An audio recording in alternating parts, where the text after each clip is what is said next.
Morning, everyone. Welcome to the Adults and Health Committee meeting today, the 5th of October 2023. And welcome to all the people that are joining us online to following our proceedings. All the usual guidance that filming and photography is freely able to happen as long as you don't disrupt the proceedings. Similarly, the use of social media.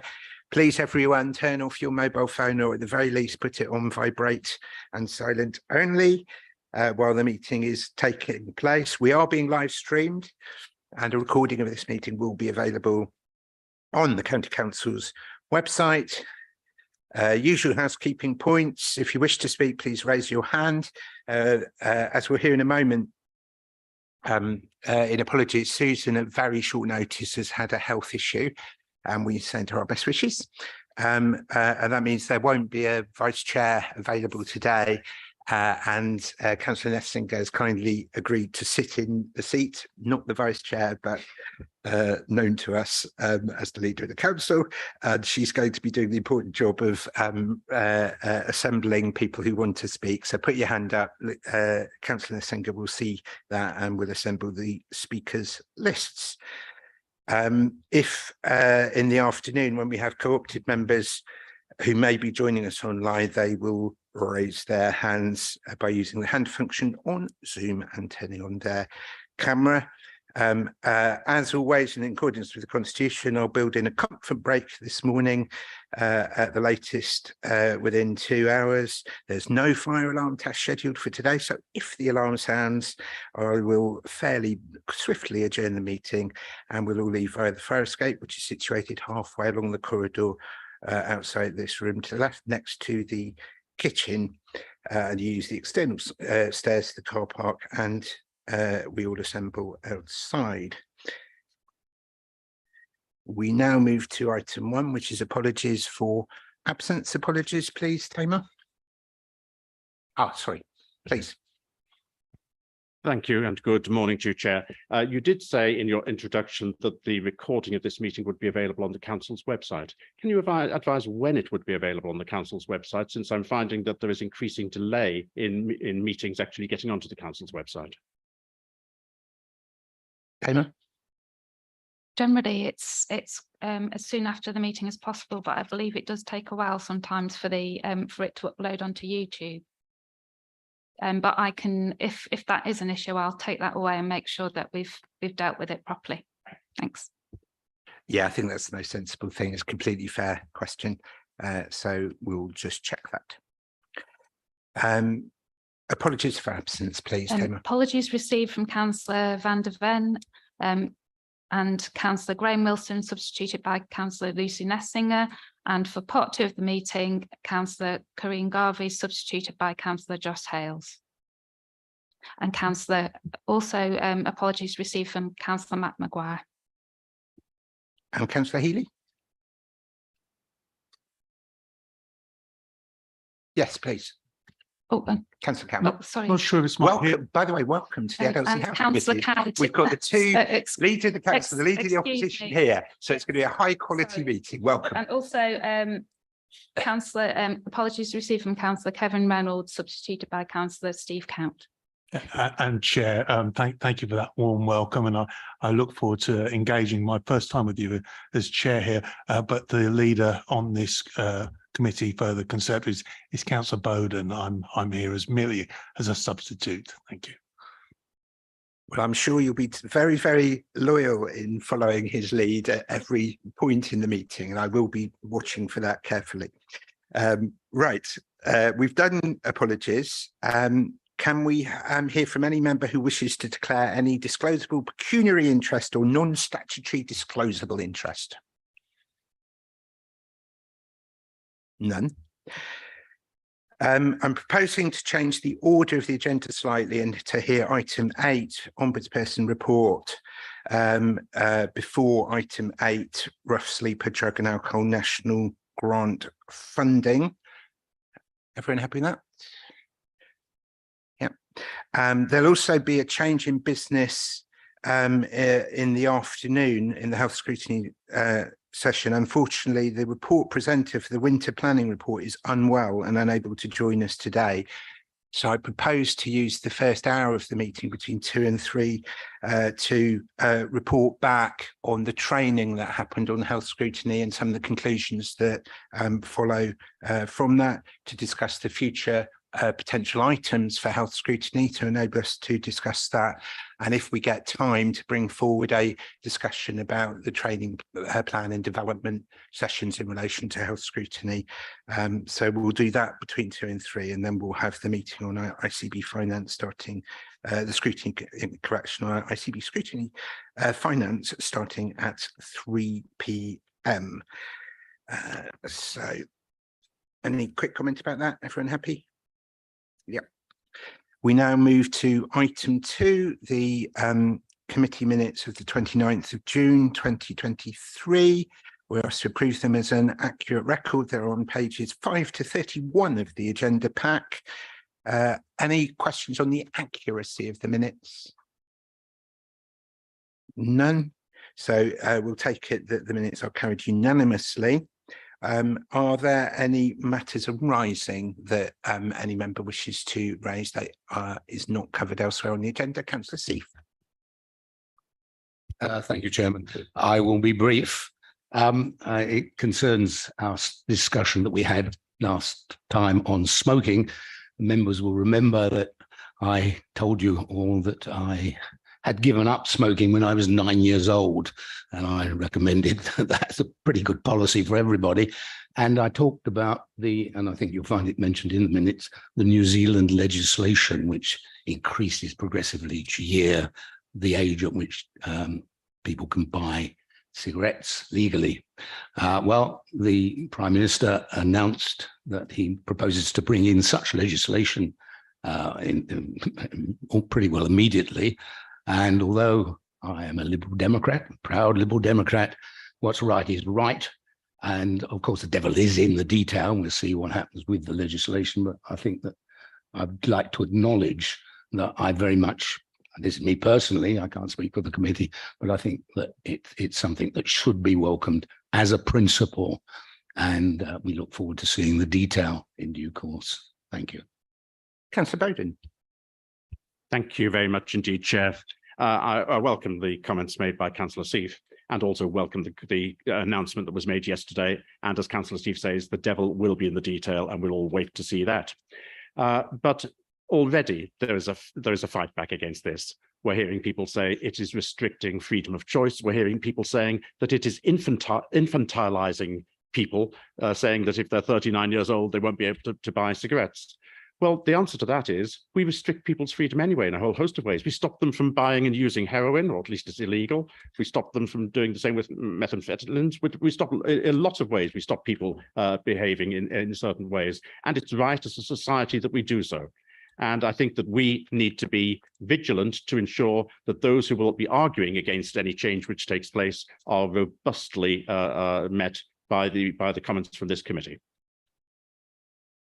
Okay, I welcome that exchange. Thank both members, and certainly align myself in support of the proposals. I'm delighted that there's cross-party agreement in Westminster and that this will go through. And I think this is another really important step in the fight against smoking, which I strongly share the beliefs that I've just heard from both members. Thank you both.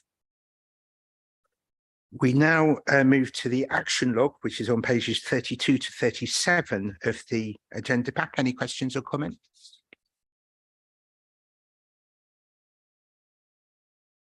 We take the action log as noted.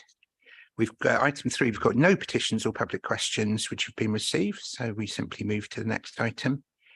And now we move to that item 4, workforce provider support plan. I only would say this in introduction. This has been a piece of work that has been going on for some good time, and it's really great that it's getting to fruition now and coming out into the public sphere. Donna Glover, who's going to be presenting this to us, and her team have done a brilliant work on it, and I'm really pleased that this is coming forward. Donna, would you like to address the meeting? Thank you.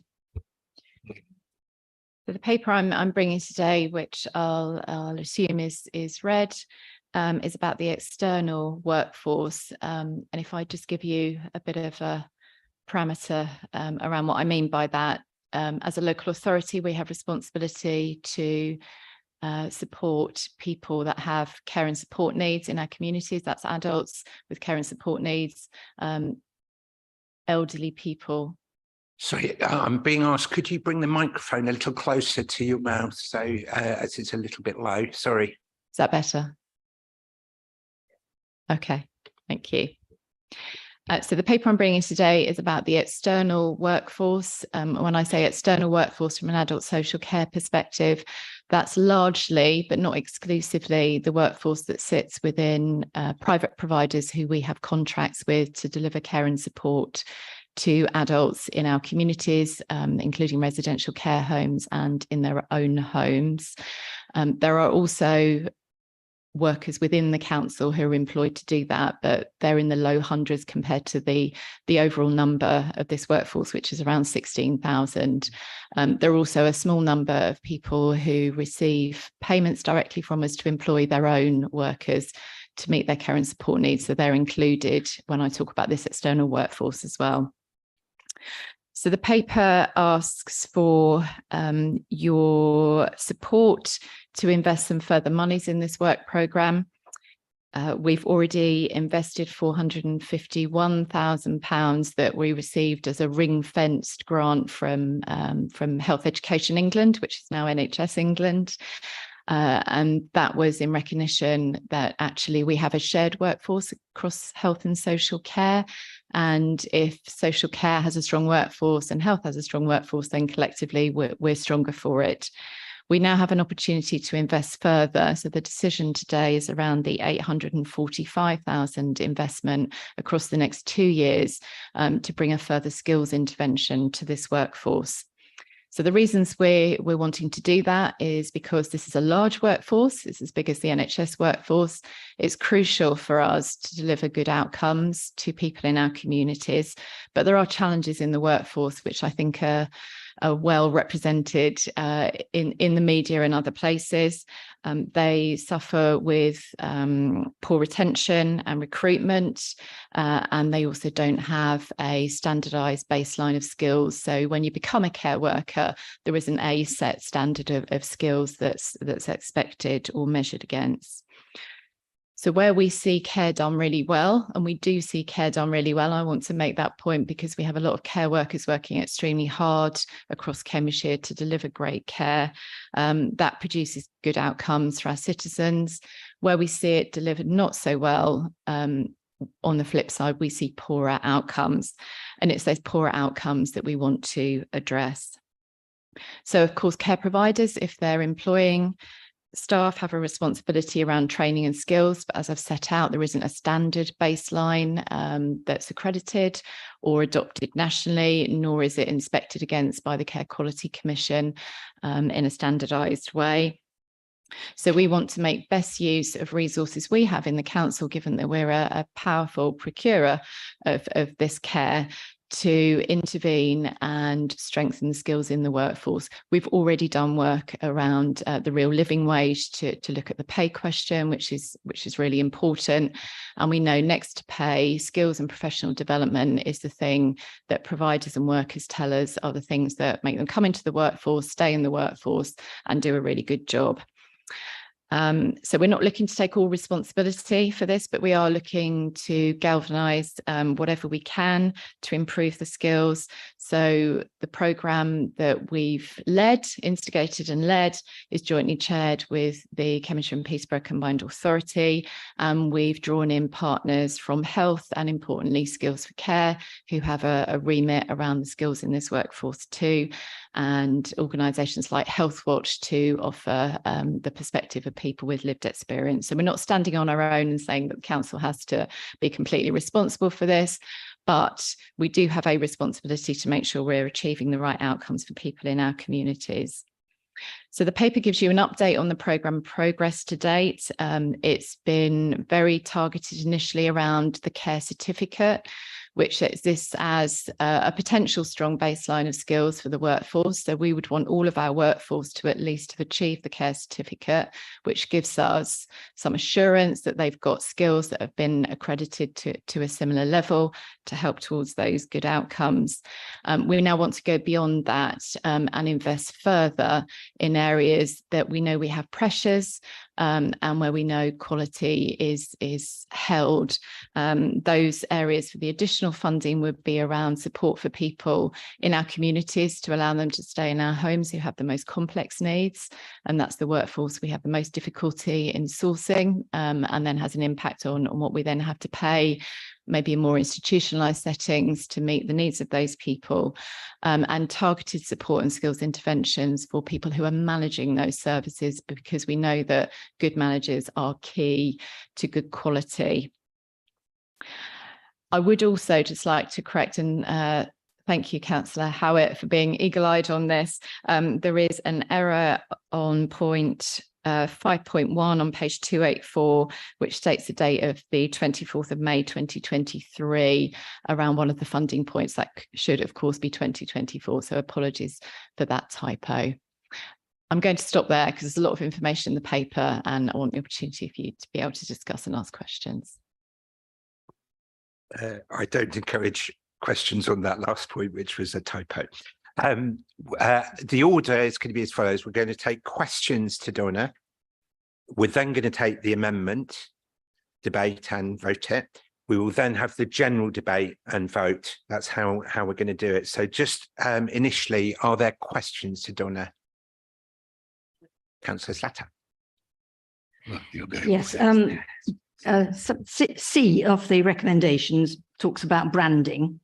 And one of my first things I was going to ask, well, what does that mean? I've since seen reference to the choice of the name for an academy or a college that we set up, which I find quite alarming. So I'm hoping that there will be an opportunity to pursue this further, because sometimes we do end up with a name almost by accident. And I know we're delegating, but I'd like to know what the system will be, because basically I want to be able to have a word in the situation at the same time. That's a very much a trivial point, but just wanted to put it on the record because I'm alarmed by what seems to be the front runner of the names.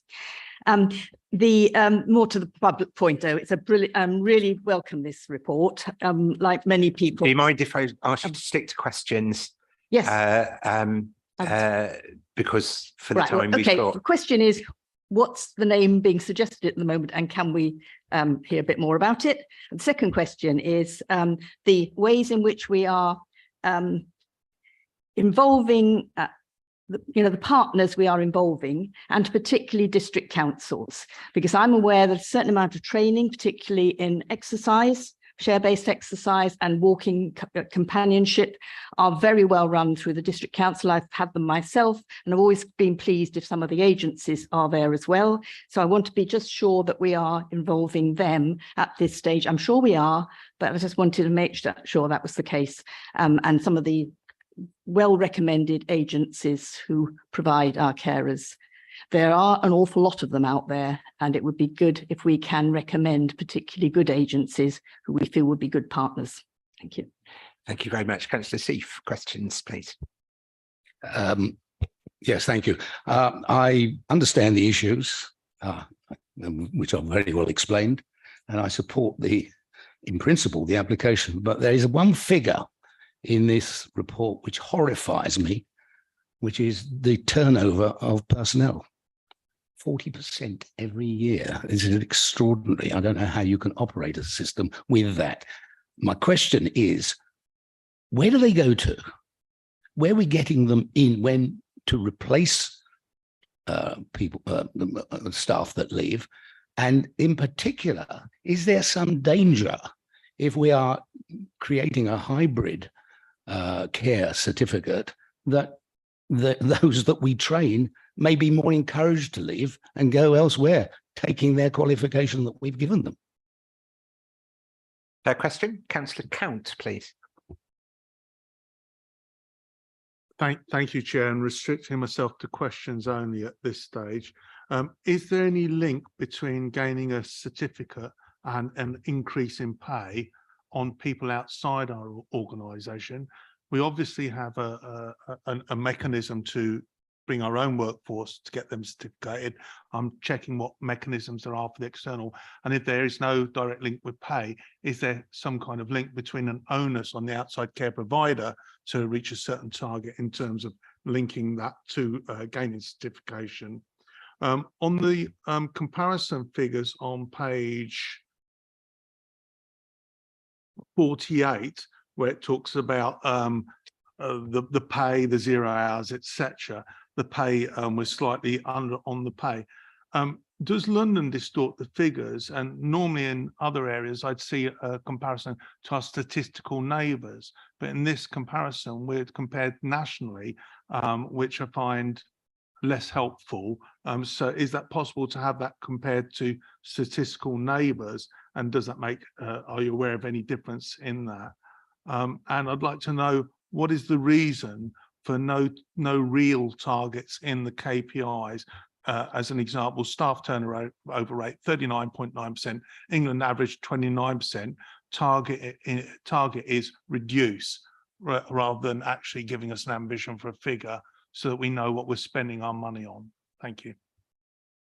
Thank you. Councillor Nethsinger, please. Thank you. Just a very quick question. First of all, fantastic report. It's brilliant to see this coming forward and really good to hear you're collaborating with the Combined Authority on it. You talk in 1.4 about the need to do this with care providers and with the council's workforce, but there are quite a lot of carers who are working on people with individual budgets and who are being paid by individual families. What are we doing to make sure that they also have access to this opportunity? Thank you. Thank you. Two more, I think. Yeah. And first, Councillor Boulat. Thank you. I had three questions. Actually, the first on the targets, Councillor Count already asked, like about the increase, decrease, and why there's no target. I had the same question on that. The second one is around collaborating with Cambridgeshire Skills. I think it's really positive to collaborate with Combined Authority and of course working on sharing the ESOL regional partnership. I was wondering more specifically if we plan any collaboration to with the ESOL classes to take some of those learners who are learning English and then go on to functional skills courses after they have a good enough level of English to actually encourage potentially careers within the council, because I know the ESOL provision has pretty much almost doubled in terms of how many English classes to provide. And it seems like an opportunity there in terms of having some pathways to potentially help us to fill in the staff shortages within our own council services there. And the third question was around the on page 40, there is a mention saying there has been some central government commitment to supporting the social care workforce, but initiatives are yet to be announced in detail and there are no timelines for implementation.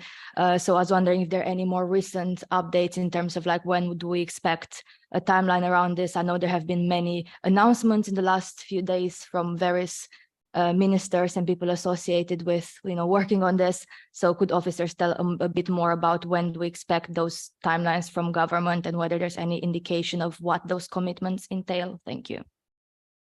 And last but not least, Councillor Bowden. Thank you, Chair. You'll be delighted to hear that almost all my questions have already been asked, which is great.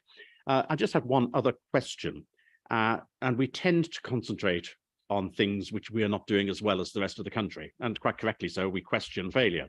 But sometimes it helps to question something which is more successful. And I was really surprised to read in this report that our vacancy rate is lower than the national average. What are we doing right? Why? I was under the impression that we weren't doing it all well. And I assumed that that was in comparison with the rest of the country. Now, that assumption, it turns out, was wrong. So why is it that we're doing better, and how can we build on that? All good questions. Donna Glover. Thank you. So I'll come first to the question of branding. So we haven't finalised the name of this yet. I can see Councillor Howitt's mind because we have had conversations about this. And if people have got particular views about that or anxieties around using the word academy, etc., then I'd be really happy to pick that up outside of this meeting. there are some other skills sort of activities that are happening within the council, and we just want to make sure that we have a distinct offer for this workforce, but one that, you know, is really saying in Cambridgeshire we are investing in skills, and this is a substantial part of the offer. So there's a little bit more work to do to land on exactly the right description for this, which is why it's talked about in the paper, but we haven't landed specifically on the name yet. So apologies, that's a slightly woolly answer, but I'm very happy to pick up outside of this meeting and hear your views on that. In terms of other training, so you mentioned chair-based exercise and how we're linking in with the district councils. So we have a link in through our public health colleagues who manage that exercise programme in the district councils. But I take your point, we're not linked in directly with the district councils yet. It's a loop through our public health colleagues who are represented. So we could strengthen that link. So I'll take that away. Okay. In terms of turnover, the 40% and where do they go? It is really alarming, isn't it? 2/3 of them stay in the sector. So the social care workforce is quite different to the NHS workforce. So the NHS employ NHS workers. In adult social care, we have a multitude of providers who are employing the workforce. So we see a lot of movement between providers.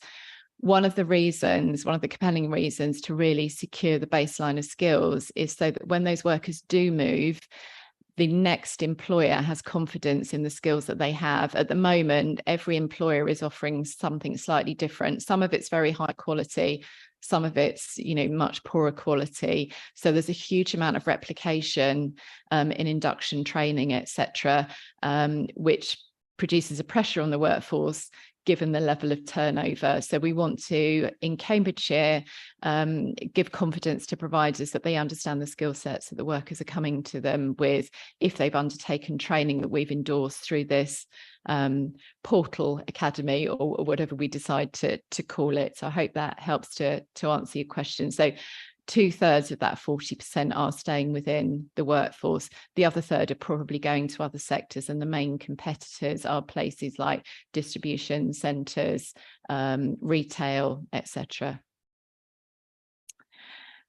In terms of the question about the pay link, so are we linking to pay? So if someone gets a care certificate, is there a link to pay?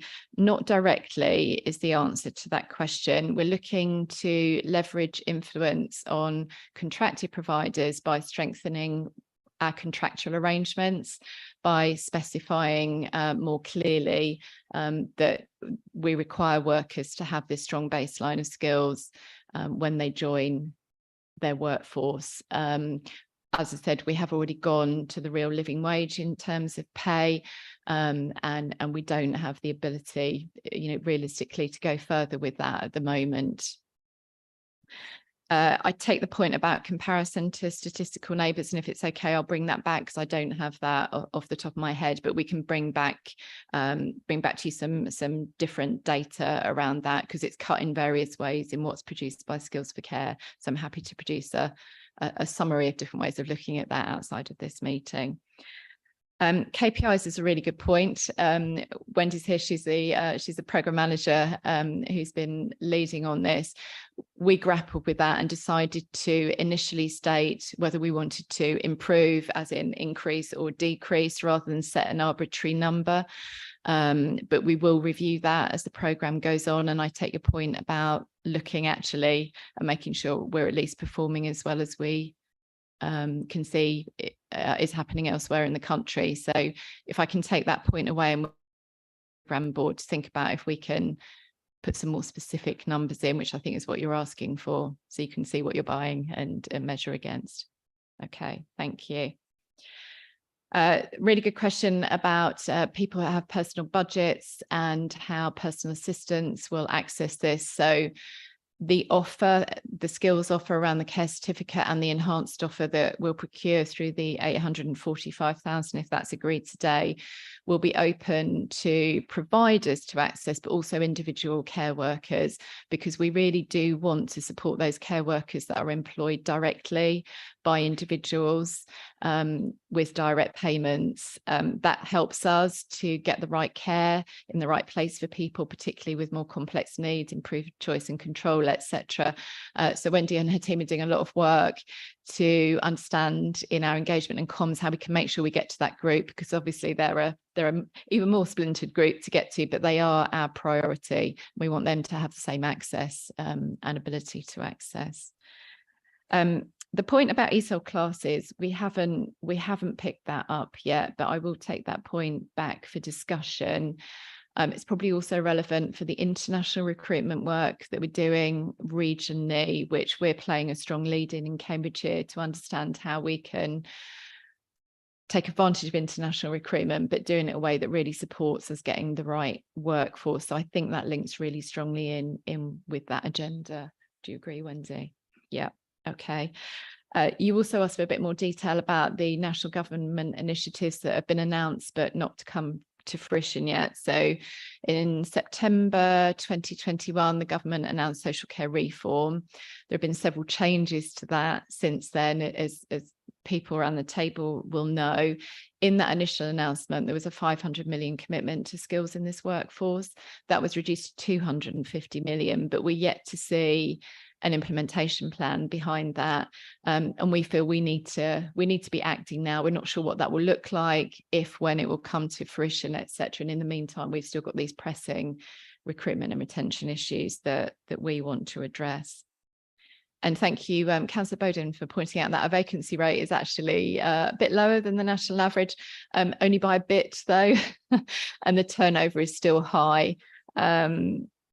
I don't know the answer to the question about why it's low and what we're doing better. It is varied across Cambridgeshire. So we do see pressure in some parts of the region, particularly in Cambridge City and Cambridge South, which one could probably make a common sense assumption around cost of living, around etc. in those areas. But I don't have a more detailed answer, but I would take that away and think about whether we can add anything to that and feedback to you. Thank you very much. I'm going to drive us on because it's right that we give a good chunk of time for this, but that's been quite a long set of exchanges. Let's go to the amendment next, proposed by myself and Councillor Nessinger is seconding. Agree to add to the strategy seeking to work in partnership with providers and trade unions to promote an enabling environment for local social care workers to be able to access union protection where they choose. I'm hoping this will be fairly uncontroversial. It's not the major part of the strategy and doesn't attempt to say it is. It's just a bit of the jigsaw that needs filling in.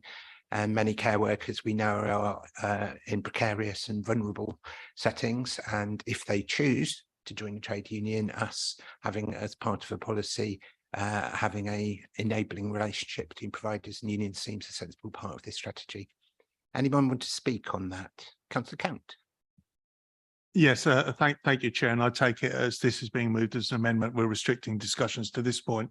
Take a vote on it. Then yes, that's right. It's just two areas of concerns, really.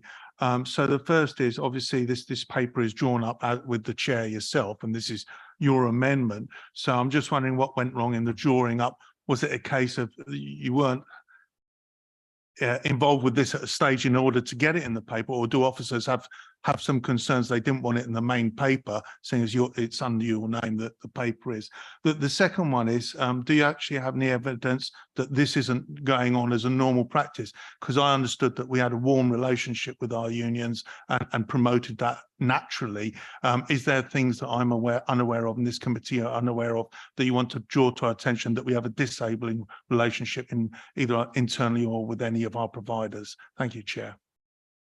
Thanks. I'll sum up as amendment proposers do, so I won't comment before I hear others. Councillor Black, please.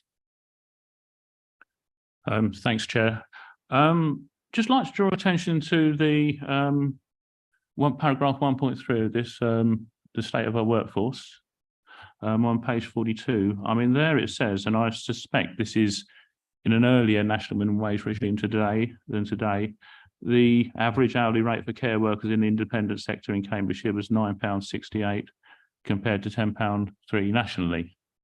Now, obviously, if this was current rates, that would be incredibly worrying. I suspect that's compared to other rates. But the point I'd like to make is this is a very poorly paid workforce, and we're looking at 45% of the workforce actually have skilled. But on these figures, we have to guess that a very large proportion of them are on minimum wage or very little above it, possibly some of them below it. And I've had quite a lot of experience with visiting care firms, social care firms like care homes and domiciliary care places in my previous work as a national minimum wage compliance officer. And my impression there was that there was a hostile culture towards trade unions in the sector, and that people there were very frightened to speak out about the conditions that they were under, and indeed to a lot of the time to approach their employers about the fact that they felt that they were actually being given less than their statutory rights, which usually they were quite right. They were getting less than their statutory rights. And in this sector, the workers were particularly anxious that their employer should not know that they were taking action to try to get their statutory rights. So I would very much commend this amendment and say that it is something that where things are not good now and that they need to be made better. And I'd like to see this council taking an active role to try and make things better for our workforce in social care. Thank you. Thank you. Councillor Slatter, please. Thank you. 22 years ago, I worked as a home help for Cambridge County Council. And subsequently, as a nurse, I've never been without a union membership. I'm disappointed that this may not be as common, but I think one problem, and if we, sorry, let me start with, I very much support this amendment.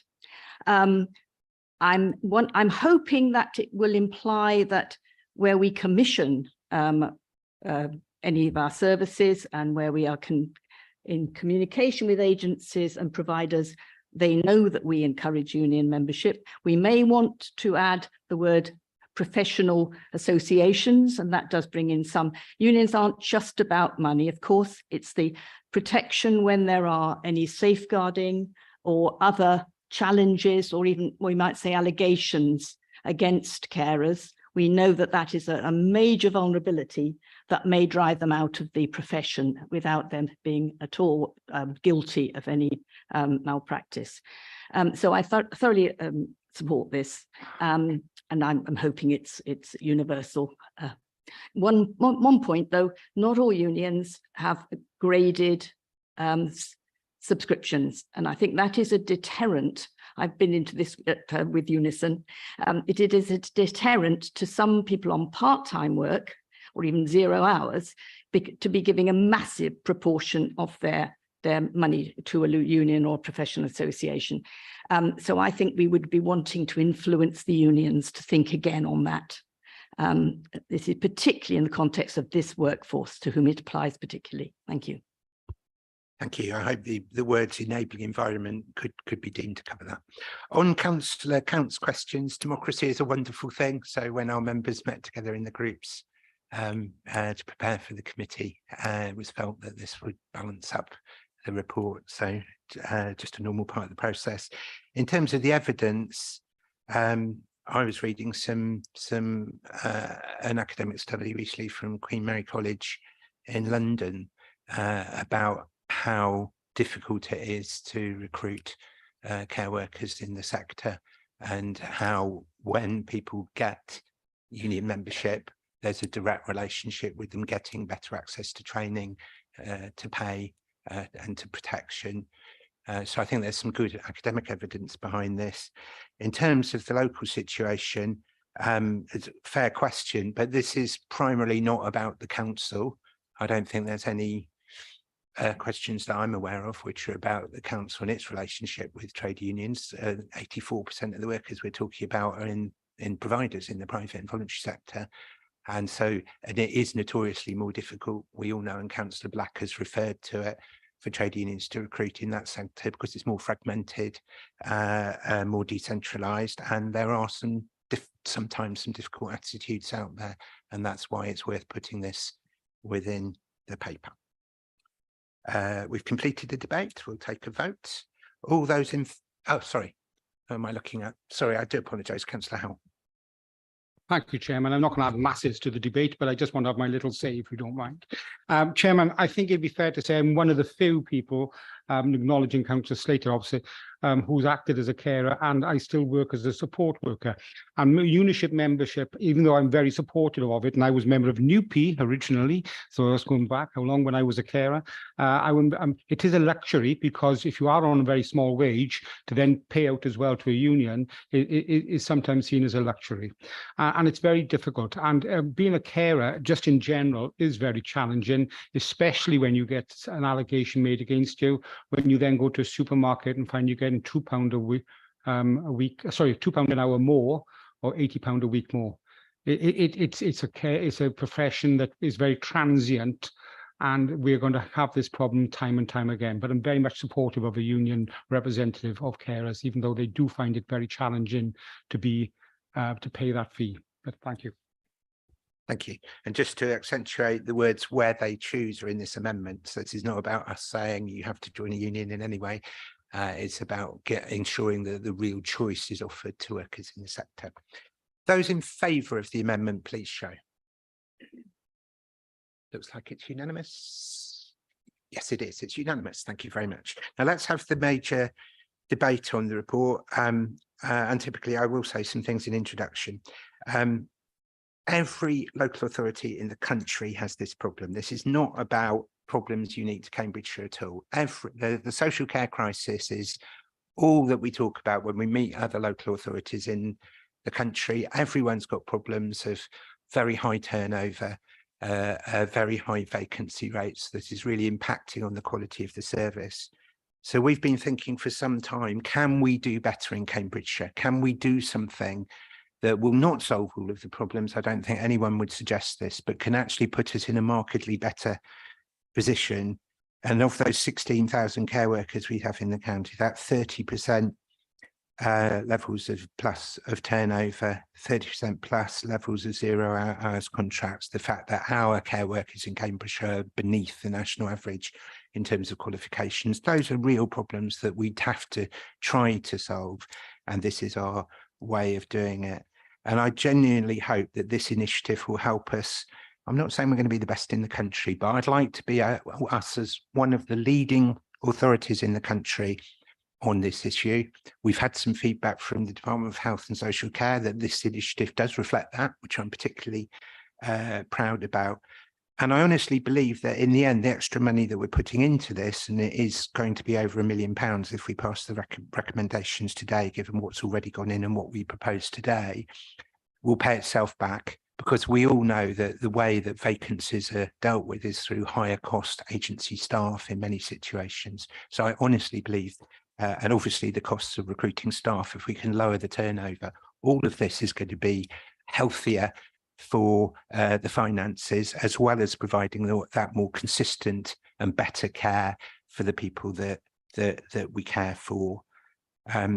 This country does not recognise and give the recognition and pay and conditions to care workers that they deserve. They're doing some of the most vital jobs, and we're under recognising that. And in Cambridgeshire, we're trying to do better on that.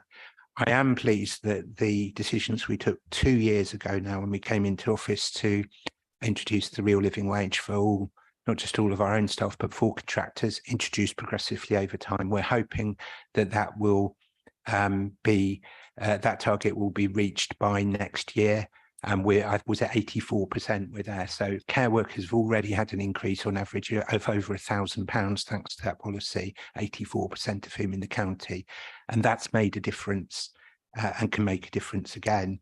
And we think that if we offer them the training, the recognition, the career progression, that will do even better to value those workers and for them want to stay in their jobs. And I think it's really important to say this. People are leaving and they're getting jobs in Amazon and they're getting jobs in Tesco. But in large part, they do so not because they want to. We're talking about a workforce that is committed to doing this job. They want to serve the people that they're caring for, but the cost of living crisis is driving them out of the profession. And this is about enabling them to have better pay, better terms and conditions, to stay in the profession they love and to do the jobs that we need them to do. It's not just money, this. We are going to build it into our commissioning as well from next year. So in the same way we put the real living wage in all of our contracts, we're going to put this skills approach into all of our contracts too.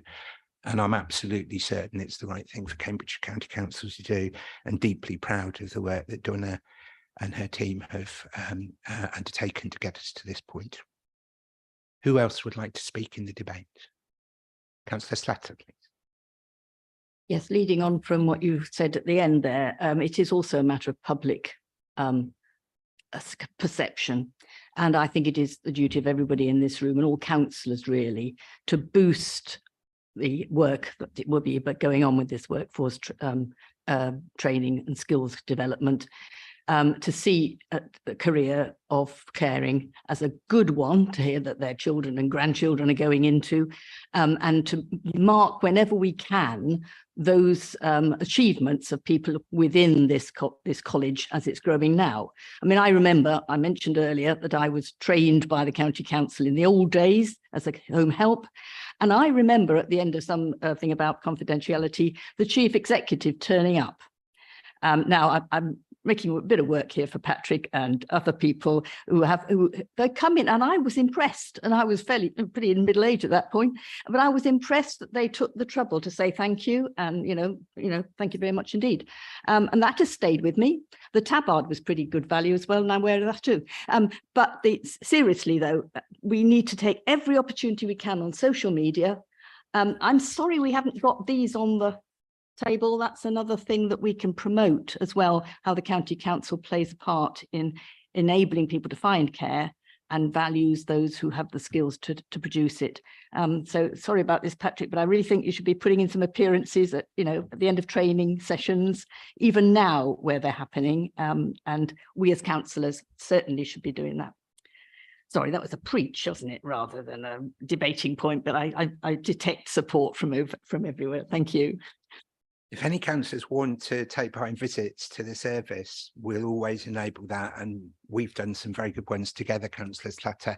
I don't speak for Patrick, but I do commend publicly. I know since he took over as Director of Adult Social Services, he has been hot foot to many of our teams and offices and sites, and has been doing exactly what you say. So I know that for certain, and I congratulate you and commend you for doing that, Patrick. Next is Councillor Bowden. Thank you, Chair. I very much support the purpose of this paper and the direction of travel which it indicates. I want to say that before just making 3 points which aren't meant to be derogatory or negative, but just, I hope, helpful. The first is, the one thing I was really disappointed about within the report was, certainly within the recommendations, that branding seemed to be so important. Please concentrate on the substance. Branding is very much subsidiary to this, and I'm disappointed that so much emphasis has been put on branding so far in this. Secondly, I think it is really quite important to make this work in the long term, that we do need to have clear targets, including stretch targets, and we should recognize them as being such. But if we don't have targets and stretch targets, it's very difficult for us to measure what it is that we're achieving as a result of this initiative. So I think that would be a very useful addition to what we have in front of us. And thirdly, there is a problem throughout the area and I'm looking at this from a whole system point of view. I think it's important to do so. There's a problem with social care recruitment and with NHS recruitment as well. And it's not restricted merely to Cambridge and South Cambridgeshire. We have similar problems in parts of Fenland as well.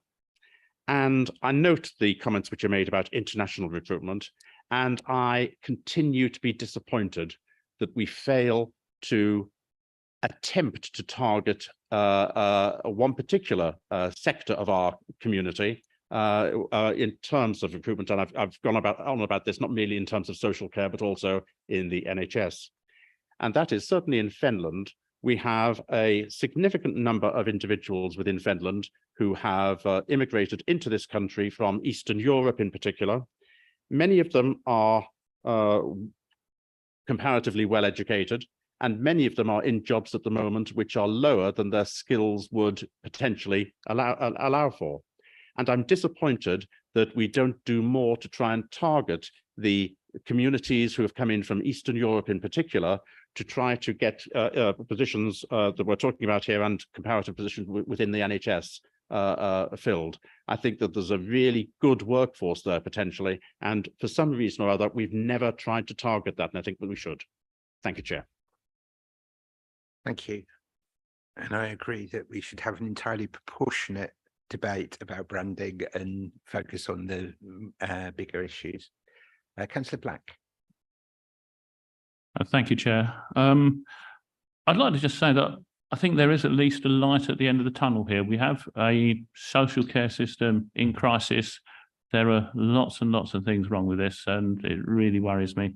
But I think we've got to look forward to a change of government and the possibility of a national care service. And if we get a national care service, the local authority input is going to be crucial in that.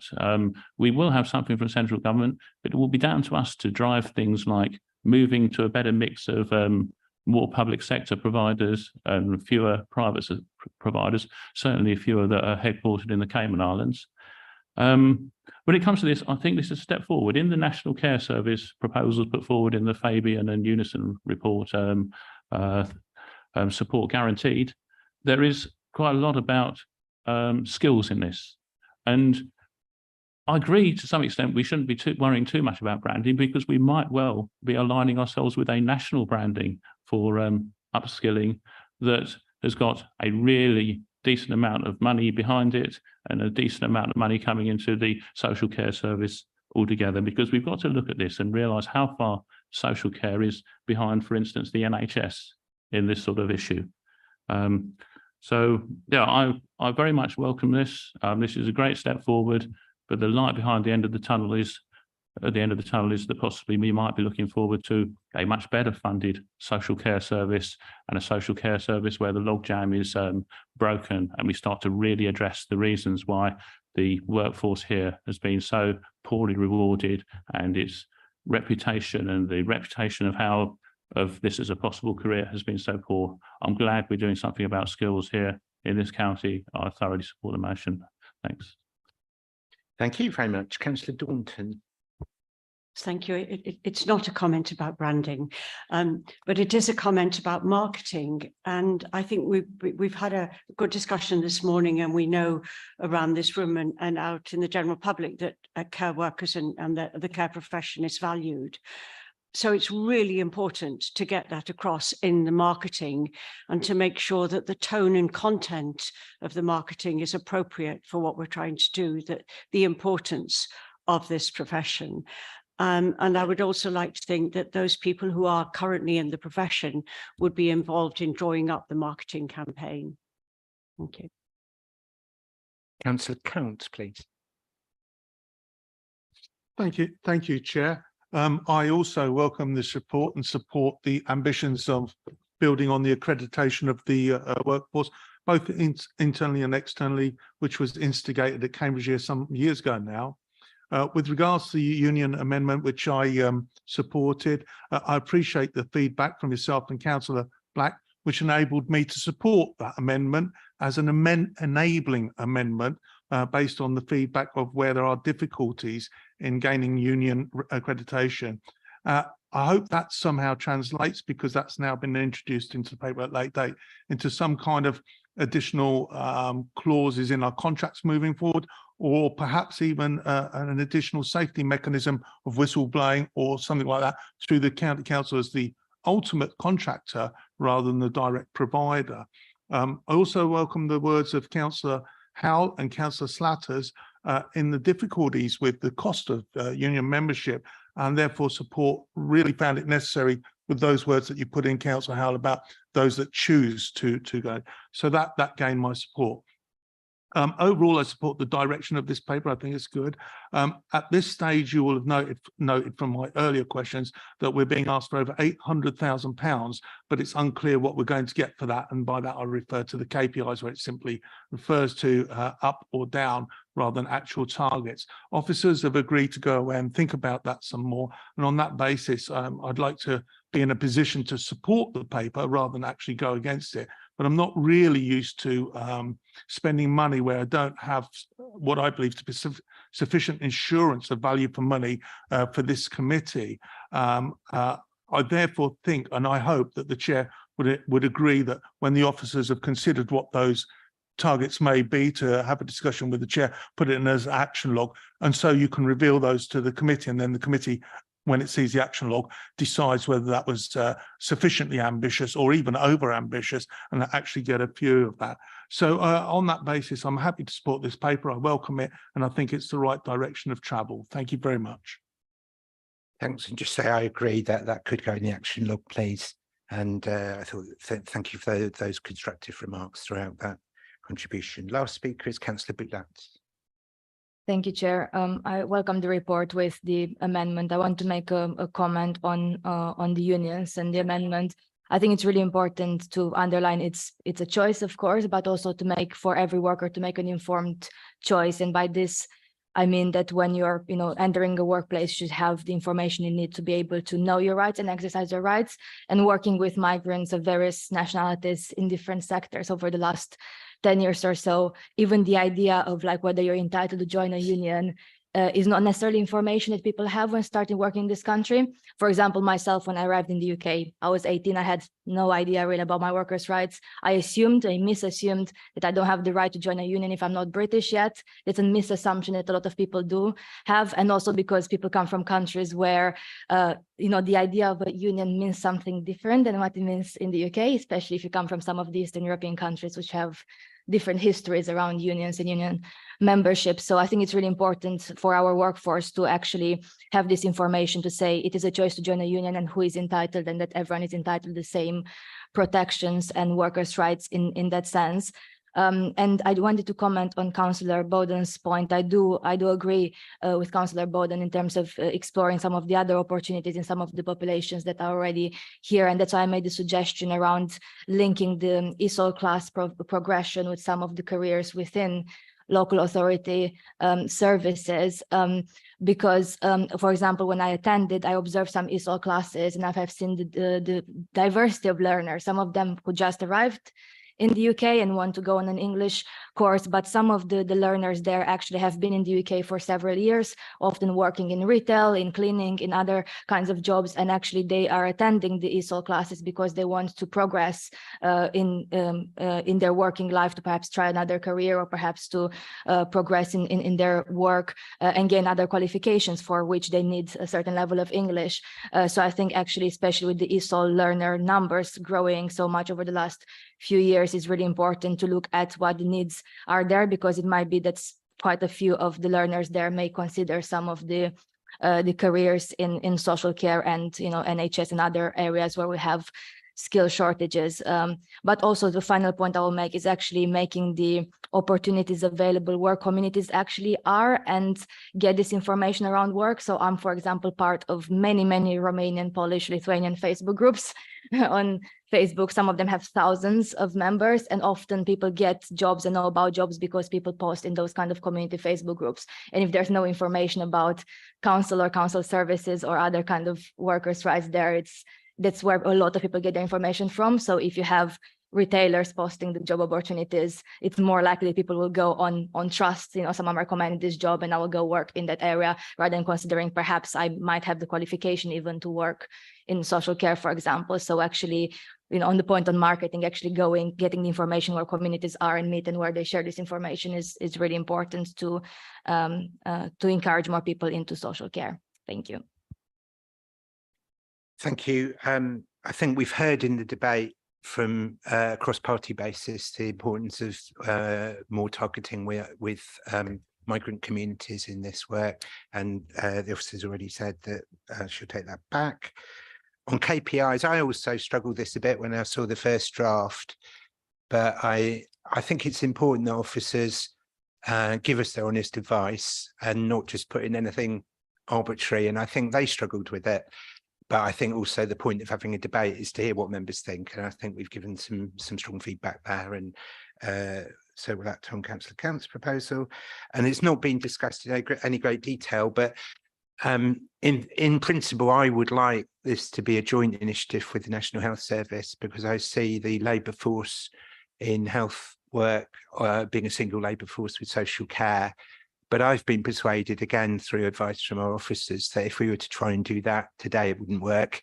So it's a medium-term priority rather than a short-term priority, but it's one that we're encouraging our officers to pursue, but also encouraging our health partners to think outside the box a bit, and to be willing to look at a genuinely fresh and new scheme.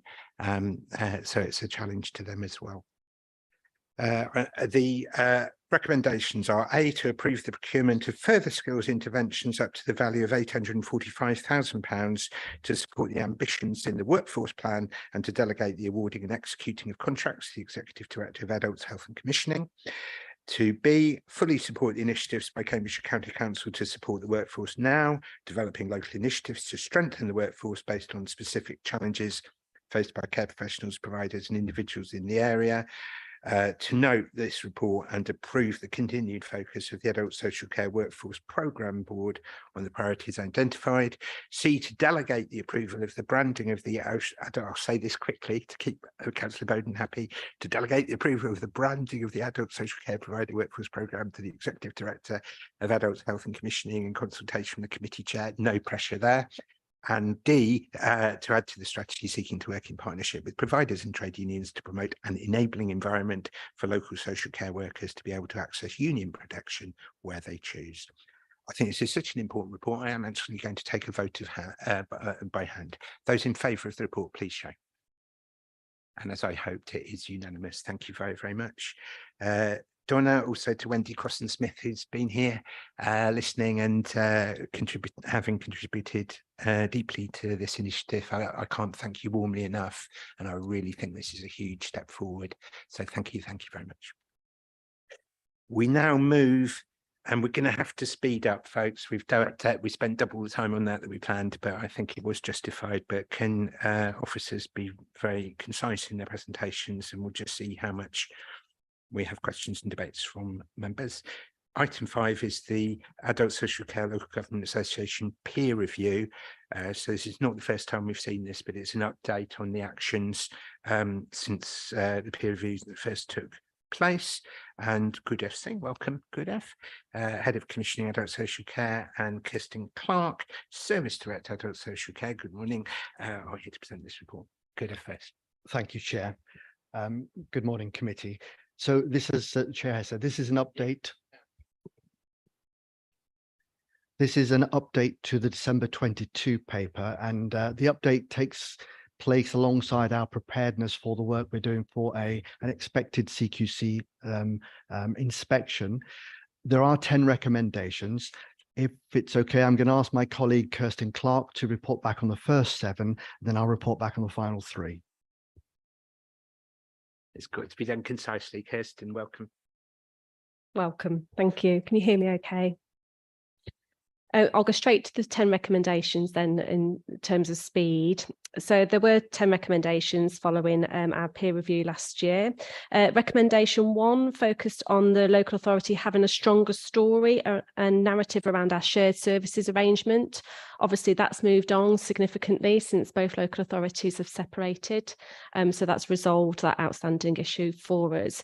We will need to make sure if we are going to continue with any kind of shared arrangements that our story is stronger, ready for CQC. Recommendation 2, focus on strengthening our audit trail from performance monitoring to decision making to actions taken. So Adult Social Care and Commissioning have an improvement plan in place and have had since the peer review. That improvement plan shows our evidence of the actions we've taken, the progress to date, and obviously that improvement plan is monitored and regularly. We continue to build on our suite of self-service and performance and strategic data reports. As you can appreciate, it's really important that we have the data at our fingertips to be able to look across the system and the service regarding our performance. We invest in a performance lead role, which is really vital for social care and commissioning to help us tell our story and to understand our evidence. Now, recommendation 3 focus on our preventative offer, ensuring that we're building upon our capacity across voluntary and the community sector. So what we've done, the pressures affecting the local voluntary and community sector have been recognised in the council's market sustainability plan, with funds allocated to support this.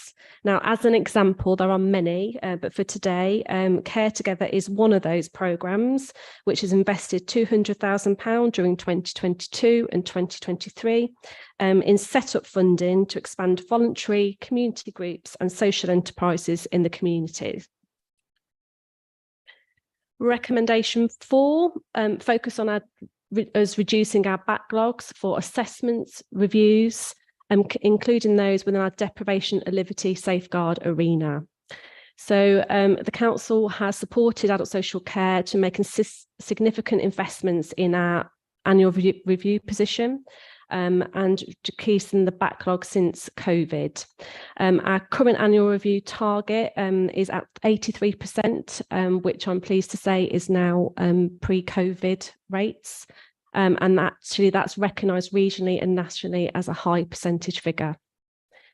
Adult social care's focus on reducing waiting lists doesn't end there. We're maximising our opportunities to address these through the use of grants. So for example, we're using the Market Sustainability and Improvement Fund, the workforce allocation, to help us continue to address our backlogs. Now, there is specific focus on our deprivation of liberty safeguards. This is where adult social care holds the largest backlog. This is not unique to Cambridgeshire and is recognised nationally. So what we're currently doing is we're investing in our highest priority cases within the DOLS arena, whilst exploring the sustainable options with our regional partners. This paper provides more detailed investment made in this area, but we are at the beginning of our DOLS improvement journey. Recommendation 5 asks us to consider our savings plans in line with the impacts on quality of services and the future of CQC ratings of adult social care, which is important. So adult social care and commissioning are currently within the business planning cycle. All officers are cited on and agree all savings plans, and we're responsible for any impact assessments, and we consider quality and impacts there. Recommendation 6 was around working with the ICB to consider further integration of hospital discharge arrangements to align them to the discharge to assess model that is nationally recognised as best practice. So where we are now is that we are key partners in several work streams under the umbrella of the Home First Discharge to Assess Programme Board, which is being led by the ICB. A proposal is due to be presented to the Unplanned Care Board, setting out the current gaps in Pathway 2 for discharge to assess arrangements and how these can be expanded. We're expecting that this autumn. Recommendation 7 asks us to consider how we can expand our direct payment offer and take up of direct payment as a service option. So the self-directed programme board has now been pulled together under a self-directed board. We've identified 5 work stream areas to deliver the breadth of changes that are really required across our market availability of PAs and individual service funds, through to our systems and how quickly we can set up direct payments and individual service funds, through to our practice, through to how we communicate both our offer to our workforce and those that we support. I'm going to hand over to Gurdif now, who's going to do recommendation 8 to 10. Thank you. Recommendation 8 was about engaging further with the market to develop strategies to secure sustainability. The committee may recall that back in March, we presented a report around our care sector strategy with our strengths and weaknesses and where we were going to focus more on. And subsequently, we presented further information in June about market sustainability and the funding, and how we allocate monies to be able to then engage with markets in a more sustainable way. And later in the year, our expectation is to present back some further information about market position statements and market shaping further, having had some consultations with the provider market itself. Recommendation 9 is about demonstrating greater leadership in how we support people in employment, particularly with those with learning disabilities and autism or mental health. It's fair to say our mental health services and the employment pathway there are stronger than they are for people with learning disabilities.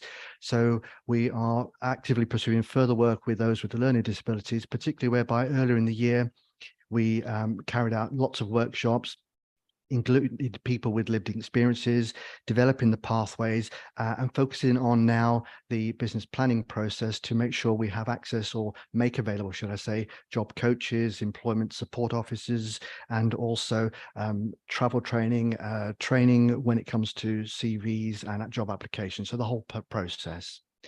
And finally, recommendation 10 is about extending and fully embedding our approach to EDI across adult social care. This is building on what's already happened within the council, whereby there's an approved EDI strategy. We've recently launched work within the EDI sector with the East of England, where we signed up to the Anti-Racism Charter. And then within the directorate, we are carrying out reflective workshops. We are linking our standards both across adults and children, so we have that uniformity, and also linking with our regional colleagues over across ADAS. And further, we're leveraging our commissioning arrangements, whereby we're carrying out EDI assessments in the first instance to make sure we build in our connections and better approach to EDI. Thank you. Thank you very much, both. Just so I can gauge the numbers, I'm going to ask people. I've got Councillor Bowden first. I've got Councillor Daunton. Who else wants to speak on this? Okay. And spokes are exempt from this, but I'm going to recommend 2 minutes for speeches. If you've got a right to take 5, I completely accept, but I'm going to advise if we can keep to 2 minutes by exempt spokes from that. Councillor Bowden. Thank you, Chair. I'll try not to speak too quickly. You and, for that matter, the leader of the council will recall that I've raised this issue on more than one occasion before. I'm going to do so again. It's to do primarily with recommendation 9 and employment opportunities for people with learning disabilities and or autism. And I know, Chair, that you have had concerns about this and taken action about this in the past, going back before your time, even in this council. So I know that I'm to some extent preaching to the converted. But we are continuing to fail even to pay attention to what the peers told us about this. Because what the peers said, and I'll read it out, there is an opportunity for the council to demonstrate some stronger leadership and to set an example on how employment is offered to these groups in their capacity, that's our capacity, as a major employer. And I hear all that's being done, and I welcome it, to try and assist individuals with learning disabilities to help them find employment. But I think the greater problem is at the employer side. And I'm not just talking about this council, I'm talking about employers generally. And what we were asked to do by the peers, and what I think we've still failed to do, is to provide the leadership that we could do as a major employer. As far as I'm aware, we still are failing to have any measurement of employment so far as individuals with learning disabilities or autism is concerned. As far as I'm aware, we still have no targets. And as far as I'm aware, we still have no targeted attempts to ensure that where we have vacancies, that they could be filled by individuals with learning disabilities or with autism. And I think that failure of leadership shows that we haven't listened to what the peers said, because that leadership shouldn't just be to achieve things within this council, but also to show what the other 5 district councils in Cambridgeshire could and should do, to show what the NHS should do, to show what other parts of the public sector could do, and crucially, to show what the private sector could do. And I'm sorry if I sound a bit angry and annoyed about this, but I think a lot of good words are said and not so much action takes place. I welcome what's done to assist those individuals as individuals. I want to see leadership provided by this council so that employers can be shown what should be done, and we should be leading that. Thank you, Chair. Thank you very much. I will comment myself at the end. Councillor Daunton.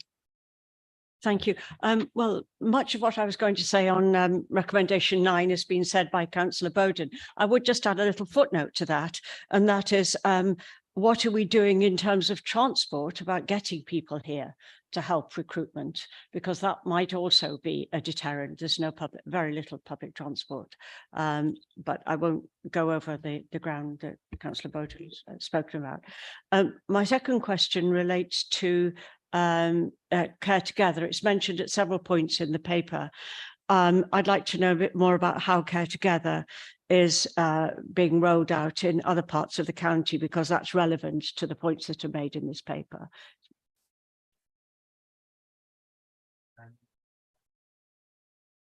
Councillor Slatter, please. My question is not a speech, you'd be glad to.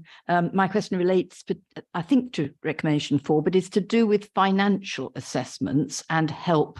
So it's partly direct payments, but it's also just knowing whether we can afford to offer a certain care package or how it will work out.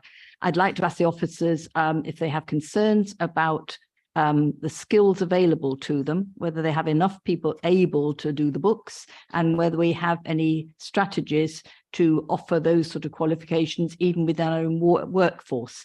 There is a shortage of ability to account and audit health services and social care generally, and I would hope that we are now going to be able to be in the lead, because we can train up ourselves, we hope. Thank you.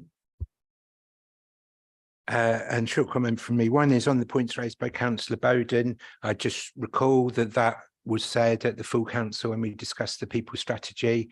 I completely align myself with what he said, and on that day there was cross-party agreement. I think there is cross-party agreement behind that aspiration. We have the chair of the Strategy, Resources and Performance Committee sitting here listening, and so I am sure that she's going to take cognizance of what's been said. But just to help her, can we put it in the minutes, please, Tamar, so that it's properly recorded? Or the only other point I'd want to make when I reread the report and prepared for today, on voluntary and community sector, I think we can do a little bit more than is in the report.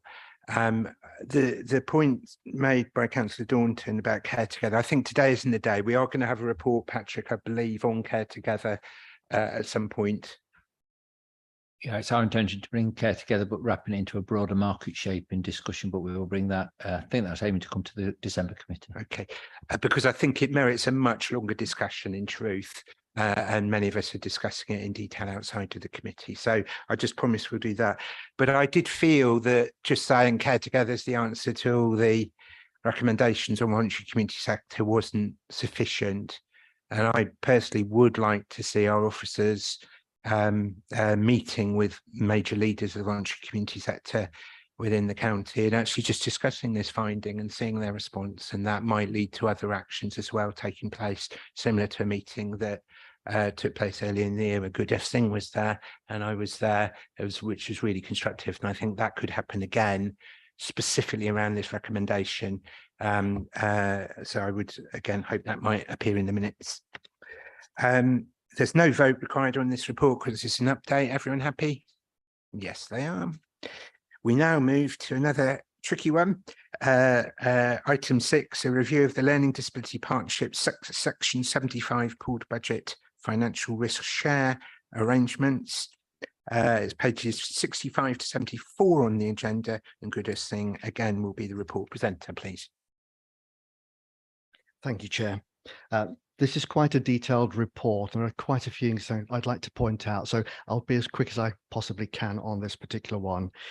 So the expectation is from committees to consider this report with view to agreeing to the partial or full termination of the Section 75 partnership agreement that we have with the Cambridgeshire and Peterborough ICB. Just if committee might recall, back in March, we did present an earlier paper about where we were with our relationship with the ICB with regards to the Learning Disability Partnership. And broadly, it was in relation to two areas about how we run the service and how the budgets are pooled and the arrangements associated with that. I draw your attention to paragraph 1.4, which outlines the current pooled arrangement, which in very high level terms equates to £122 million per annum at the 22-23 figures, with the split shown within that table. The main issues that I wanted to bring to your attention are in section 2, particularly around that since March, we have been attempting to resolve the relationship and trying to get to a position where we feel there is value for money for the county council. And we've not been able to do that despite best wills and best endeavours from both the ICB and ourselves. And in paragraph 2.4, we did write to the ICB, for which we then received a reply back in paragraph 2.5. And consequently, the request is that of those elements that were in the pooled arrangement, the pooled arrangement, that we want to bring all of them as part of the termination process. So consequently, in paragraph 2.8, we served notice and there is a cessation date of the 31st of August 2024 if nothing else changes. In terms of the impact of this, we reported back in March, as stated in paragraph 2.11, there was potentially a saving to the local authority of £7.1 million. But in light of the further change to that potential set of savings, we think there may well be a further £1.5 million worth of savings as well. So these are just a financial projection of what might take place. Nevertheless, it's probably really important to underline that there is still a lot of risk attached to this, irrespective of the direction of travel over the next 12 months or so between now and August 2024. The Section 75 would continue, or would need to continue in some form, because we still do need to work with the health authorities in how we provide care and support to service users, and that there is a significant change to both parties, both ourselves and the ICB, in this journey and also beyond.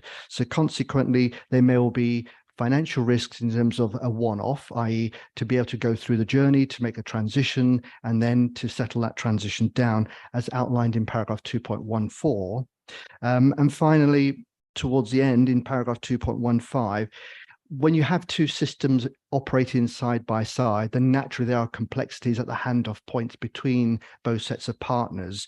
So there is a lot of work to be done there. And in paragraph 3.1, we describe that we have actually we said we would communicate with the ICB with a view to setting up a program so we can work through this jointly in a planned way. And the meeting suggested on the 25th of September did take place, and the work is now started to work through our issues that were drawn out for this particular process.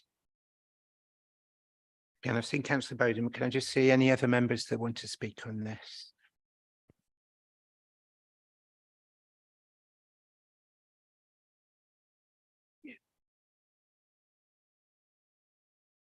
Councillor Bowden first, please. Thank you, Chair. I'm massively disappointed by this report, but I fully support the recommendations which it makes. It was some 6 years ago now, at least, when this process started. I was Vice Chair of the Adults Committee at the time, and Anna Bailey was the Chair of the committee. And this issue has been ongoing for a very long period of time. And first of all, the CCG and later the ICB have failed to engage properly or effectively with us. And I know that the problems of COVID were used as an excuse for the best part of 2.5 to 3 years to stop proper engagement taking place. And it is the real disappointment here is that the ICB has shown that it is not engaging in proper partnership working with the provider of social services. They've failed to engage when they should have done, looking at this from the point of view of the whole system. And I fear that the result of this will be that either the service which is provided to users will diminish, or that it will overall cost more than it should do. But we, as this council, are left with no choice, in my opinion, but to act in the way in which is suggested and recommended in this report. Chair, you know that I don't allow party politics to get in the way of my criticism or praise, when necessary, of things to do with health. And you will know that I was unhappy about the Health Act and about the way in which the integrated care system was set up. And I said that one of the problems with that was that it failed adequately to get rid of the silo mentality of between health and social care. And this, I'm sorry to say, is an example exactly of what I was predicting several years ago now, could and probably would happen. We have a situation here where the interests of the system as a whole has, because of the actions of one partner, been shunted to one side in favor of their own direct silo mentality interests as far as their own budgets are concerned. And I'm deeply, deeply disappointed by that, but not surprised. And I think, Chair, I'd like you to join me in saying that this shows that some elements of the new integrated care system are inadequate. That's something which, as you know, I've said for some time. I very much support what's being proposed here. It's not before time. We should have done it earlier. I couldn't have predicted 6 or more years ago that we were going to find such resistance from the health side, whether that be the CCG back then or the ICB now. And I'm very, very disappointed. Thank you, Chair. Thank you. I will comment at the end. Councillor Nethsinger next, please. Thank you. So I echo an awful lot of what Councillor Bowden has just said, both about the real disappointment that there is that we've got to this place, but also the necessity of the council taking this step. It is really sad that we are not being able to continue with the kind of partnership working that I think everybody in this room probably would like to be able to have with the NHS. But that can only work when there is a genuine collaboration. And in this case, the NHS has not been willing to make the system work in the way that it should do. I think it is an indication of the extreme financial pressure that the whole system is under, that it hasn't been possible to resolve this better. It may also be a reflection of the kind of bureaucratic and pressure that the system is under as well. In either case, the outcome, if we do have to remove the pooled budget and the two organisations have to run their own systems, it will not improve either the finances or the bureaucracy. It will make it worse for everybody. So it is not a good position to be in, but unfortunately it is a position we have tried very hard not to be in, but it is where we find ourselves, and it's very sad. Thank you, Councillor Nethsinger. Councillor Hay, please. Thank you, Chair. Councillor Bowden's already touched on a lot of what I wanted to say. I mean, I was very disappointed that the ICB failed to engage with us, because I think the losers are going to be the people who use the services that were provided by the joint arrangement. What I would like to know a bit more about, it mentions in 2.4 that it's our intention to partially terminate the agreement. I'd like to understand a bit more what's meant by partially terminate, and whether or not there will still be some budget sharing for that partial termination element. I'm sure Goodeth will have noted that question, and I'll bring him back at the end. And Councillor Seif, please. Thank you. Well, as I can hear that and know that there's been a very long history on this. I know very little about it. I don't know what I'm reading here, but I'm going to ask this question just the same. There's going to be potential savings of 7.1 million. I'm assuming, well, sorry, that is what being projected. I'm assuming that they are the administrative cost savings, and I would quite like to hear that an assurance that the service itself won't be impacted and the users can expect the same. I don't know whether this will work, given that you're splitting the service providers, as it were, but that they will receive the same level of service that they are entitled to expect.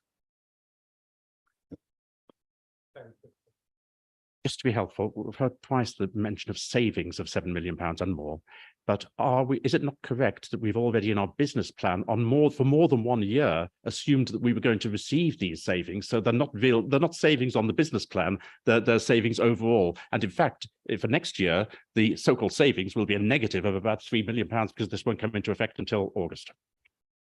Again, Goodeth will respond to that at the end. My own comments. Firstly, let's just recall that this is a service that had a required improvement inspection report. The idea is that everything in the garden was lovely. is not there, and we have a responsibility for the quality of the service that we shouldn't lose in this very, very unfortunate set of discussions with the ICB. And there is a danger we do that, so let's not do that. Our main responsibility is to ensure an excellent service to people with learning disabilities and their families. Secondly, I find it breathtaking that you have senior people, skilled, mature people from both sides who've spent, to my knowledge, I accept it's longer, there's a longer story, but to my knowledge, 1.5 years sitting in rooms together and have been unable to first agree a fair cost sharing arrangement, and then secondly, even to be able to agree a mediator or adjudicator to do it. And it was Tom Kelly on our side, who we all know is a deeply decent and skilled professional. And I assume that the person on the other side would be the same. And so I just find that astonishing and deeply sad that that hasn't been able to happen. It's certainly not within the spirit of partnership working, as that has been said.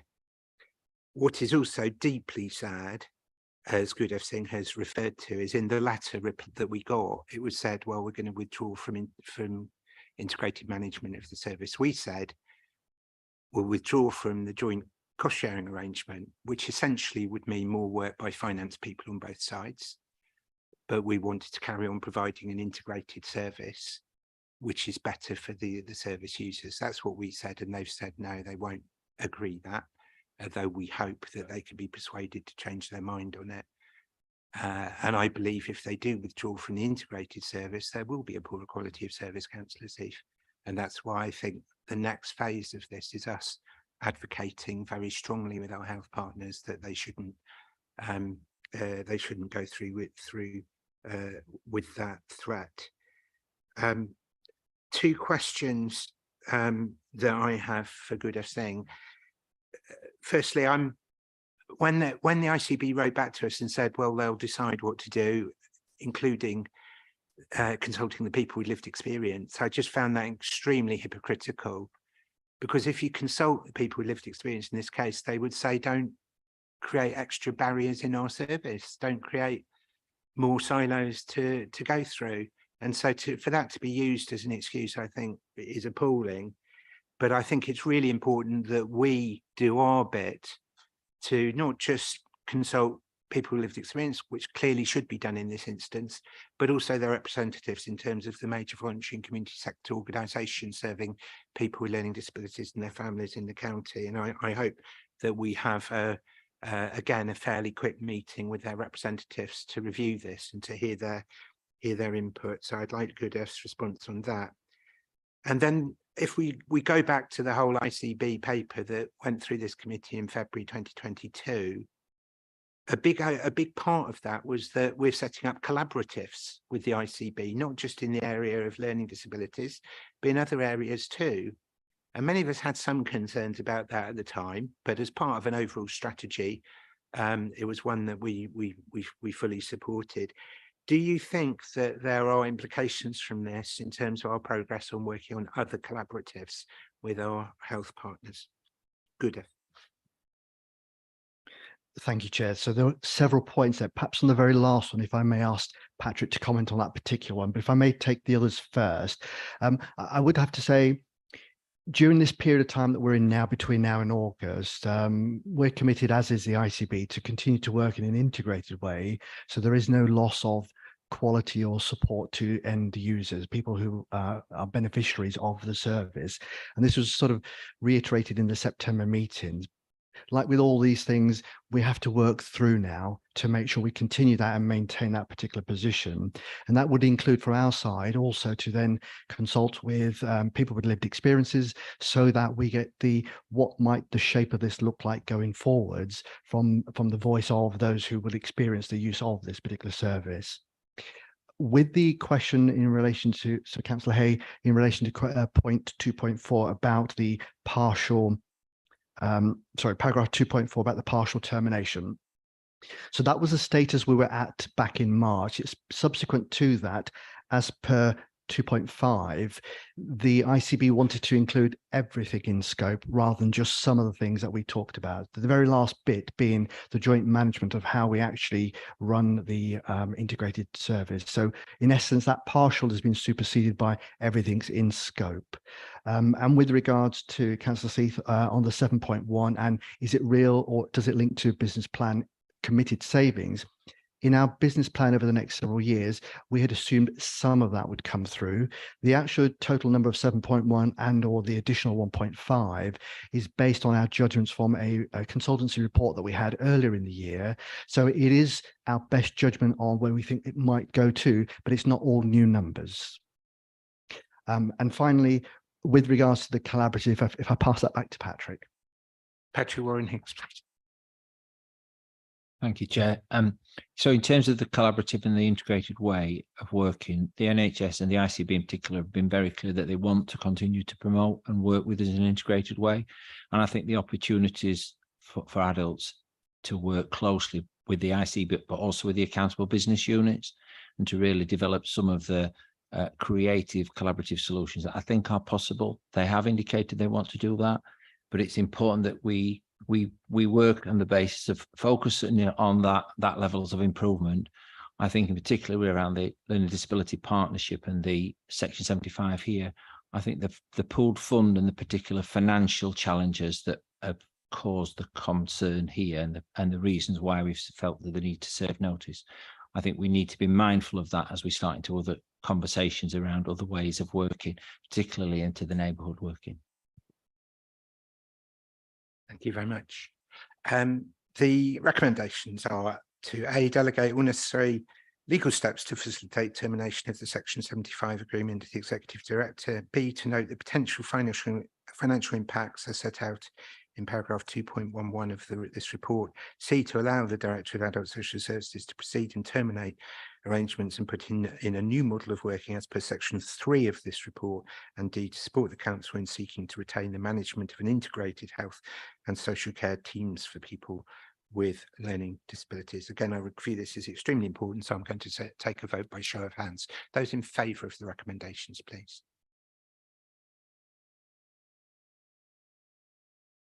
And it is unanimous. So again, I commend the committee for your strength of conviction on this. I'm going to try and get through the next two reports before the break, if I can.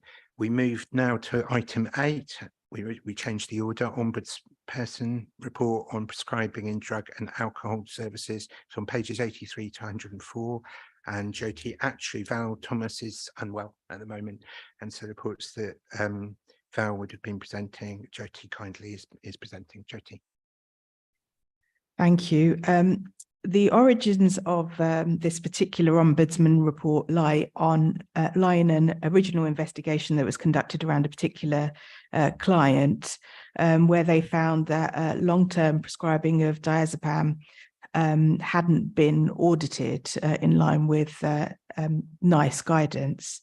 That then led to, there were also some other issues around the complaints procedure, and some recommendations were made to CGL to update their national guidance and to improve their complaints procedure. Subsequent to that original investigation, the Ombudsman informed the local authority of another investigation into which they had conducted an audit of client records in relation to benzodiazepine prescribing. That involved the audit of 9 client records, in which 3 of them, they found that there had been prescribing of benzodiazepine for quite a long period of over 11 years. This is not unusual. Clients do get dependent on diazepam, and many of them will have arrived to CGL already dependent on benzodiazepine. There was no evidence through their audit of a client and clinician discussion and agreement to reduce the prescribing, as would be customary for such a drug where dependency is not unusual. We have since also commissioned an independent pharmacy specialist to review the Ombudsman's findings, and they concluded that CGL's prescribing was actually and had always been in line with NICE guidance. And in relation to the three particular clients, there was a prescribing rationale and it was appropriate and in line with both their own policy and NICE guidance. Our specialist pharmacist had probably the privilege of seeing additional records that weren't submitted to the Ombudsman. But they did recommend that there were improvements in the recording of that client and clinician conversation. So the conversations had taken place, but they probably weren't recorded as well as they should have been, and those records should have been submitted to the Ombudsman. We have, since the original investigation, been working with CGL. So the other, I think, clear point to note from the Ombudsman report and recommendations is that there is clear responsibility placed both at the door of CGL and to us as commissioners. And I think that's a really kind of important point for us to note in relation to all of our commissions, the responsibility that we hold as a commissioner. So we have been working with CGL since that original finding. They've been entirely cooperative. It has led to CGL updating their national guidance and their complaints procedure. We have asked CGL to review their guidance, both in light of the NICE guidance. They were compliant with the NICE guidance, but there's since been new national guidance produced by NHSE in March 2023. And so we've asked CGL to update their guidance in line with that new issued guidance. They have audited or in the process of auditing all of their clients that are prescribed benzodiazepines, and they are improving their recording and their complaints procedures. And Public Health will continue to work with CGL against all of these recommendations and to monitor that they are continuing to adhere to them. We are required to take this report to an appropriate public member committee. It's coming here first with a recommendation that you refer this to the full council. We are also required to publish the Ombudsman report into local newspapers or local newspaper websites, which we will, of course, comply with. Thank you. I'm happy to take any questions. Who'd like to speak on this, please? Okay, 3 speakers. Councillor Bowden first, please. Any finding by an ombudsman against a council is a serious matter. However, let's just be grateful that in this particular case, we're not talking about outcomes which were that much more serious for individuals concerned. Nevertheless, they have pointed out that there has been a failure here, at the very least, a failure of record keeping, if no more than that. And it's explained, and we understand, I think, this fully, that we have joint liability here because we are the commissioners. I think that this particular matter has been investigated very thoroughly, and I'm sure that lessons have been learned from it. It's interesting that there was nothing wrong with the procedures that CGL had. It's just that they weren't following those procedures fully in terms at least of the record keeping, and we weren't aware of that. My request to you, because this is now going to go to full council, and my request to you, and I'm not going to ask for a quick answer because I think that's really unfair, but my request to you is that you can assure yourself by the time of full council and are able to say to full council that you are confident that any of our service providers, not just CGL, that any of them which may be involved in prescribing not merely have correct procedures in place, but that we have auditing in place to ensure that those correct procedures are actually being followed. And I'm not asking you to give that assurance now, but I would be grateful if you could be able to give an assurance to that effect when this comes to full council. Thank you, Chair. Thank you very much. I will reply. Councillor Hay. Thank you, Chair.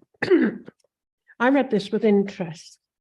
And when it came to alignment with ambitions, it rather threw me because under 3.3 and 3.4, it mentions this new investment improves access and this new investment acknowledges. Normally, I equate investment with extra money going into the system. Obviously, this can't be the case because there's no mention of extra money. What is actually meant by new investment? And I'm sure Jyoti will respond at the end. My own comments. First of all, it's really important that we say this, and I think Jyoti in her introduction did say it, but I want on behalf of the members to say it. We really respect a local ombudsman's report. It's in part of the democratic checks and balances, and it's right that we explore it in detail and respond accordingly. And so we should, as a committee, welcome this report, and we should fully exercise our obligations in relation to taking this to full council and publicising our response.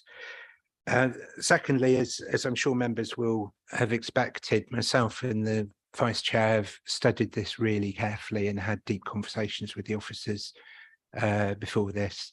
And I commend the fact that we got an independent clinical pharmacist in to review this. And I am persuaded that the CGL followed both the national guidance and their own policy, and that this was, has been said in the debate, a failure of record keeping. The three people concerned were all on this drug before they became CGL service users, and they were asked and encouraged to come off the drug in a way which is good practice. The failure was writing that down. I'm not underestimating the seriousness of the record keeping being right, but I do believe that there's been some very good practice here, and I think it's right for us to notice that as well.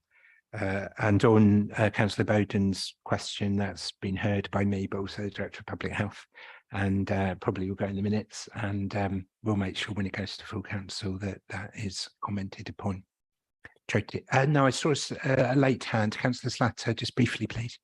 I thought it might be covered. It wasn't quite. Knowing that we are also got another matter on the agenda where we'd be talking about change, grow, live. And let's call them that sometimes, because it's not just a nameless body. I mean, they are dealing with people. They are dealing with people in the community. It's very easy to try and minimize medicalization and record keeping and writing things down when you're dealing with people. You're trying to help them get back to what we think of as more full life. So we understand this, we sympathize, but it's quite right that we went through a process. I am reassured by it, and if it's going to full council, we can hopefully reassure our colleagues. I wouldn't underestimate the risk of it being got hold of by somebody in the press, but I think if we're all saying, yes, there was an error, it was not a serious threat, but it has been dealt with more than thoroughly. I'm so glad we got in the experts, and we can point to that when we're challenged, because I think we will be challenged, to be fair, and we will also, they'll also be asking why are we being asked to commission again. But I'm now happy. I'm happy with the report. I sympathise that when you're in the community, try not to do too much of the nursey stuff, but records do have to be kept and procedures followed. So thank you. Jyoti, please. Thank you. There has been quite considerable additional investment into drug and alcohol treatment services through the National Harm to, can you hear me? I just realised I'm a bit far from the mic, Harm to Hope policy. So there's been a number of different sources of investment that have come at different times. One of them's on the paper, on the papers today, and the next item on this agenda. So yes, through the Office for Health Improvement and Disparities, DLUC, and Department of Health and Social Care, there has been quite considerable additional investment that's ring fence for drug and alcohol treatment. I think that was the only question. Thank you very much.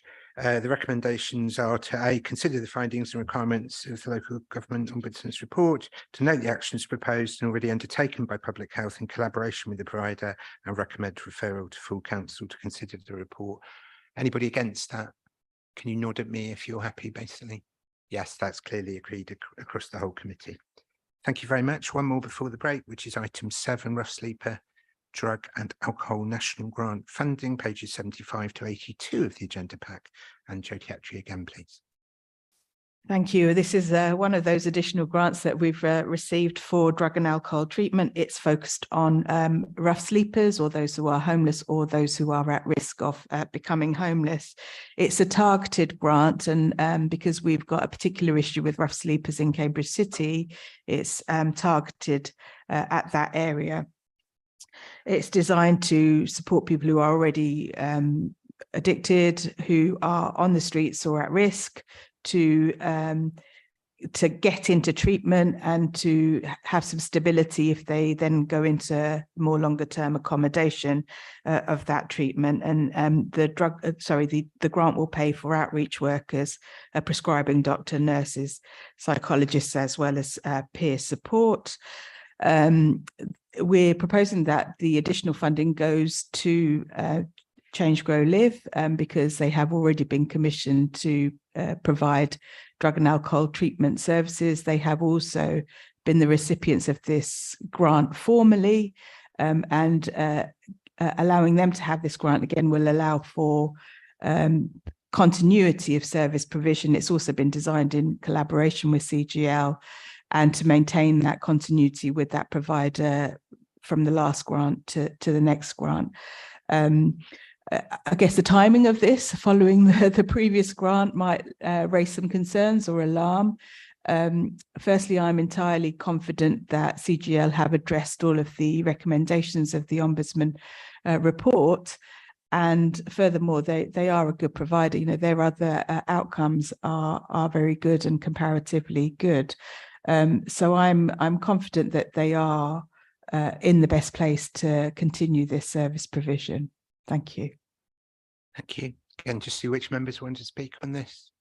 Councillor Bowden. Thank you, Chair. First of all, just to place it on the record, I share the Director of Public Health's assurance that the CGL is an appropriate body to use for this completely. So I understand why, given the last item that we discussed, it was necessary to say that, but I wanted on record that I'm more than happy that CGL are being proposed to receive this money. I do have two gripes. The first one is that Cambridge City is not the only part of the county which has a problem with rough sleepers who have drug and alcohol problems. And that gripe, of course, has to be directed to DLUC, who were the ones who were responsible for how this grant has been assigned. But I would like it to be noted that other parts of the county do have issues, and we can't ignore those. But unfortunately, DLUC are restricting how this funding can be used. The second one is that dealing with drug and alcohol problems generally, and rough sleepers with drug and alcohol problems in particular, is incredibly expensive. And it doesn't have a particularly great success rate. Now, those are just facts. And I think that it's really important that we emphasize, more than is in this paper, we emphasize the importance of recording carefully what the results are of what we are doing and learning from those results. So, we've got more than one thing we're trying to do here. We're trying to reduce rough sleeping. We're also trying to deal with associated problems of drug and alcohol abuse, neither of which are easy to deal with, in combination even more difficult. And the success rates in percentage terms, especially on the drug and alcohol side, are lamentably low. Now, to whatever extent it's possible to learn from this program about how we can increase those lamentably low figures to just to a low figure will be really, really helpful. So I'm not criticizing trying to do this. I'm not criticizing spending the money. I'm asking, can we learn from any successes so that we have better outcomes in future when further programs are attempted? Thank you, Chair. Thank you. And a short comment from me. Clearly, the reversing of the order was to show, of the agenda, was to show that we're being very open and transparent ourselves in understanding our responsibilities. And I, like Councillor Bowden, want to put on record that I have every confidence in the recommendations that have been brought forward that Change Grow Live, let's name them in full, as Councillor Slatter says, are a good provider, and that this is the best use of the money. and that will lead to the best outcomes. So I want to place that on record as well. I've seen two other hands. Councillor Howell first. Chairman, thank you very much indeed. And I'm always happy when we get a grant from anyone. That's excellent. The only thing I will say, however, is that very often with these situations, especially drug and alcohol and homeless, we seem to be fishing people out of the river. We've got to stop falling into the river. That's the key, to get them very early. And I do hope that we can have to look at drug and alcohol and homelessness and stop people actually getting to that stage where they need help. And we really need to fund that part where they know support is there as much as possible. But really glad this is happening, and I'm very supportive. Thank you. Councillor Seif, please. Thank you. This is a grant from, in effect, the UHC. Presumably, we've had to tell them how, in making an application, we've had to tell them how we're going to use the money, or money will be used. And always, at various points, there are monitoring reports which tell the grant giver exactly what the outcomes are. I mean, so presumably that's a document that could be provided to us. I mean, that's the document from which we would learn. I mean, that's an assumption that would take place anyway. And Councillor Count, please. Actually, thank you, Chair. This is very much endorsing and following up on what Councillor Seif has already stated. Councillor Bowden started with. See, as I'm not a regular member of this committee, I have no real understanding of whether Changing Lives programme is good or not. I rely on the people on this committee to do that. So what I've got is I've got a paper in front of me asking for £400,000 to be spent on a body that delivers a program, and then when I look for how good they are, I'm told in the paperwork and verbally that they have good outcomes, and I search for them in the paper, and there's and despite there being very, very clear prescriptions by the grant giver, is to do with homelessness, it's to do with take up of the campaign, and despite there being 2 years under the belt already, there is nothing in the paper, not one single figure that I can find to hang my hat on to say that we've got some good outcomes. I'd have liked to have seen, you know, we've had 2 people all removed from homelessness, 20 people, we've had 40 more people, or 13% take up the drug alcohol programs.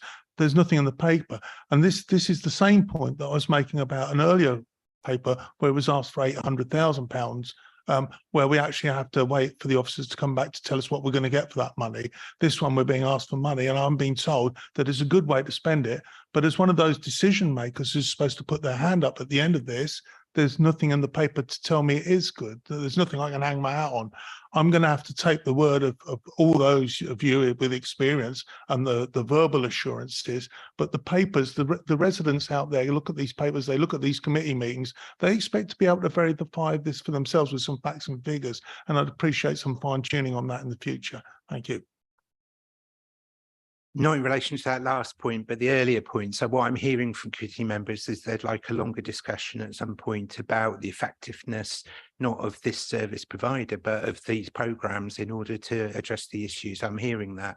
I don't think we've able to do justice to that broader question this morning, and I'm sure Jyoti in her summing up will make some comments, but I just want to place on record I hear it. It's got to be short, Councillor Boulat. I'm trying to be on. Yes, very, very briefly. Like, I agree that more data. I was going to ask, I think one of the interesting things would be like who access what type of support as well. And there's a list in 2.2 about the various support available, like whether it's more pharmacological support, whether more support around mental health. So it'd be good to have some data and breakdown about who accesses which type of support or what mix of support and which types of support is actually more effective. The question was very specifically because it's based in Cambridge City, whether this program does collaborate with the program I know we have in the city around the modular homes that are in collaboration with Hill and the City Council, because I'm thinking about like what next after people access this program. You mentioned in the report around having a more stable housing situation. I think the modular homes idea is quite good in that sense, and I was wondering if they already collaborate with that particular city project. Thank you.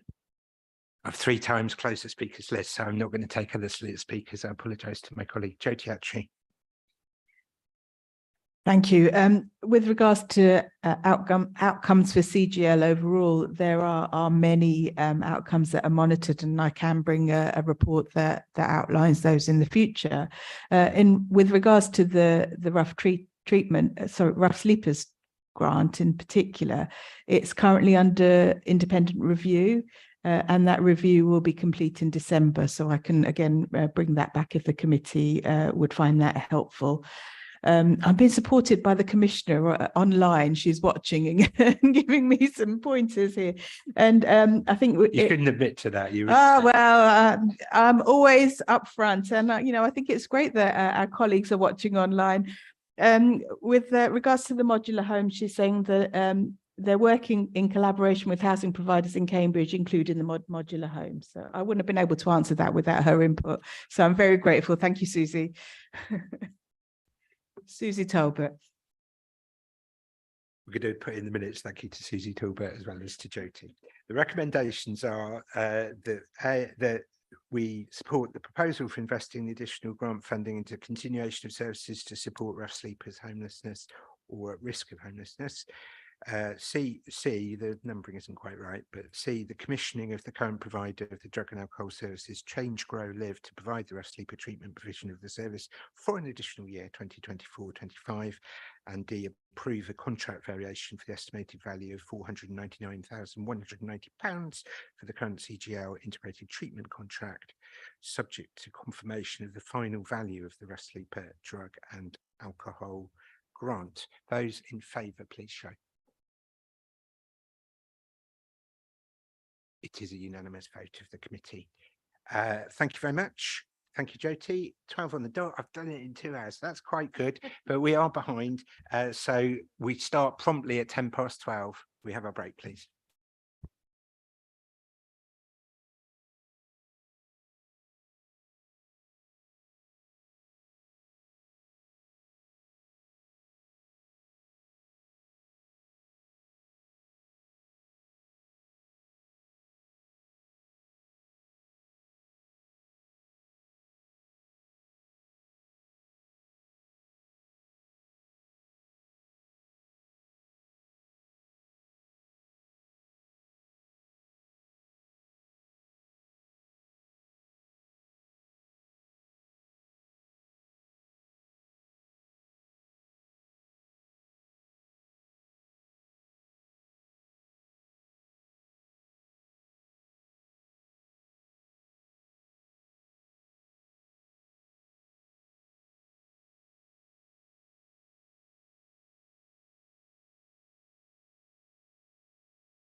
We start in one, restart in 1 minute. Please take your seats.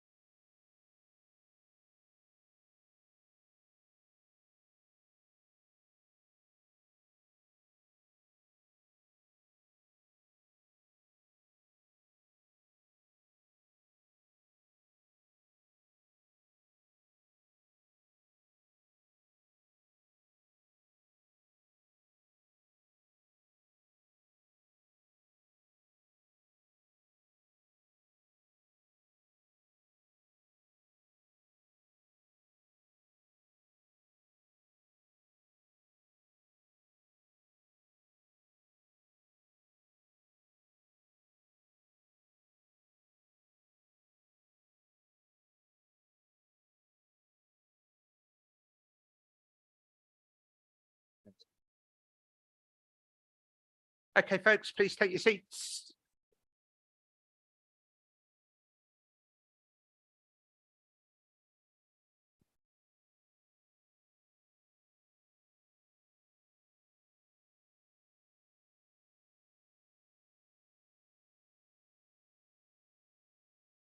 Right, we move to item 9, customer care annual report, 22 to 23. We have this each year. Can I just introduce our report presenter, Fran Marshall?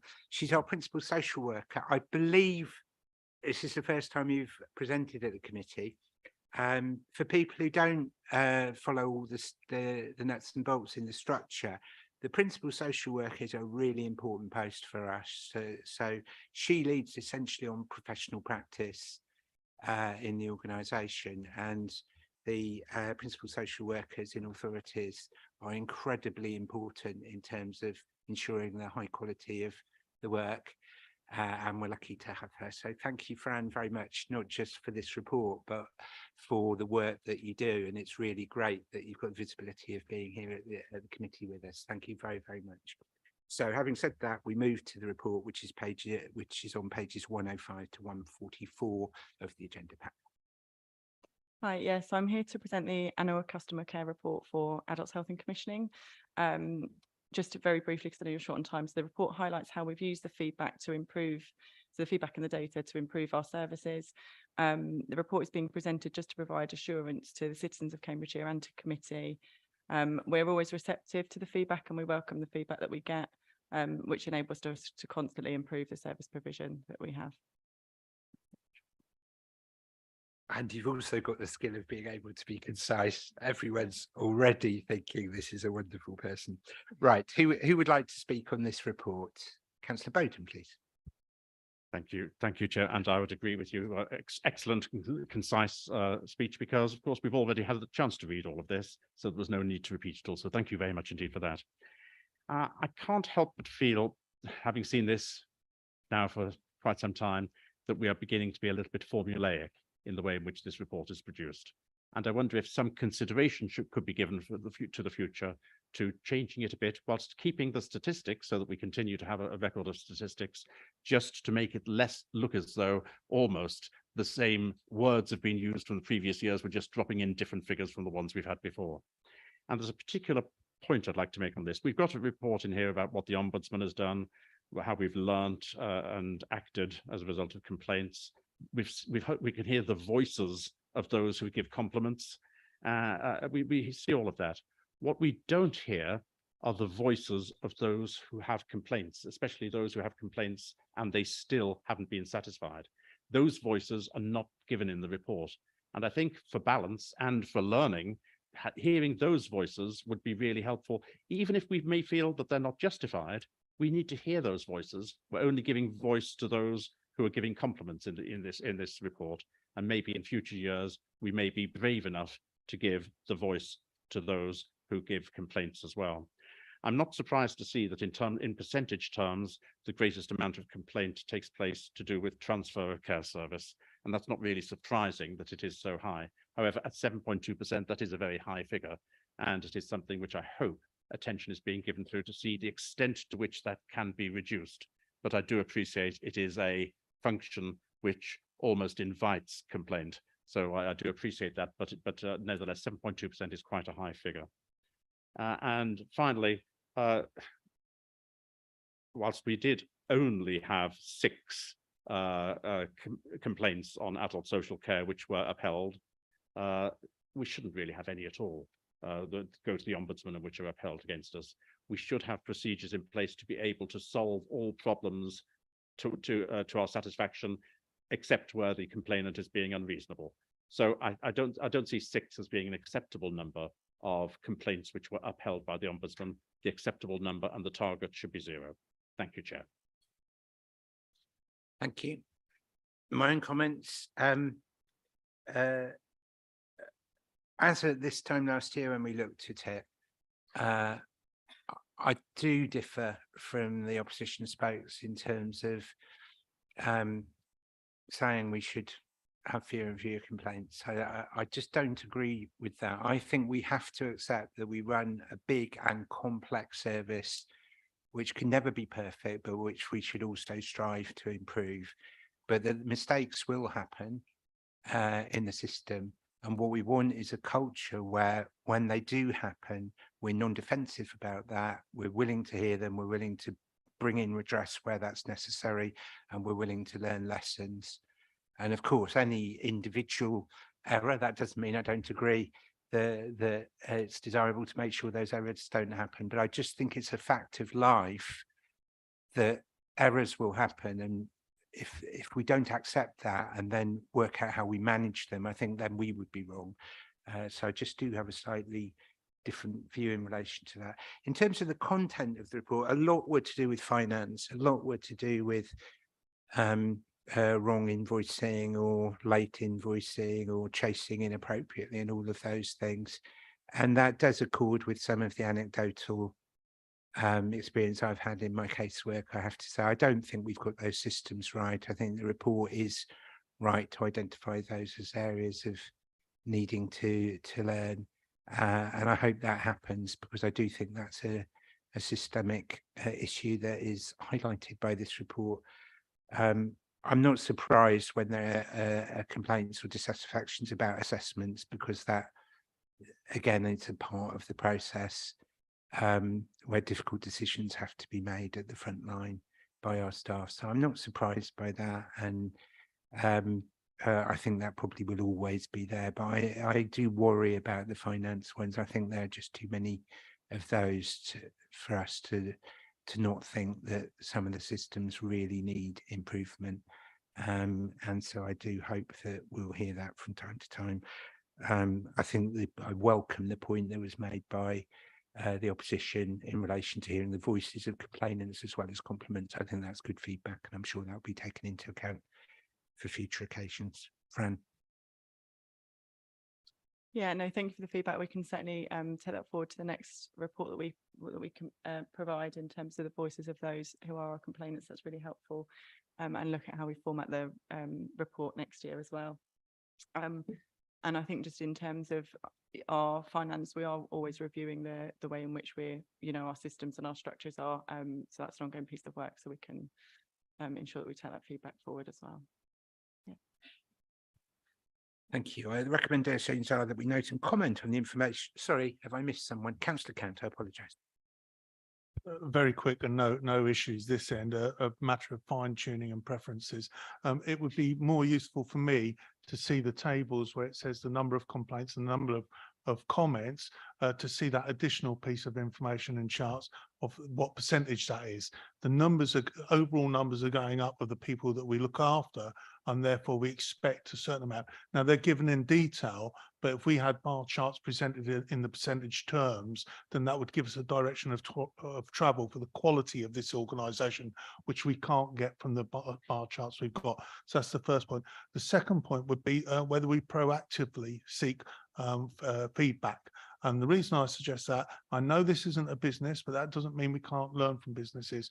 Every avenue you look at in your daily life now, they're seeking feedback at the coal face. What did you think of your service today? Can we proactively seek this rather than just be a recipient? That will help us fine tune much more than just those that are directly involved. So I'd appreciate just those comments being taken on board. Thank you, Chair. On the first one, can we just note that as feedback for future occasions? On the second one, though, I think that an answer would be very helpful. Yeah, so on the feedback, we do have some co-produced feedback forms that have been recently developed, and they're in pilot with specific services in the organisation, and then we'll look to roll those out. So I hope that answers that. I think we do even more than that as well, which is why we have this report. Perhaps Patrick could add to that. Thank you, Chair. Yeah, I mean, that's a really helpful point, because it's something we've been exploring. As you say, many businesses now, many walks of life, we're often asked for kind of qualitative feedback, and it's almost at the point, and it's one of the challenges we face around some of the technology that we have or don't have available to our fingertips, is around how you capture real kind of live feedback. So that's part of our piece of work, which is something we're exploring, which will help us to give us a richer picture about the kinds of feedback that would help us and maybe avoid some of the complaints that we're having to deal with. You know, we know that particularly financial assessments, is an extremely complex process for people who've never been part of social care to suddenly be immersed in. And they're when they're working and they're part of the NHS and they've been in the NHS, which is a free at the point of delivery, and then we're talking to them about chargeable services and the complexities of information that we're asking of them to be able to evidence and helpfully undertake a well-informed financial assessment. That can be extremely confusing for them. So certainly that live feedback is something we're exploring. If honest, we don't really have the technology at the moment, so we tend to use forms, we tend to use paper-based. What we want to explore, and other councils are doing this around the country, are ways in which we can use some of the digital and the technology that's now available that many other businesses use to introduce into a way that we would get that feedback almost live, and to help us inform and learn for going forward. And I think we're going to revisit the whole digital agenda at some point in the future, so we can look at that. Although what I would accentuate is that there should be a culture of continuous learning in an organisation, with every single employee in every single interaction thinking about this, and then being able to feedback through numerous pathways in order to be able to ensure that we are hearing and responding to feedback on a continuous basis. I believe that is true, actually, and so I don't think that we should underestimate the people side of this as well. Councillor Slatter. Yes, I was going to chip in with give credit to officers who picked up on my asking at this very point at a previous meeting, emailed me, asked me if I could get in touch with the people I thought would be able to help.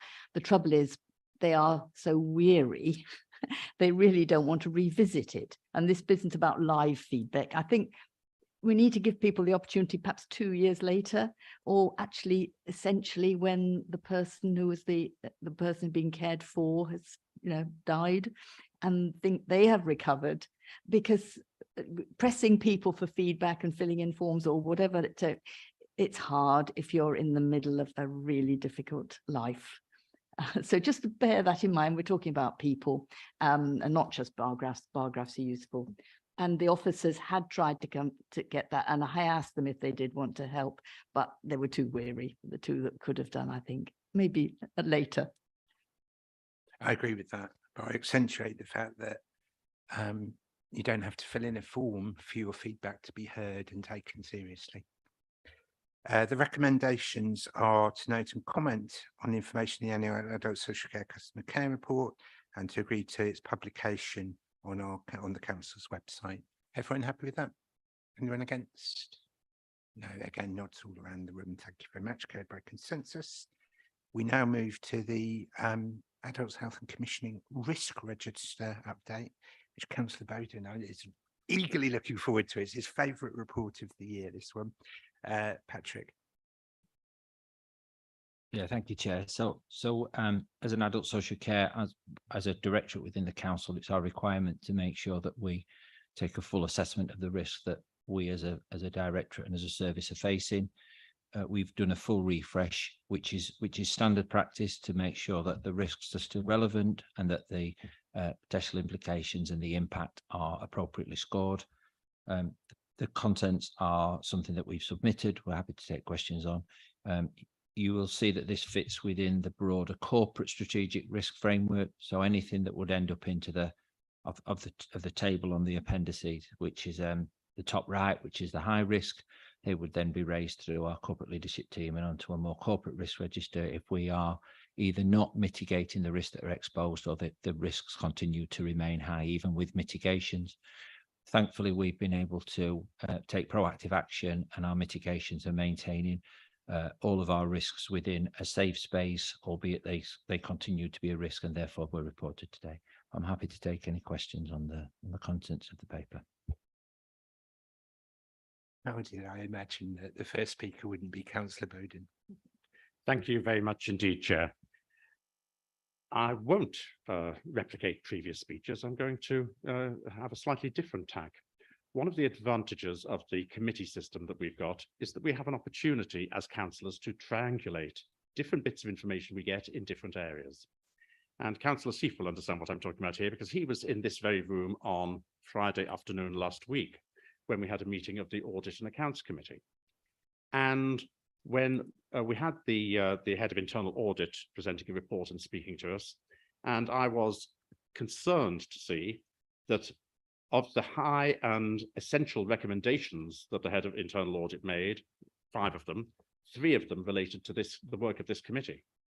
And of those 5, only 3 didn't have a resolution date, and they were the ones from this committee. And coming to this issue, I'm concerned that there seems to be no input from, no concern taken of comments made by internal audit in the matrix of risks that we see in front of us. As far as I can see, risks F, M, and J would all be impacted by the concerns that the head of internal audit has been raising for the best part of this year on a couple of issues I'll come to in a second. Yet it doesn't seem to have any input into this report that we see here. And this report is meant to reflect the current risk scores for all risks relating to adult services. But when the head of internal audit says that there are high recommendations, which are now overdue were at the end of August, overdue by more than 3 months, and still have no sign of being resolved to do with the work of this committee, I do get concerned, and I am concerned that that's not reflected in this report. So the first question I have is, what formal way is there of the head of internal audit having the opportunity to have input into this report and the way in which it's produced and the risks which exist? Because if it's not being taken into account, then there is something which is wrong. But looking at that report from the head of internal audit, there were 2 areas particularly that were mentioned, one to do with the Healthy Child Programme and one to do with the Integrated Drugs and Alcohol Treatment System contract. And it's that second one I'll come to. I know I can't speak forever, but the second one, which I'll concentrate on, where there was real concern expressed by the head of internal audit concerning the failure of us to have quarterly open book accounting for the Health Directorate.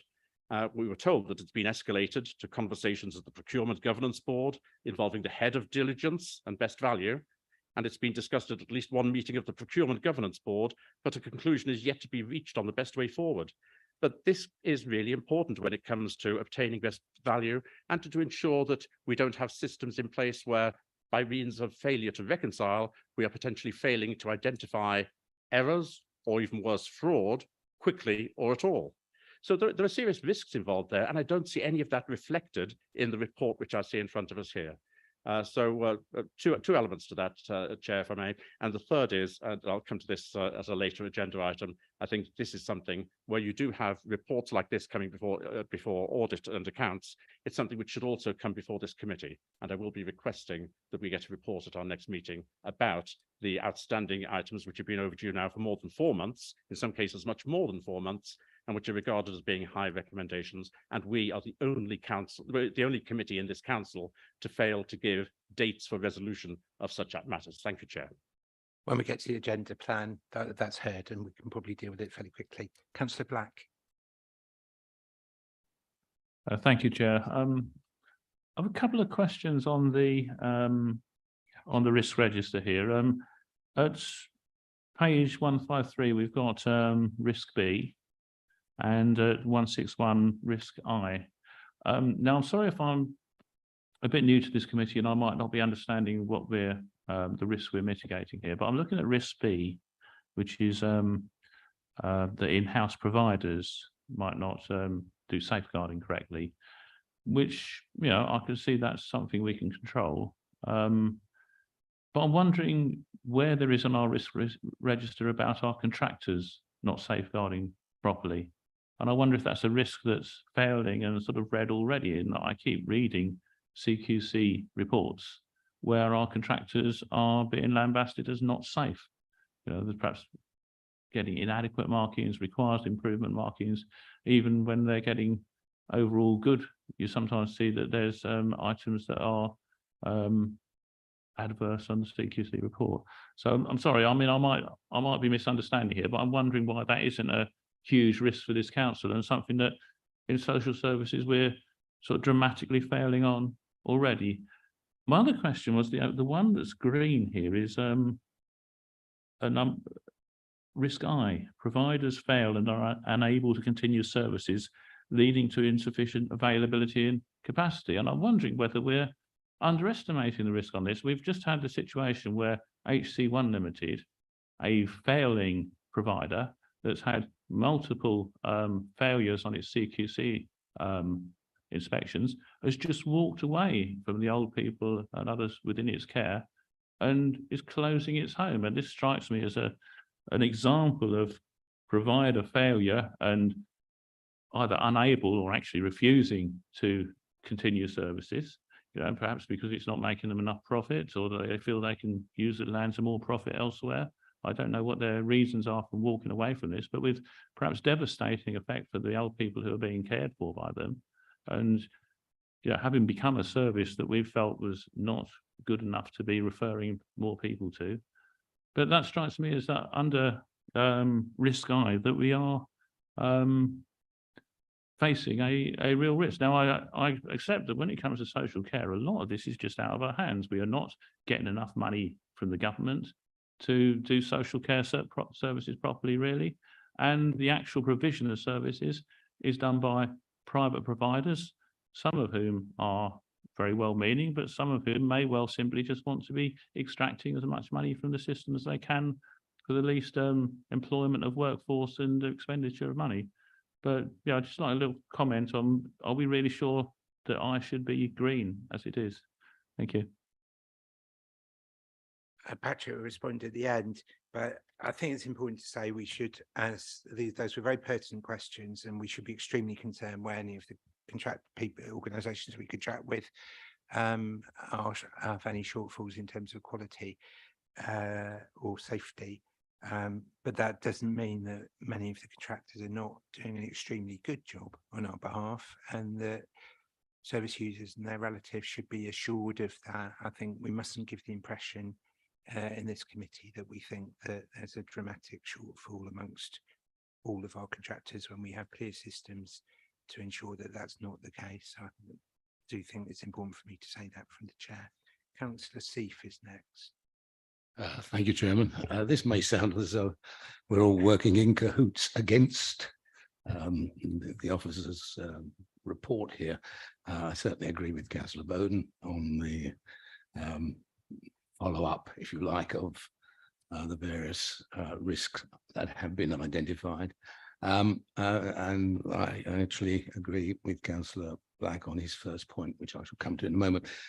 Essentially, my question, which really follows on from what Councillor Bowden was saying, is what of these risks, which of these risks is actually materialized? I mean, this is a register, and a register is telling us what is likely and what the impact may be. But I would actually find it quite helpful to know if we've had any experience of some of these things materializing and whether our mitigations have actually worked. I hope they have. But there is one risk, it seems to me, that is, you'll correct me if I'm wrong, does not appear to be on the register, and that's to do with the physical conditions of the care homes, whether ours or those of providers.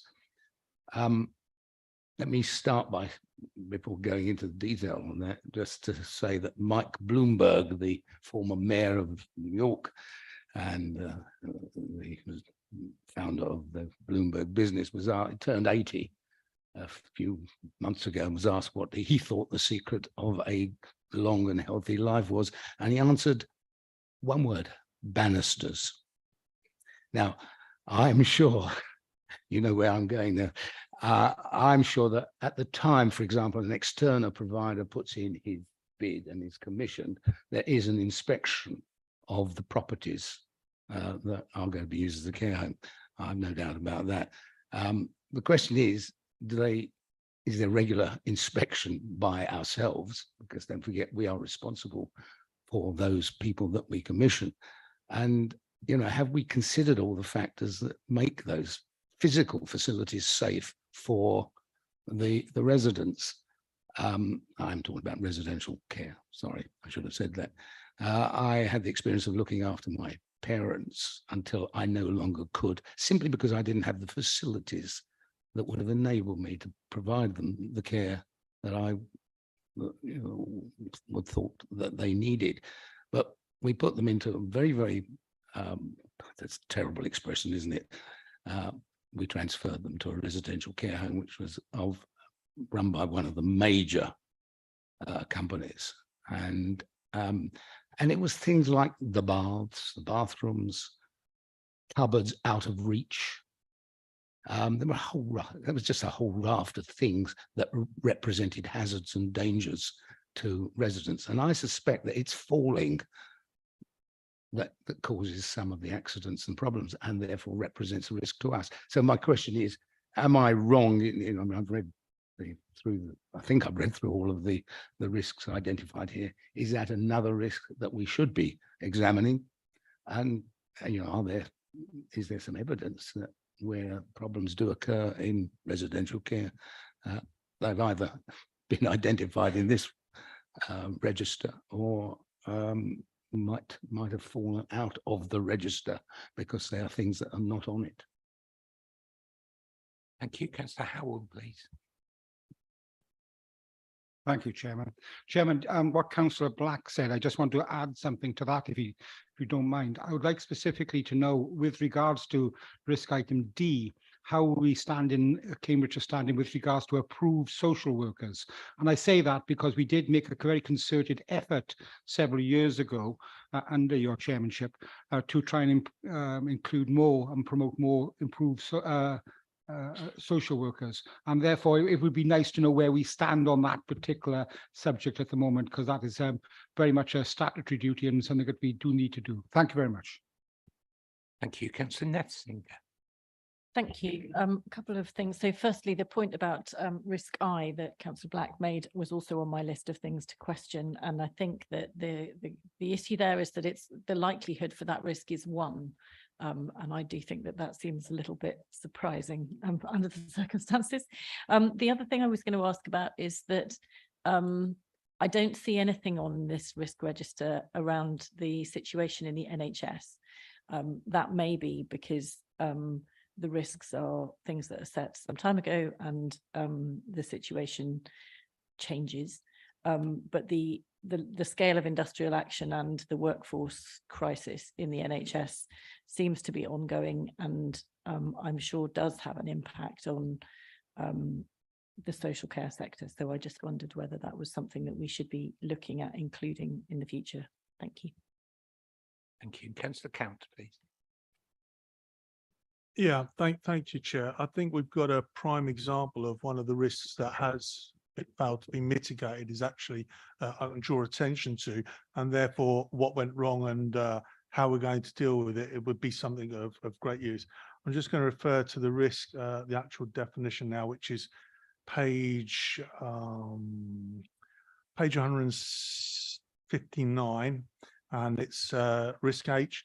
Council overall financial position is adversely impacted by continued increase in adult social care debt, open brackets, volume and amounts, placing the council budget under pressure, requiring corporate support. Now I'm talking here about the adult social care debt not associated with the our partners, the NHS. This is the direct adult social care debt. And as we get reported in the S&R committee reports, we've drawn attention to this repeatedly and the escalation there. And I understand now that we're talking about an increase of 5.8 million from April 21 to May 23, some 50% since April 21. Now that 5.3 million obviously does, 5.8 million obviously does have an effect on council finances. So I think it'd be useful then, following up with Councillor Seek's request, to actually examine, you know, that as the risk against the triggers which were seen, hopefully at the time, the mitigations put in place and how they're playing out, because it certainly is already there. And whether actually the likelihood should be re-examined because of the fact that it's a fait accompli. Yeah, over to you, Chair. Thank you. Thank you. And just one from me. On the one on shared care records, I was genuinely surprised by this, because we've consistently in this committee really railed against the lack of collaboration as we saw it and had been advised with the health service, so that staff could have shared records and not have to have duplicate ones and spend a lot of time logging in and out of systems and hoping for security permissions and all the rest of it. And so I was very surprised in this report to see that our partners are critical of us and say it's us that are behind the curve on that.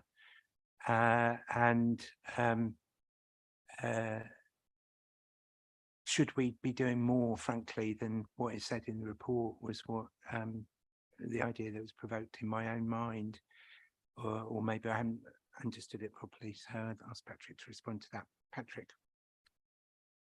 Yeah, thank you, Chair. I'll try and work through these as they were asked. So the first one is around the Audit and Accounts Committee. So this risk paper is for adult social care. It doesn't involve public health. So if there were items, public health has its own risk register. So if there are items on the Audit Committee that relate to public health, it won't be contained within our risks here. As I understand it, there was an outstanding audit action for around direct payments, which is about a direct payment policy, I think, which was due for completion by September 23, which I know we've been working on. I'm looking down at Kirsten, who's nodding at me. So I'm hoping that that one has been addressed. But I wasn't aware of any other items specifically around adult social care that were part of the outstanding audit actions that were being reported. That was the one that I was led to believe. If there are others, then we'll take that away as an action. Because the two that you talked of were, I think that's related to a public health item, and one sounded like a children's item. Carry on. So, okay, so that was that one. But so then into the quality of in-house, the reason that we flag that as a risk in-house is because we have our in-house services. So it's more important for me that we consider all of the risks associated with operating in-house services. That doesn't mean to say that we have concerns about the risks of our providers, and you highlight one around a current provider that's given us notice. Our risks around that are about the care and the quality of care that people are provided with, and therefore I think that's covered in other sections rather than pulling it out about saying that there's a risk around provision. There's aspects in the risk register which talks about quality of care, talks about safeguarding, and so we're covering our risks in those other aspects rather than calling them out specifically. And I don't feel that there is a substantial risk by HC1 leaving the market. There are 75 people that have been displaced as a decision by that provider to leave the market. We've been able to accommodate them within other care settings around the county, and we're close to identifying suitable accommodation for all of those people. The reason that HC1 left the market is publicly known, but the reason we placed an embargo on was about a poor quality of care and that they didn't improve on their quality of care. Now, our risk register, for me, shows our mitigation of that, because we've identified that where providers are failing and where there's concerns about quality of care, we implement and manage through the mitigations that we've identified in there. So I think that's a demonstration of how we use the risk tool and how we identify risks that could occur, how we mitigate it, and in that particular example, that's how we delivered it. I think that covers failing providers. Social work vacancies. You talked about approved social work vacancies. Now, approved social workers in the past suddenly became approved mental health practitioners. If you mean approved mental health practitioners, we've got a program of supporting people to take on additional training to be approved mental health practitioners. It continues to be a challenge for us around our risk. It's focused within our workforce and our recruitment, because the levels of demand in mental health services and the need to have AMPs, as we refer to them now, it continues to be there. But we have internal training programs as well as continually trying to attract people who are already qualified as an AMP into the workforce. So the risk in the NHS at the moment, we haven't considered to be that we're exposed to a risk in the NHS. Our delayed discharges are relatively low. We're managing the demands that come from the NHS, but this is an iterative and a live document. So we will continue to review if we consider to be concerns, particularly heading into winter, that there are concerns and exposure to risk greater than we would consider others. Then we will certainly include it. So we will make sure that we maintain that oversight of the NHS and the risk that poses. In terms of debt risk, there was a deep dive earlier this year. We've addressed that through actions, but we're more than happy to bring a more detailed paper to committee or to another setting, just to give you to talk through the mitigations that we've identified in the paper here as the risk and the actions that we're doing and how that's demonstrating in terms of managing the levels of debt and bringing the levels of debt down. And then shared care record, I think that was about a specific risk towards our, rather than us, it was our particular IT solution at the time, Chair, but it's important that we continue to flag that because we've still got the same IT solution. So I think it's important that we flag that there continues to be a potential risk around interface with the shared care record. But I'm pleased to say the shared care record now within learning disability space is progressing, and we have overcome those challenges there. But we shouldn't take the risk, and it shouldn't take the risk off. If we've had it once, we need to make sure that we continue to identify it. Thank you. Just for the minutes, I do hear around the table concern that it might not be right in the report on the risk of contractors failing or handing back contracts. So I will ask that to go in the minutes, just as feedback from members, not formally voting anything. But I think that is an outcome listening to the debate from several members. So I just would ask you to reflect on that. I do want to drive us on because we've got the important issues still to cover, and I do want a decent break for everyone before the afternoon session. So we move. Thank you very much. There is no vote required. I didn't get an answer to my question. Just remind us the question. Well, one was have these particular risks. The physical risk, that's right. And the physical risk. Yeah, sorry. Yeah, so the physical risks are primarily around the Care Quality. The Care Quality Commission are responsible for the registration of the manager and their business and their operating. So they will inspect the building. Our focus is around the care and quality of the people that are within the service. But we have a team that go out and support and undertake inspections, as do the Care Quality Commission.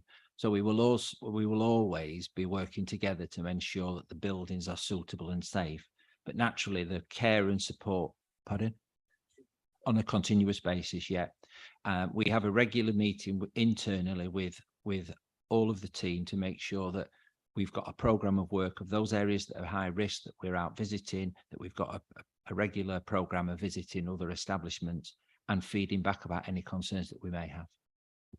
Is that on the risk register? The risk around care and quality is on the risk register. The risk around potential buildings isn't on the risk register because it wouldn't be our responsibility. It would be through the Care Quality Commission. We would be looking for them as a partner to be picking it up. But if we were going in and there was areas of risk through the condition of the building that was exposing somebody to poor quality care or to safeguarding risk, then it would be covered within our risk register. We'll take it as an action and make sure that we've got the right wording within the risk register to satisfy that point. Okay, I have to close it there. Sorry, Jeff, but I do have to close it there. Your point's clearly been heard. We note the updated Adults Health and Commissioning Risk Register, and we're not asked to vote on it. Thank you very much. Thank you, Patrick. Item 11, Finance Monitoring Report, Justine Hartley. Pages, I should announce pages 169 to 28008 of the agenda pack. Thank you. So you've got before you the August report. The keen-eyed amongst you will notice it's in a new format. So with a new, with Michael Hudson here as a new Section 151 officer, he has asked us to change the format of all of these reports so that you now see a gross and a net basis. So this is consistent across all the committees. And so you're seeing for the very first time really in this report the extent of all of that income that we've got coming in to support our services. So just for noting, in terms of adults, you've got 130 odd million there. A lot of that comes from health, obviously through the Learning Disability Partnership, but also through Better Care Fund. You've got a lot of grant funding in there, and you've obviously also got care contributions. And on public health, it's largely the public health grant with a bit of other grants and a bit of income from shared services. So the overall position at the end of August for adults was a forecast overspend of 2.5 million as the underlying position. And a lot of that is about pressures in older people, but we've also got pressures in mental health and in physical disability. We are starting to see now older people numbers rising as they did pre-pandemic. So obviously we've had a lull for the last couple of years, as you'll be well aware, that we've been underspending on older people. Our numbers have not been going up in the way that we had expected in the business plan. I think that maybe the acceptance now of going back into residential care is now back where it was, and we are certainly seeing numbers growing in both residential and home care for older people. So you've got a 2.5 million overspend forecast there. Another new presentation is the mitigations offsetting that. So previously these would have been elsewhere in the report. Now we're trying to show really clearly what the pressure is on the services. There is 2.5 million of additional grant funding. We've done a lot of work around grant funding to see what we can support. We've also got a lot of new grant funding that's come in that can be used to support the market, can be used to reduce adult social care waiting lists, can be used to support the adult social care workforce, etc. So we are holding as an overall position for adults a forecast balance position with that flexibility in the context of a wider pressure sitting across the council as a whole, which I'm sure members are aware of from other reports. Public health, we're forecasting a £380,000 underspend at this stage of the year. A number of small underspends, but we've talked about this at previous committees. We're trying to make sure we bring out those underspends as early as we possibly can this year. And so there's perhaps more than you might have seen before, but those are there. You've also got in the report the savings tracker on pages 201 to 203, and you've also got the reserves position at the bottom of the report, including the forecast usage this year of 3.2 million of our public health reserves. That's about all I wanted to say, really, but I'm happy to take any questions. Of course, who'd like to speak? Councillor Bowden. Thank you, Chair. I have for the last 18 months been expressing concerns on the public health side about the reserves and our failure to anticipate the increase in those reserves as a result of underspending, primarily because we haven't and continue, I understand, not to be able to fulfill all of the spend that we have commissioned, where providers haven't been able to complete the volumes that we had anticipated and budgeted for. And that continues to be the case.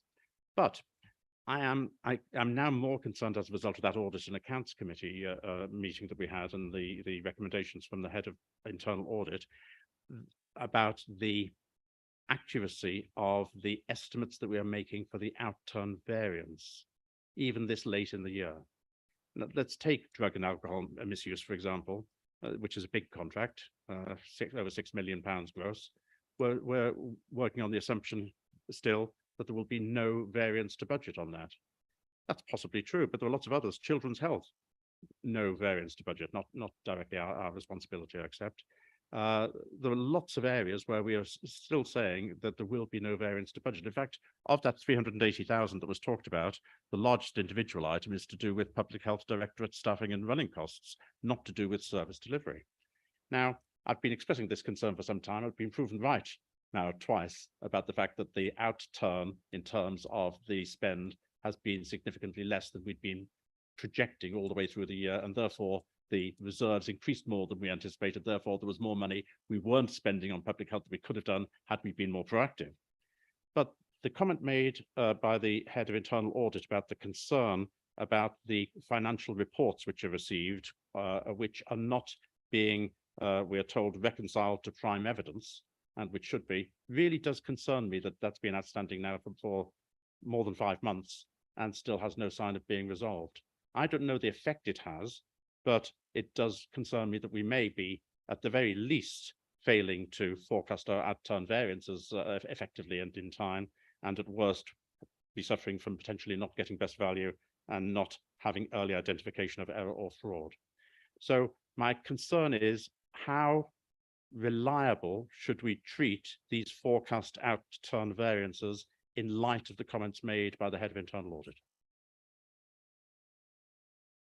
Thank you. I think there's an accounting aspect to that which Justine will comment on, but I'll also give Jyoti a chance to comment if she wishes to on the wider point.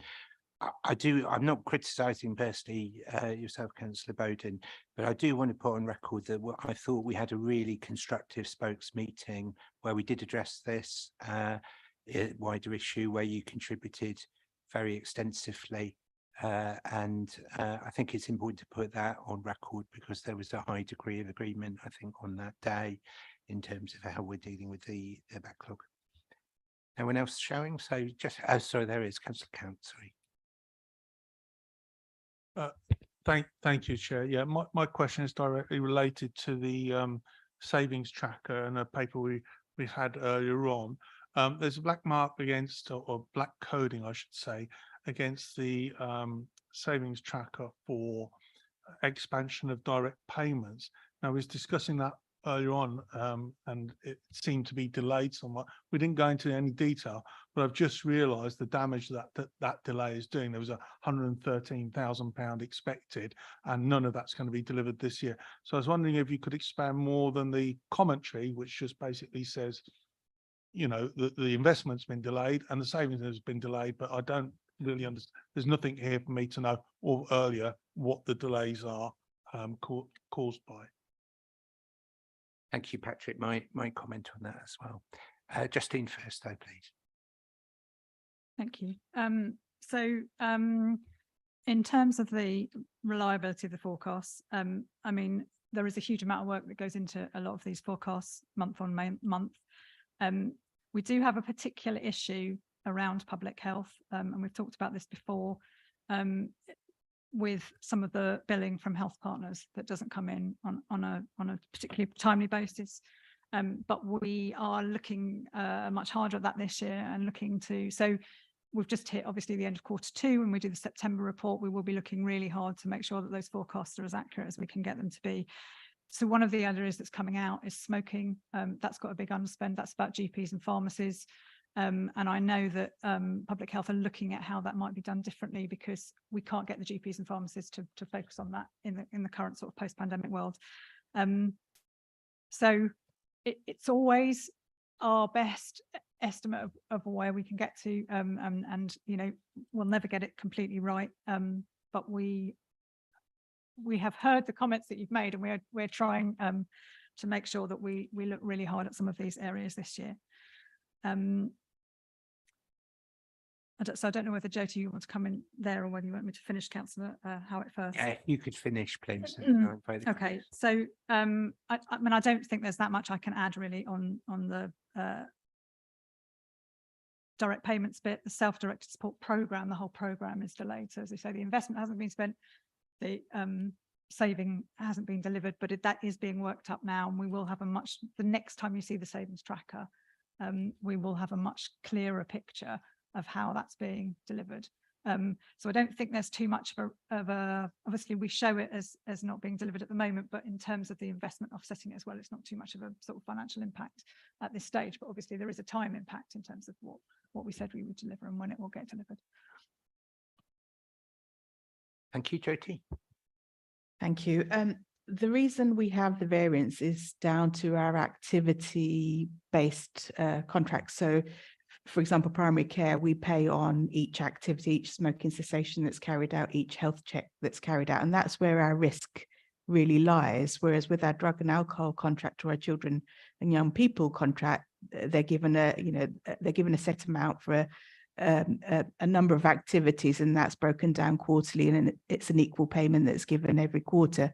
That's why they don't present as much risk in terms of underspends. It's the activity ones really that are more risky for us. And as Justine said, it's primarily down to pressures on primary care, both GPs and pharmacies, that's resulting in underactivity. And Val Thomas is working really hard with the GP federations as an alternative route for procuring that activity, and so that we do both spend and deliver this really important activity that we need to keep our folks healthy. With regards to the other issue, it's to do with open book reporting. We do have in our contracts the option for open book reporting, and I give you every assurance that we do look at breakdowns of spend. I think what's at question here is the level of breakdown that we look at. For example, we don't know how many pens they buy, how far do we go, and what's a proportionate level of investigation. And really this is an issue not just for our contracts, but a whole corporate issue across the council. Do we have the option for open book reporting in all of our contracts, and what are the triggers, and when would we switch them on in terms of what level of detail we go down to. So we do look at breakdowns. We absolutely look at breakdowns, and we look at projected breakdowns for the next year as well. My staff don't have the capacity or the skills to look at every level of breakdown for every single contract. And I think what we need to do is work with procurement and audit to develop some criteria which would trigger us to look at further details. And that's what we're going to undertake. Thanks. And council accounts, point to indirect payments, Patrick. Yeah, thanks, Chair. I don't think there's much more to add other than the points Justine said. That this is the self-directed support program is a program that's been operational for some time. As I understand it, there's been some significant changes in key personnel that were leading the program. That's resulted in the slippage that we've described. So the investment hasn't been called upon, but that's placed at risk the 113,000, which is therefore shown as black and unachievable for this financial year. But direct payments is an area, and we go back to the workforce discussion around the growth of PA market, is something that we want to promote, we want to encourage, we want to support. So it's a focus for us, hence the program continues, but we're just having to realign the savings tracker so that it predicts more accurately when we potentially will recover some of the savings that we've said, aligned to when we will use some of the investment. And I openly acknowledge this is a priority for us, and we haven't made the progress that we'd like to. I openly acknowledge that. On the report, with thanks to Justine in particular, there is no vote required. So we have noted the report and the discussion. If any member wishes to object, please do, but I'm going to suggest on item 12, key performance indicators, that we take the report as read and go straight to member questions and comment. I'm getting nods. Who would like to, Jyoti will be answering these, who would like to contribute to it? None, in which case I'll just say, and I will give you a chance to respond, but this report's important. We need to know what KPIs are. I think it's a very honest report showing where we're lagging and being honest about that, which I commend. And I think we understand some of the reasons behind it. I put this out on record. I have got a member contribution, which is councillor Count. Yeah, thank you, Chair. Unfortunately, the computer is frozen on. I can't get my comments up, so I'm going to have to work from memory. There are various targets in there about KPIs at certain age periods, and the targets are not met. They're in the red, and then they go on to say, however, so if you take the 14-day target, they say, however, if it was allowed more than 14 days, it's 96%. It was more than 7 years, it's 87%. I'm working from memory because I don't know why my computer's frozen. I find them to be rather pointless clarifications because it doesn't say to me if it's more than 14 days, it will be in days 15, 16 or 17. Is it going to be at 3 years, 10 years, or when they have their 21st birthday?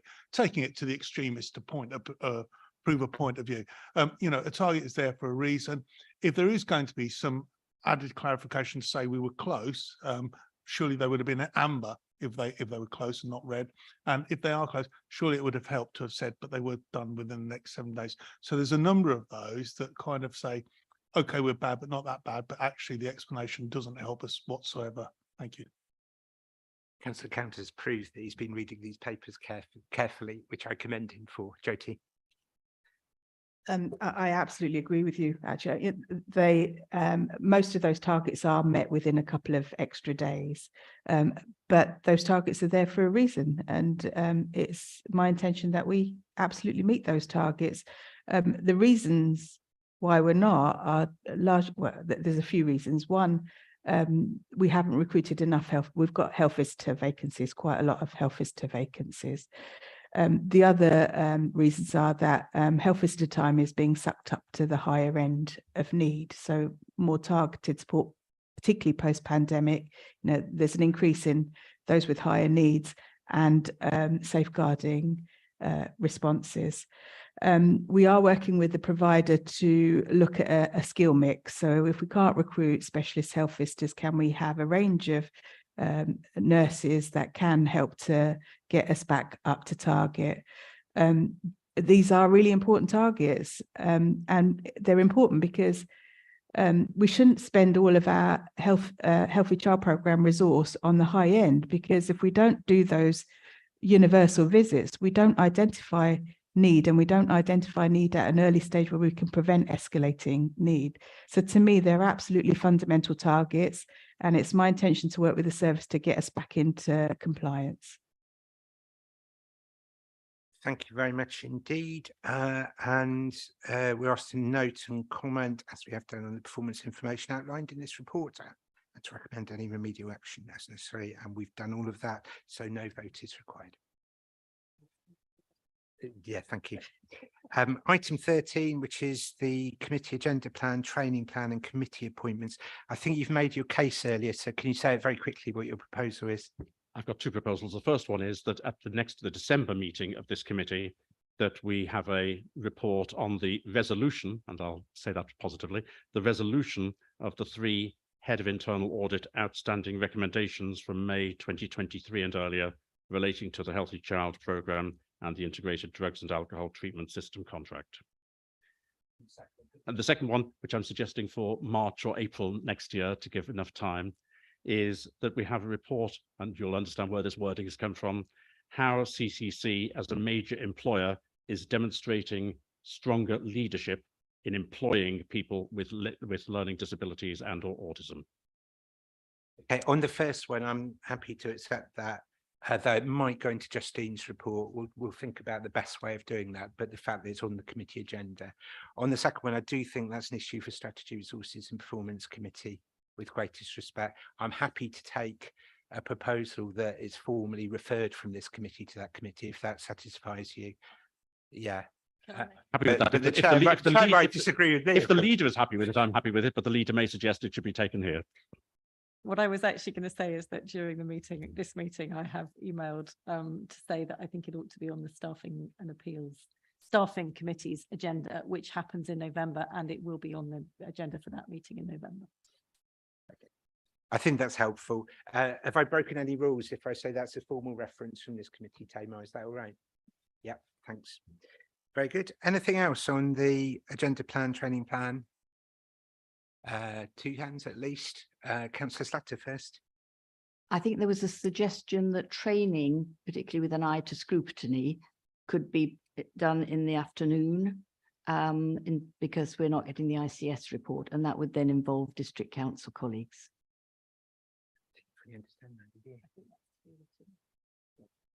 Can I talk to you? It's not that I disagree with you, but I didn't fully understand it, Councillor Slatter. I'll talk to you in the lunch hour. Yeah, I'll talk to you in the lunch hour. Well, that's fine. We'll be returning to health scrutiny training and its follow-up in the afternoon. So I'll talk to you in the lunch hour. It's just I say I'm not against what you said, but I haven't fully understood it. Councillor Count. Thank you, Chair. If I understand correctly from one of the responses, there was a suggestion that a paper could be bought explaining fully the mitigations against the risks and what was being done about the 50% increase in adult social care there. I think the points are important, but whether we do a whole paper just on that is what I'm struggling with, and whether it's better built in. I think again it could fit in. I'm looking at Justine who's nodding. That could be fit. So I'm not disagreeing with you. I assure you, Councillor Count, but that we do that through Justine's report rather than a separate report. Okay. Anything else on item 13? Committee appointments. I want to just read into the record that Councillor Boulat has kindly agreed to go on the CCS Quarterly Liaison Group. Councillor Garvey has kindly agreed to go on the CPFT Liaison Group. And I just remind all members that these are not number limited meetings. They inform our both our relationships with our health partners, which we've seen today, need careful investment of time, and also our health scrutiny role. So if any member from any of the political groups wants to volunteer, as Councillor Boulat and Councillor Garvey have, I strongly encourage that. I've not done too bad on timing today. We resume at 2 o'clock, and I thank all the officers for, I think, an excellent morning's work. See you at 2, everybody.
Right, could we take our seats, please, members?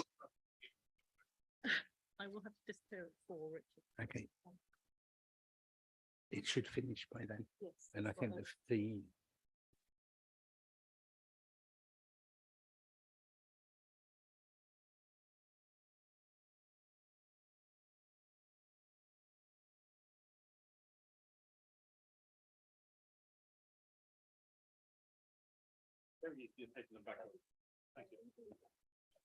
welcome to Councillor Horgan and Councillor Noaz, two of our district representatives. Councillor Jose Hales was here, but was unwell, so he's had to withdraw from the meeting. And we had an apology from Councillor Healy. I'm not sure if Councillor McAdam will be joining us, maybe.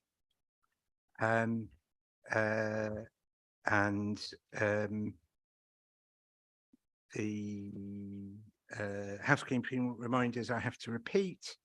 No fire alarms test scheduled today. If the alarm sounds, leave by the exit route via side door in the corridor there next to the kitchen. If you want to speak, raise your hand. And I've got to be really careful with this joke. My learned friend, that was all right, wasn't it? My learned friend on my right is assisting me today. I got away with that one. At the moment, no one's joining us online, I believe. Is that expected? It's not expected. As I said this morning, but for Councillor Noaz and Councillor Horgan, the presenter from the ICB on winter pressures sadly is herself unwell, and so has had to withdraw at very late notice. That has given us an opportunity to use this hour between now and 3 to look at the scrutiny training that took place and the conclusions from that, which I thought was really good, but we'll come on to it in a second. And also to discuss the forward plan in terms of health scrutiny and to get members' input into that. But first, I'd like to sort out what we do about the winter pressure. We could just drop it, but I'm not in favour of that. I think the whole point of doing the scrutiny was to influence the decision making before winter comes. And so in discussion with Democratic Services, our recommendation to you is that we set up a short-term review group for those who are at the training. That was one of the options that was recommended to us in the training. And I'm here thinking about 2, 3, 4 members who would go through the papers, have the meeting with the ICB, perhaps meet one other time, all by Zoom, so it wouldn't be too burdensome in terms of travelling time. And then to come up with some recommendations that would then come to Spoke so that each of the parties would be apprised of those and have to be comfortable with them, but which we could then publish, and that would still enable us to do that scrutiny work in the time scale. So that's what I'm going to recommend. Before I go forward, is there agreement of that, of people got better or different ideas?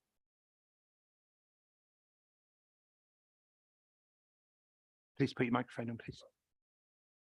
Well, there is one thing I'd quite like to raise, which is immediate on winter planning. And of course, if we leave the whole process going over several weeks, the winter will be upon us and the planning will be after the fact.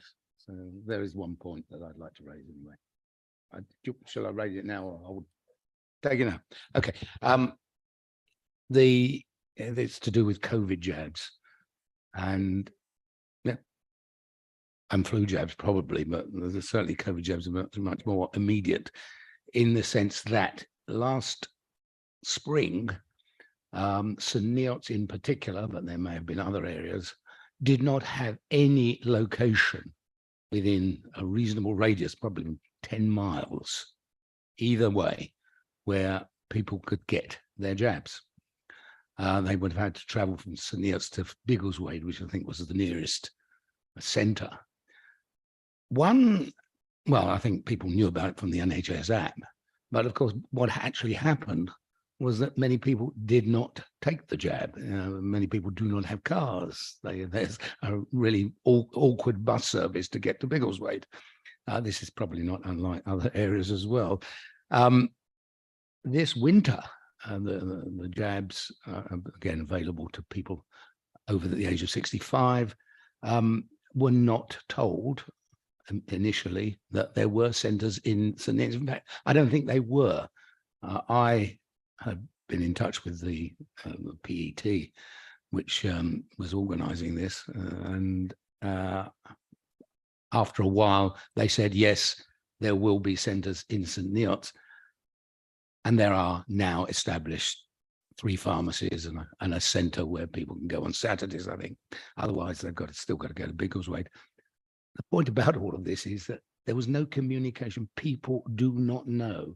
And in fact, if they'd then, once these came on stream, if they went to the NHS website and tried to book an appointment, they would not have found those centres, and particularly the pharmacies, because the NHS books 5-minute slots, which is fine in a centre that's got lots of volunteers and people to do the paperwork, but a pharmacy with perhaps 1 person carrying out the jabs. So I think it's about communications. Yeah. And the winter planning paper prides itself, it seems, on communications, but I think they've been very, very poor in this particular regard.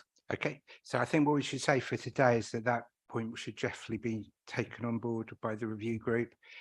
If we decide to establish one, and you've made your point really, really well there. There's just no one around the table at this point who can give a good answer. No, I to know, that. I understand that. I don't want to put anyone on the spot unfairly. What we're just doing is establishing if we want to set up a review group. Councillor Slatter. Yeah, it's deeply disturbing that there's nobody who could even come along and do their best to present a report, which one assumes is a product of a team. And that team is still back out there, even if one is suddenly ill. Can we not at least send some of the issues that have come up, either in the that we know of, that really worry us? Because no doubt the Conservatives have had a group meeting about the documents and have come up with things they were going to ask. Some of them, I think, would probably been sent to you already. Can we not at least get those into the system? The question about the flu and the COVID jabs was one of them. Communications is the allied one. Can we not at least send that to the address we were given for communications? I wouldn't want to be waiting any longer for some of those things to get into the system. I really wouldn't. My suggestion is to go further than that, which is to set up a review group that will put these questions, and they can go quickly to the report preparer, because the sorry, Chair, I'm saying that is too late. Yeah, I hear what you said. I've just said they could go immediately, not having to wait for the review group to set up. Oh, no, you to the didn't quite report say it. preparer. Fair enough. If I didn't say it clearly, I apologise. And just to remind you, on a cross-party basis, we had a preparatory meeting, as we now intend to do every cycle, for the health scrutiny, and Rashenda, who we'll hear from in a moment, took copious notes in that. So we've got a good knowledge of questions that members want to put. There may be more, of course, but we do have that, so that could be acted on quickly, and I acknowledge that. So all we're debating at the moment is whether to set up a rapid review group. Councillor Bowden. Thank you, Chair. It was Councillor Slatter's comment which just made me think I needed to say this. Given what we were talking about earlier today about the Learning Disability Partnership and the fact that what had been in place since 2002 is now, for want of a better word, falling apart. And given the failure to turn up here to speak to us, I'm just worried about the relationship that there is between this particular ICB and ourselves. And it's not that what you're saying is illegitimate at all, but can I just ask for your goodwill? It's not the right place to have that wider discussion at this point. It's not on the agenda. You know, I personally absolutely believe that someone was set up to come and has been taken ill, and I think that we should just accept that for today. I hear your wider point, and you've said it in reality, but I don't really want to debate it just at this moment. I think certainly for those in the quarterly liaison group with the ICB, I think that's a very, very active discussion that will be happening at the next meeting. And I invite you or anyone who wishes to join that discussion to come along. Anyone else on my proposal to have a rapid review group on this? Okay, can you nod at me if you think it's a good idea? Yes, I am seeing nods. I wasn't quite sure, so that's very good. So I'm now going to take volunteers. The rules are, it doesn't have to be exactly proportionate, but it's obviously preferable if we have at least one member from each group. Probably we don't want too big a one either, so people can meet together fairly easily and get on with the job. So can I invite volunteers who'd like to do that? Councillor Daunton? Councillor Boulat, is that? Councillor Black? I don't mind. Someone has to wave at me though. If you wave at me, I'll see it. Thank you. So I'm looking for someone to wave at me, I hope, on the Conservative side. Thank you very much. Thank you very much. So I do invite any other volunteers. As I say, it doesn't have to be exactly proportionate. If there's someone burning who wants to do it, particularly looking at the district maps. Okay, so that's 3 people. So I'm now just going to read out what we'd be agreeing. That the committee establish a rapid review to progress our scrutiny of integrated care systems winter plan, that we appoint the 3 councillors identified to that review, and that we delegate authority to the Democratic Services Officer or the officer supporting the review. So I think that's probably to be determined because it's written like that, to provide feedback to the ICS when it's winter plan 23-24 at the direction of the rapid review group and in consultation with the 3 spokes of this committee. And although it isn't formally part of the recommendation, I just say again that the questions are already prepared to be sent immediately to the ICB in response to what Councillor Slatter has said. Everyone happy with that? Just nod at me if you're happy. Yes, I'm seeing it all around the room. Thank you. That's agreed by consensus.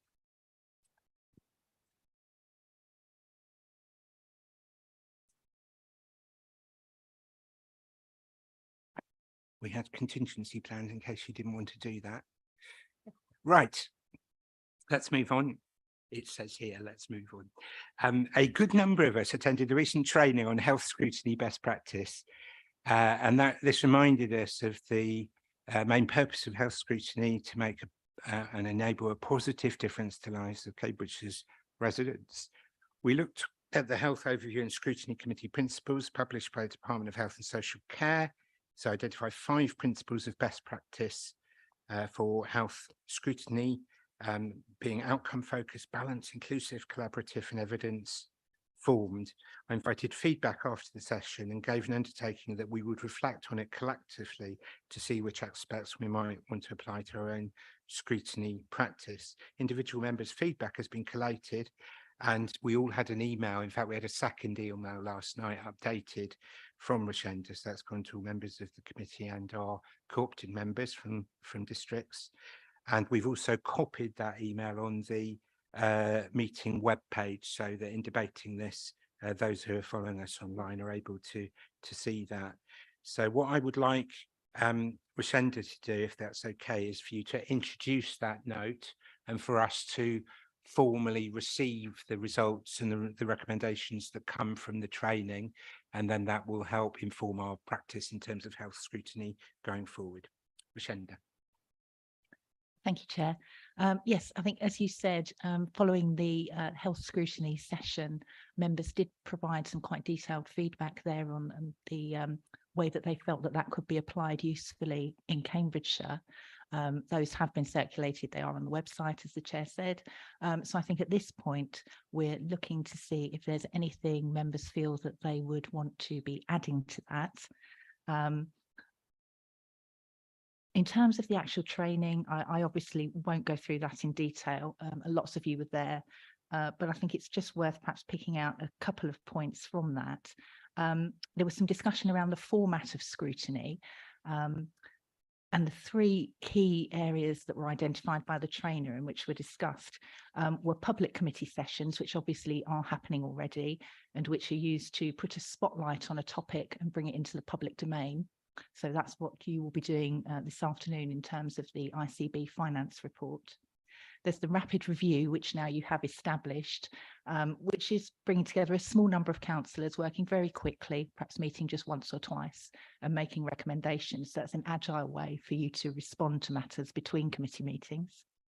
And then there's the task and finish group approach, where again, a small number of councillors would be appointed to a task and finish group, but working over a slightly longer period, so perhaps 6 or 8 weeks, to look in more detail at an issue. Perhaps taking evidence from a variety of sources and making recommendations. Now, obviously, the committee does already do that in respect of the quality accounts that you receive each year from the local NHS providers, where a small number of councillors, usually drawn from the liaison groups who have specific knowledge of those providers, have delegated authority to review the accounts and respond on behalf of the committee. So it's expanding that work potentially. One of the things that the trainer drew out was in deciding your work programme, the importance of actually looking at which of those 3 options will deliver best value. So later on in the agenda, I know the chair will be looking at the work programme and inviting suggestions. So as that's pulled together, one of the things that you will be invited to look at is the way that you would want to approach that work once you have agreed the topics. I think that's it, Chair. Thank you. So you can see the list from the email of quite detailed recommendations that have come from the training. I don't think we're formally putting a resolution to adopt all of them. I think we'll just note them, but in practice, I think it will give us guidance in terms of going forward. The ones that particularly stuck in my mind, this idea of starting earlier in terms of member involvement, that we ask members for suggestions for questions, and when we commission the scrutiny, that we ask members at that stage for their questions, so that we can get much more probing, let's say, answers to what our real concerns are. Also, that I felt that we can do much better in terms of after the scrutiny meeting, where it's a meeting, in terms of publishing the recommendations. I hadn't been aware, I fully admit this, that there are specific structure for scrutiny reports in the government guidance. I think we should follow that. And I think we could do much more to publish and follow up the scrutiny that we do. And I think the probing nature of the questioning and the fact that it really leads to making a difference. I think we're very aware of that as a challenge, but I think the training has offered us a further challenge in that respect to be even better targeted in terms of our questioning. And I think the preparatory meetings that we've now held for 2 cycles are an important part of doing that, and also the way that we have moved to sequencing the questioning, with questions able to come back and doing it in rounds rather than just one long range of questions. I hope that all of those will contribute to that, but it's a long list and they're the ones that particularly appealed to me. Councillor Bowden. Thank you, Chair. If we are allowed to have a debate about the long list, I'd like to make an observation, and that is the long list very clearly to me demonstrates our desire to move towards a better quality of scrutiny. But, and this is particularly in point 3, the need to be more selective about the topics identified for scrutiny to make best use of the time available. We appear to be reducing the quantity of scrutiny taking place. And we're already significantly less, we've talked about this before on a number of occasions, there's significantly less scrutiny has been taking place since the Joint Administration took over than had been the case previously. And now we're talking about reducing the quantity even further. And that does concern me, because you can only manage to reduce the number of topics raised so much before eventually you stop really scrutinizing the service as a whole. I'm quite happy to go back to the numbers because I'm not aware there's been a reduction in number, but I'll go back and check. But in terms of our current practice, I think the trainer, if he was here, would say, do a bit less, but do it a bit better. That's what he would say. I think that's what I took from the training. But all of these views are valid, and I welcome the contribution just made. Anyone else? Councillor Slatter, please. I'm a bit confused because I find it very difficult to draw any lines around this is health and this is not health. Well, that might be just me. But because we co-produce, we cooperate, we do things in partnership with the NHS, it's very hard to scrutinise the NHS without essentially scrutinising ourselves. And that's why it really belongs before and after this, this morning as well as this afternoon. One of the topics I'd already brought up was residential care and the scope for having health promotion and deterioration avoidance, shall we say, built in through hydrotherapy pools and things like that that get built into the new homes, and getting some cooperation at the very early stage when such new homes are being planned. Another thing is learning disabilities. Now, I'm guessing that some of us would quite like a bit of training, just, online, not too difficult to get at and easy to listen to again, on learning disabilities. Now, what do we understand by that? Therefore, what services are we trying to provide for the people who are, would be labelled as they would be needing learning disability services? We may well be only partially informed. And that's a general health committee type briefing that we might invite people to get. And then you can scrutinise what are the services that we're doing with the NHS. But we're not really scrutinising the NHS, we're just scrutinising what we were talking about this morning under the Section 75, which is something we were trying to do together. So I am a bit confused in terms of, yes, county councillors should be checking on what was going on, but some of it is checking on ourselves at the same time as checking on the NHS. It's not just looking at an NHS trust, because we are so enmeshed with them, and ever more so, I hope, with the world of the ICS. I think it has changed the landscape a bit, and we're not just looking at them because it's a shared thing. But those were two topics, with old people's, residential accommodation and the facilities that they can provide for the residents and the community around them, and learning disabilities, the nature of such thing through work, through somebody's lifetime, and what extra needs they have and what they're sometimes connected with in terms of other health needs, which I think maybe people would be, I'd like the revision. There's probably a lot different now that I didn't know about when I was trained. Okay, I'll make sure all those points are picked up at the end.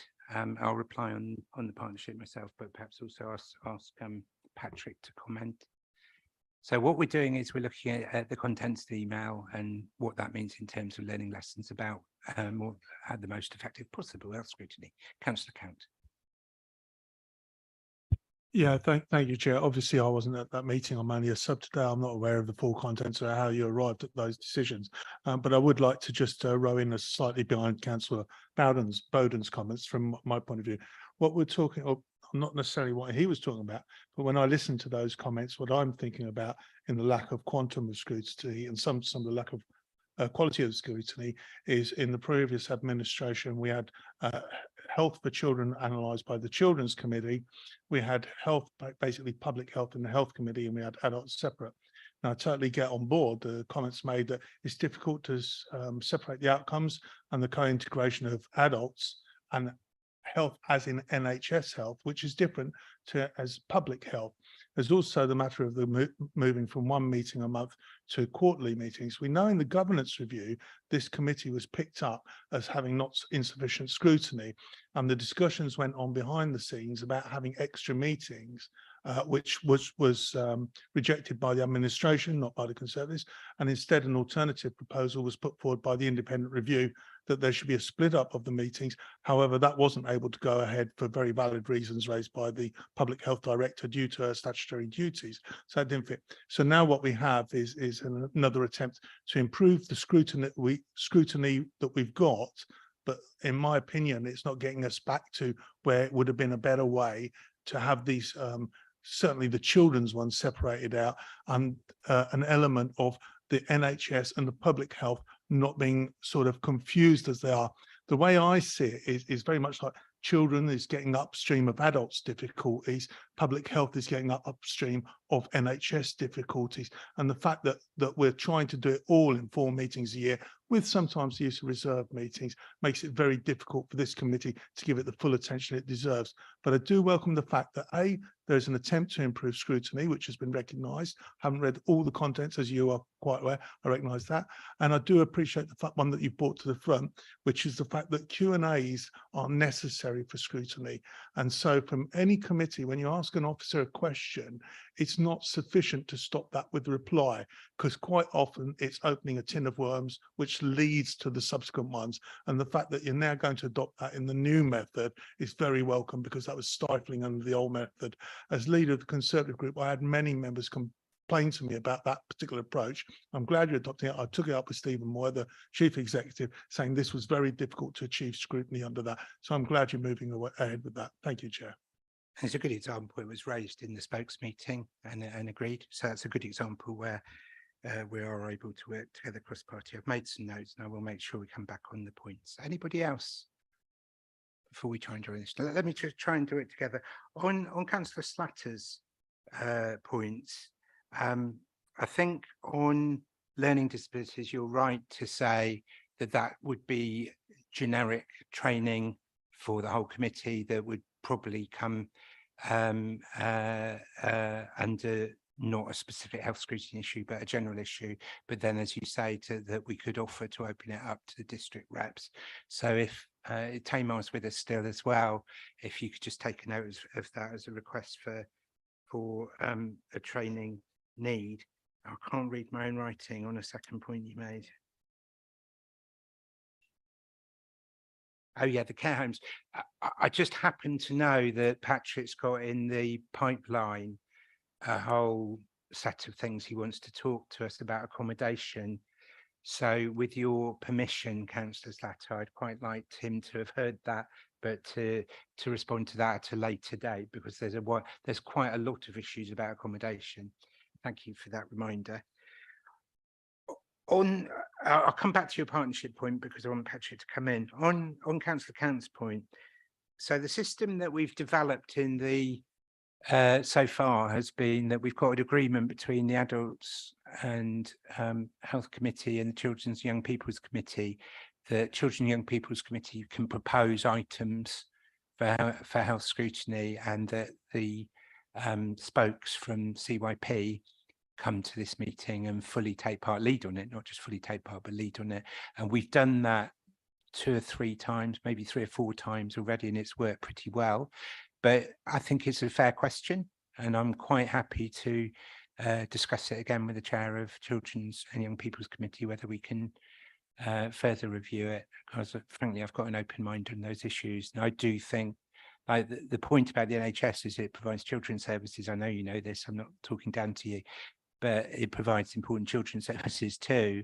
And so we can't think that we're the NHS just in this committee. So I'm sympathetic to what you say, and I'm happy to undertake to have further discussions with the chair of CYP on that.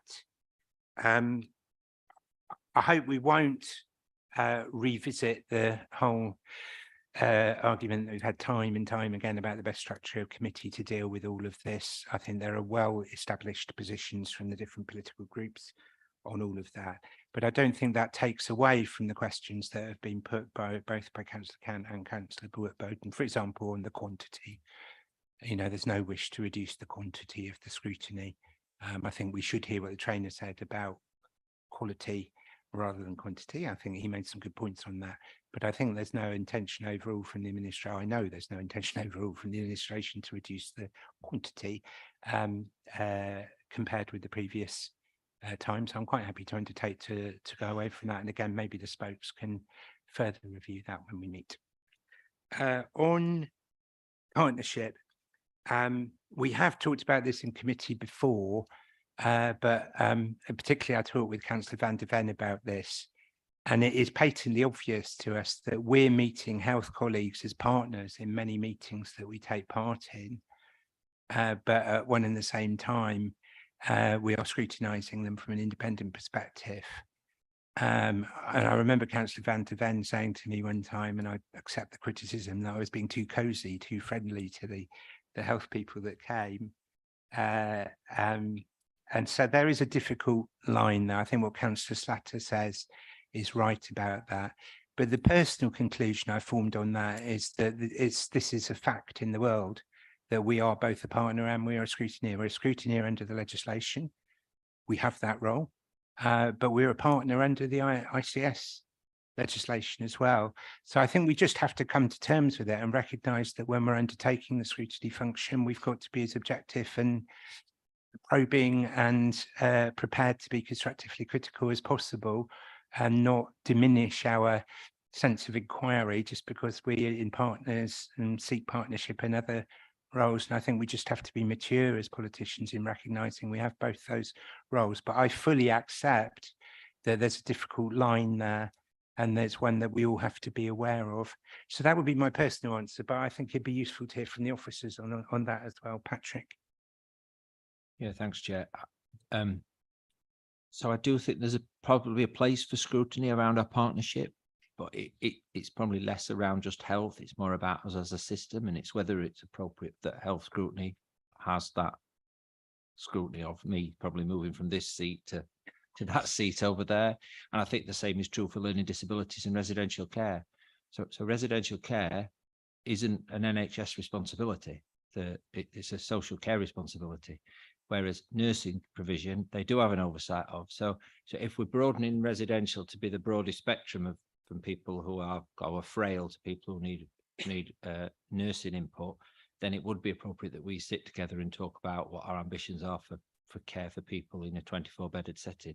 Same with learning disabilities. You'll have people with a learning disability who are never known to social care or to the NHS because they live independently and in our communities and are supported in different ways, but without the need for interventions from statutory agencies. Whereas there are people with more complex needs, both in terms of for social care and the NHS, where we both get involved with supporting them. So I think there are times where health scrutiny maybe got to think about whether or not it changes it has a more broader focus and asks the question of together as a system, because otherwise how are we scrutinized about how we're working together? You know, the early discussion around the Section 75 was actually the ambitions for adults health commissioning directorate from a social care perspective and the NHS to develop integrated working, much stronger integrated working.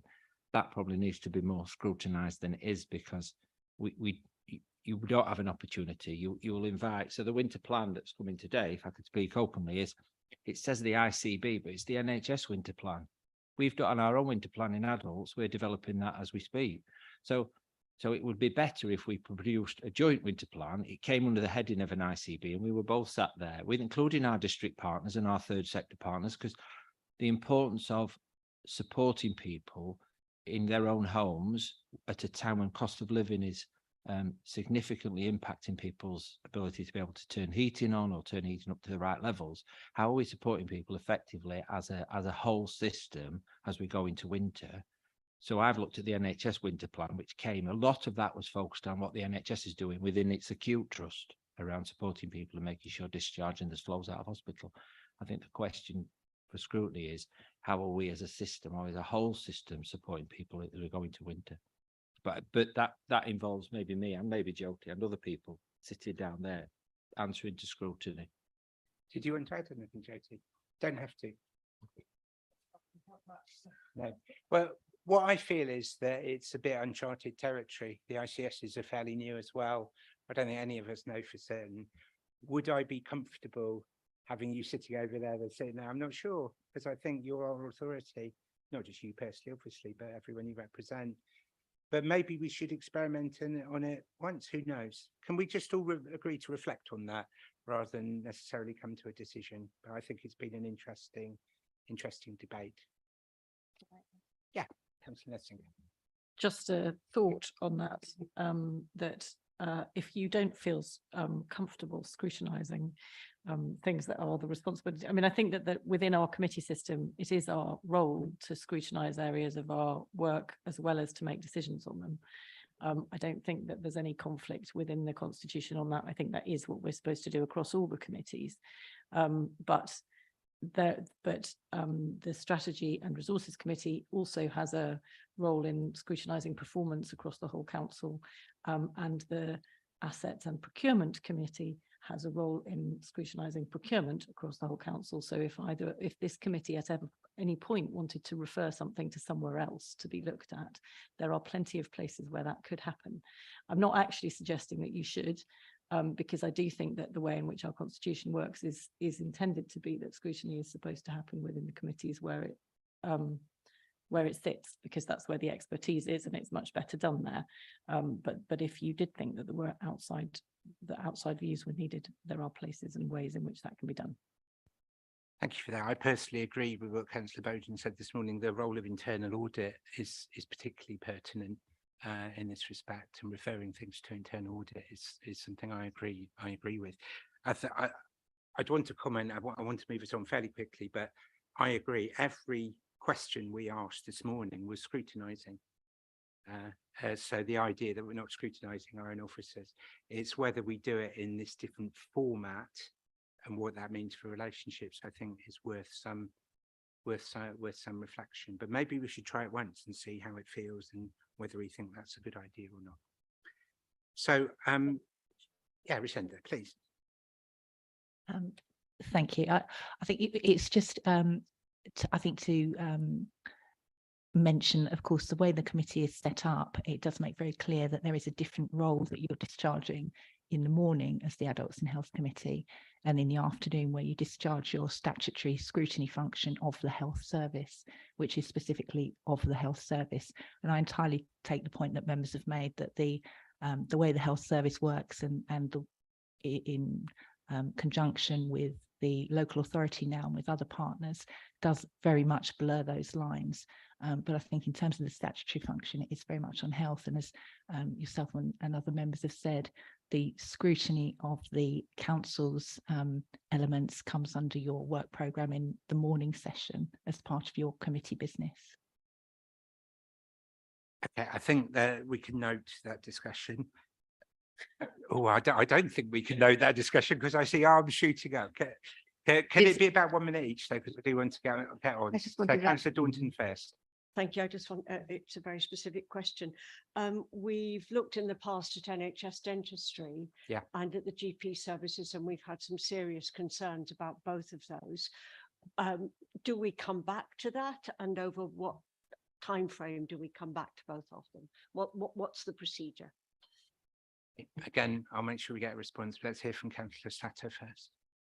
It was only just I didn't want to, it's not that I'm happy about scrutinising, it's just knowing whose agenda it goes on, especially if we need to make sure we know what we're talking about before we try scrutinising, and there is some training maybe we need, and we need it probably all members, not just all members of the committee.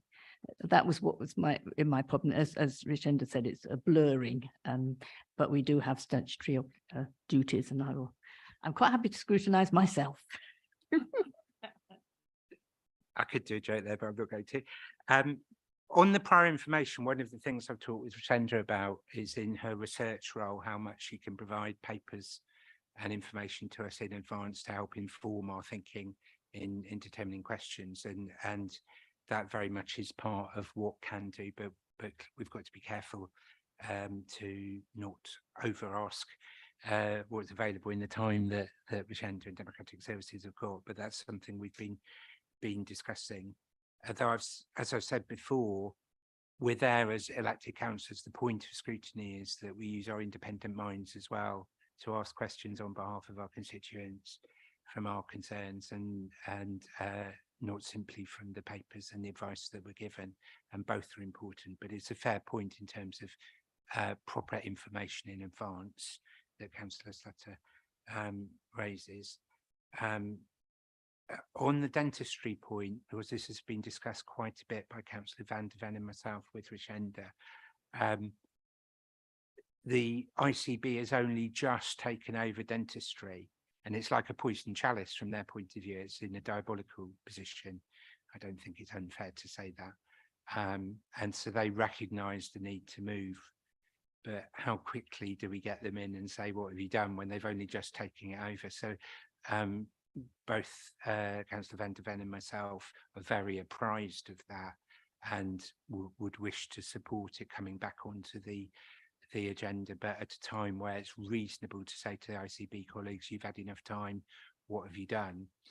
One of the items, again, in the paper that Rashenda produced and that several of us contributed to, was the idea that we have almost an action log for the health scrutiny, so that we don't lose items. I'm personally quite keen on that, so that it's a prompt or reminder to us not to allow things to drag on. I'll just see if any of the members. All right, last comment, Jyoti. Thank you. I just wanted to come in on the dentistry and primary care, or primary care more broadly. It's kind of the topic that I get most member emails about. And because I was getting so many concerns raised to me, I took the time to do some training on the commissioning of dentistry and primary care. And I think that was really enlightening. And it was obvious to me that most of the levers rest with a national contract, and there isn't much scope for manoeuvre locally. And I think it would be really helpful for members to have some training on that, so that they can understand the context within which the commissioning is happening locally. Okay, that would be a training point for health scrutiny, Rashenda. If that could be noted in the minutes, that would be great. I want to go on and discuss work programme, but on what we've heard, which is a debate around the outcome of the health scrutiny training. Are people happy to note that? Yes, they are. I see nods all around the room. So now let's go on finally, before we get to the finance scrutiny, to look at the scrutiny work plan. It's on item 16 of the agenda. We're going to include it on the scrutiny agenda at each meeting, so that all members, including the cooperative members, get a full part to contribute.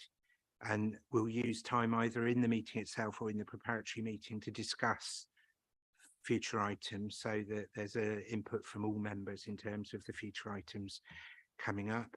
Our current plan in December is to look at the NHS workforce plan as it applies locally, and to look at the, I don't see it written down here, so I want to just check with Rashenda, but also the learning disabilities health. Have I remembered that correctly? No.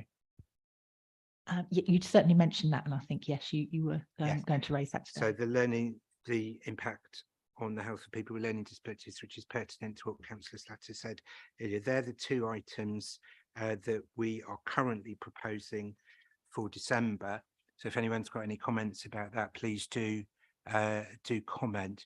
But it's also a chance, we've got about 15 minutes, just to hear general comments about items that you think, like we've heard, that coming back to dentistry from Councillor Daunton, other items that you would like to see on future agendas. So an open discussion now with any members saying what you think the priorities might be. So Steve. Yeah, I'm sorry, I haven't got the document in front of me, but mental health, I think, is something I would very much like to see scrutinised. It's always been the Cinderella of the health service, and I would like to know more how we are dealing with it, and whether it starts at schools, and I know that becomes an agenda for the CYP rather than ourselves, but it doesn't. No, sorry, and right through dealing with residential care for the people with mental health problems. So I'd like to know a little bit more and to scrutinise it. Thank you. Just say we did do children's mental health, and by the way, if people have got a children's issue, please do suggest it. We'll obviously then consult our CYP colleagues, make sure they're happy, but don't refrain from discussing it here. We did do children's mental health not so long ago, but there is about to be some information published, I understand, which is going to show how challenging, let's say, that issue is. So it may be very timely that we have further discussion of that. My only concern, if we do the whole of mental health services, the whole of CPFT, is this it becomes general, and this point about us being more probing around specific concerns. So, for example, there's a particular concern about suicides in the CPFT patient cohort.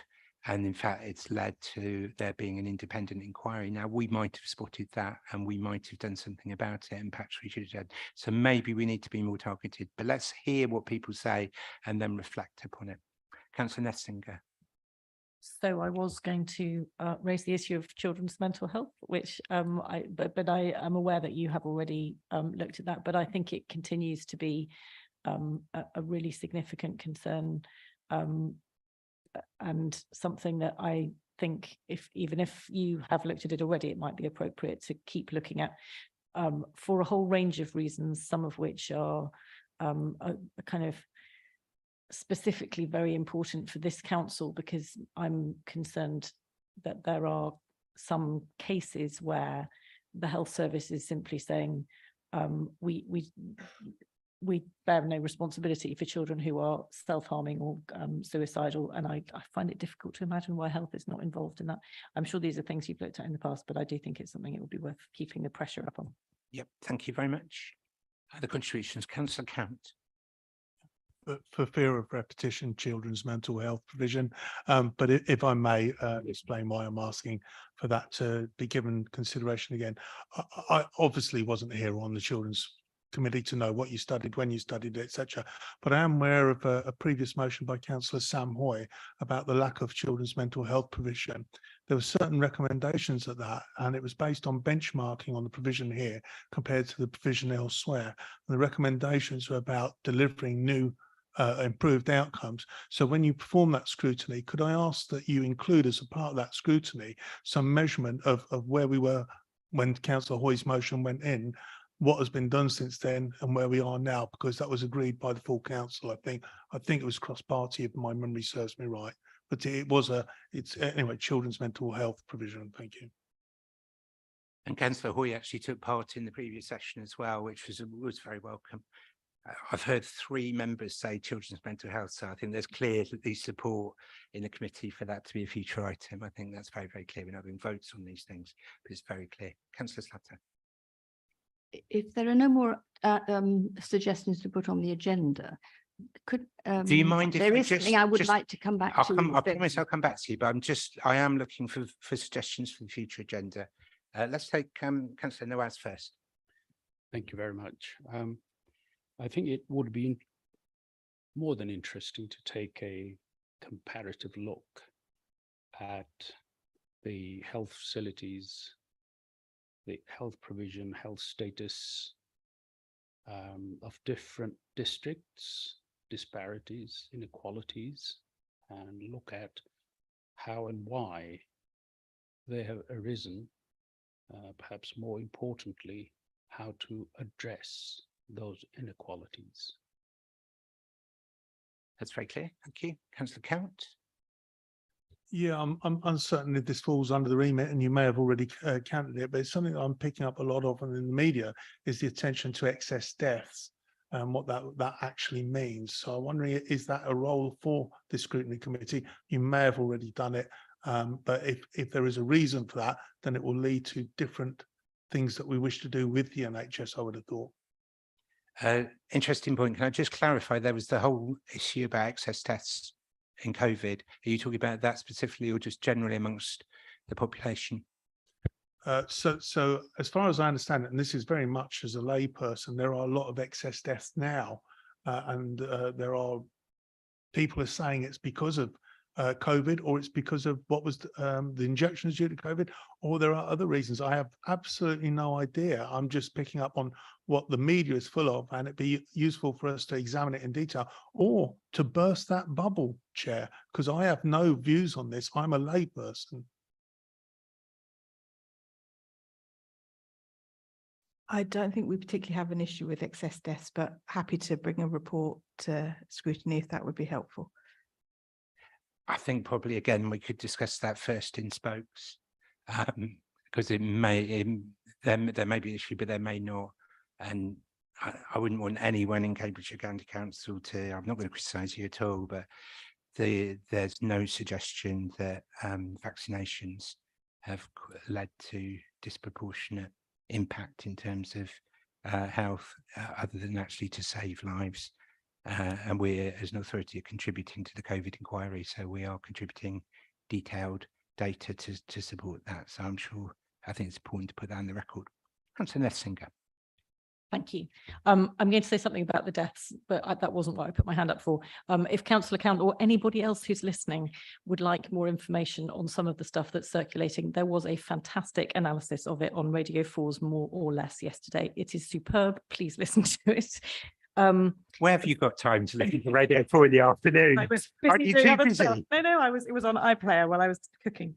The thing I actually put my hand up to say is related to something that we looked at this morning, which was the success of the Tackling Obesity programme that has been going on. And in one of the, we were running out of time, so I didn't mention it, but in the key KPIs, there was something there about the obesity. 45% of the people who complete the obesity program do actually lose 5% of their body weight, which is fantastic.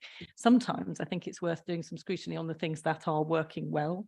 And I think potentially having a look at which of the obesity programs are being successful and trying to make sure that people are more aware of them.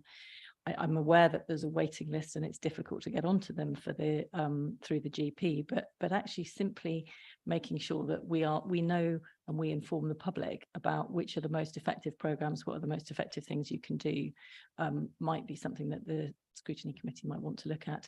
Some of that might be about what works best for different ages as well, because I think the impact of obesity is different at different ages, and particularly obesity among the younger population has huge impacts over life course.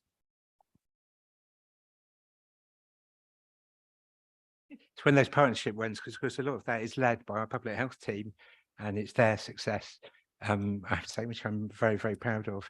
But we could, outside the meeting, we could talk a bit about what element of that is within the ICB rather than within our own work. So I think we should note that and just have a further reflection. You want to say something now? Okay.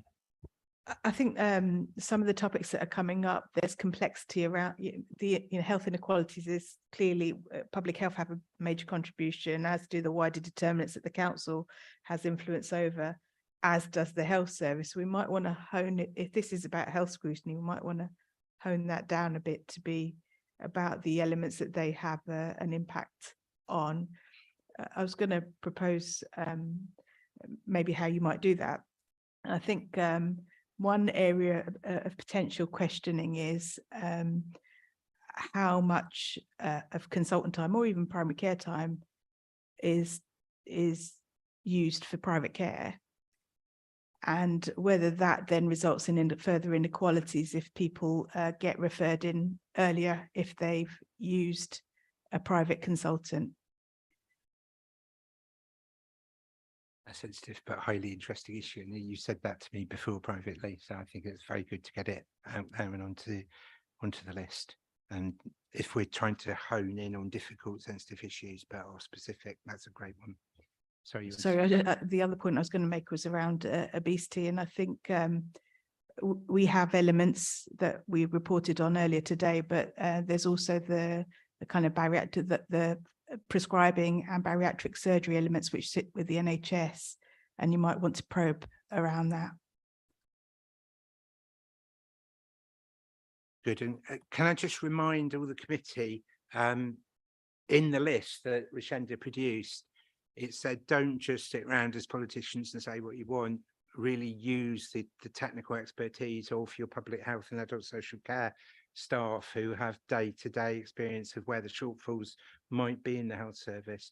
And so all of these, I would want us to be coming back to our officers and getting them to help us hone in on the right subjects, rather than this just being a free-for-all. That's probably an exaggeration, but I think this is one where we were told lean on the expertise you have on your officers to help you define the issue. So I just want to acknowledge that.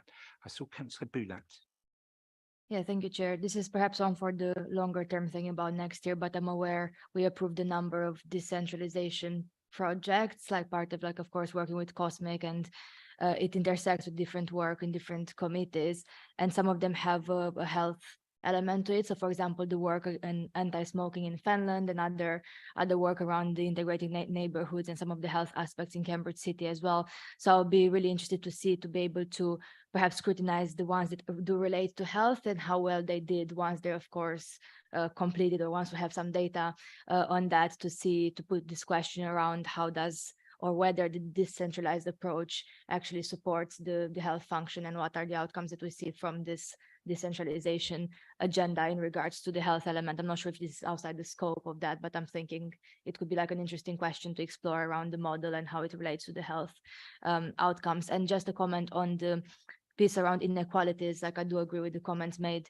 previously. I think in addition to the geographic disparities and the access questions, one of the questions that's always I find it very difficult to find out is who we should be reaching to and we're not reaching to, and ask in different committees those questions around where should we do more outreach, which groups are not perhaps getting the service that they are entitled to and they should get to, especially around some of the prevention work, and that's of course around different demographic groups. And we all know there's a lot of research on health inequalities which are related to like obviously like ethnicity and other kind of factors as well. So it would be interesting for that to be integrated in that inequalities work as well.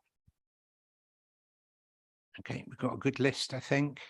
I did promise to come back to Councillor Slatter, so I want her to know she will get time. Councillor Nawaz. Thank you. Going back to my previous comment and an encouraging response from public health, when it comes to inequalities in health, it is not confined to any particular aspects.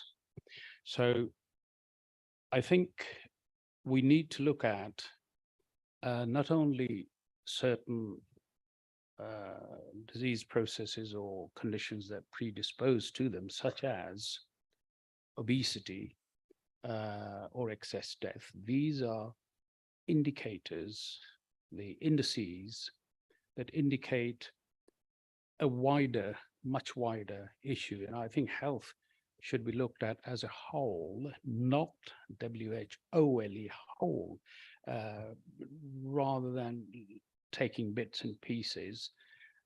Anything that impacts health, whether it's physical or mental, should be looked at by this committee. And if that means that it requires more meetings, then so be it, because I don't think it would do justice to have this committee's work defined by time availability.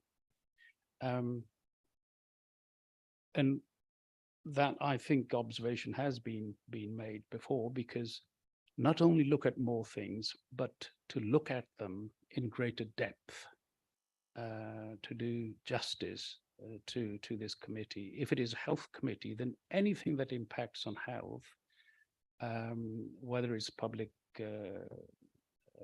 awareness, education, issues of access, the facilities available, or the different predisposing factors such as obesity, such as smoking, such as STDs, such as excess death, all of this should be, in my view, covered, and all of it requires greater detailed scrutiny, rather than the functions be defined by the time available. And finally, I would like to ask, through you, Chair, how can one, let me say, how can I access the data concerning the aforementioned issues? Would you please guide me towards that?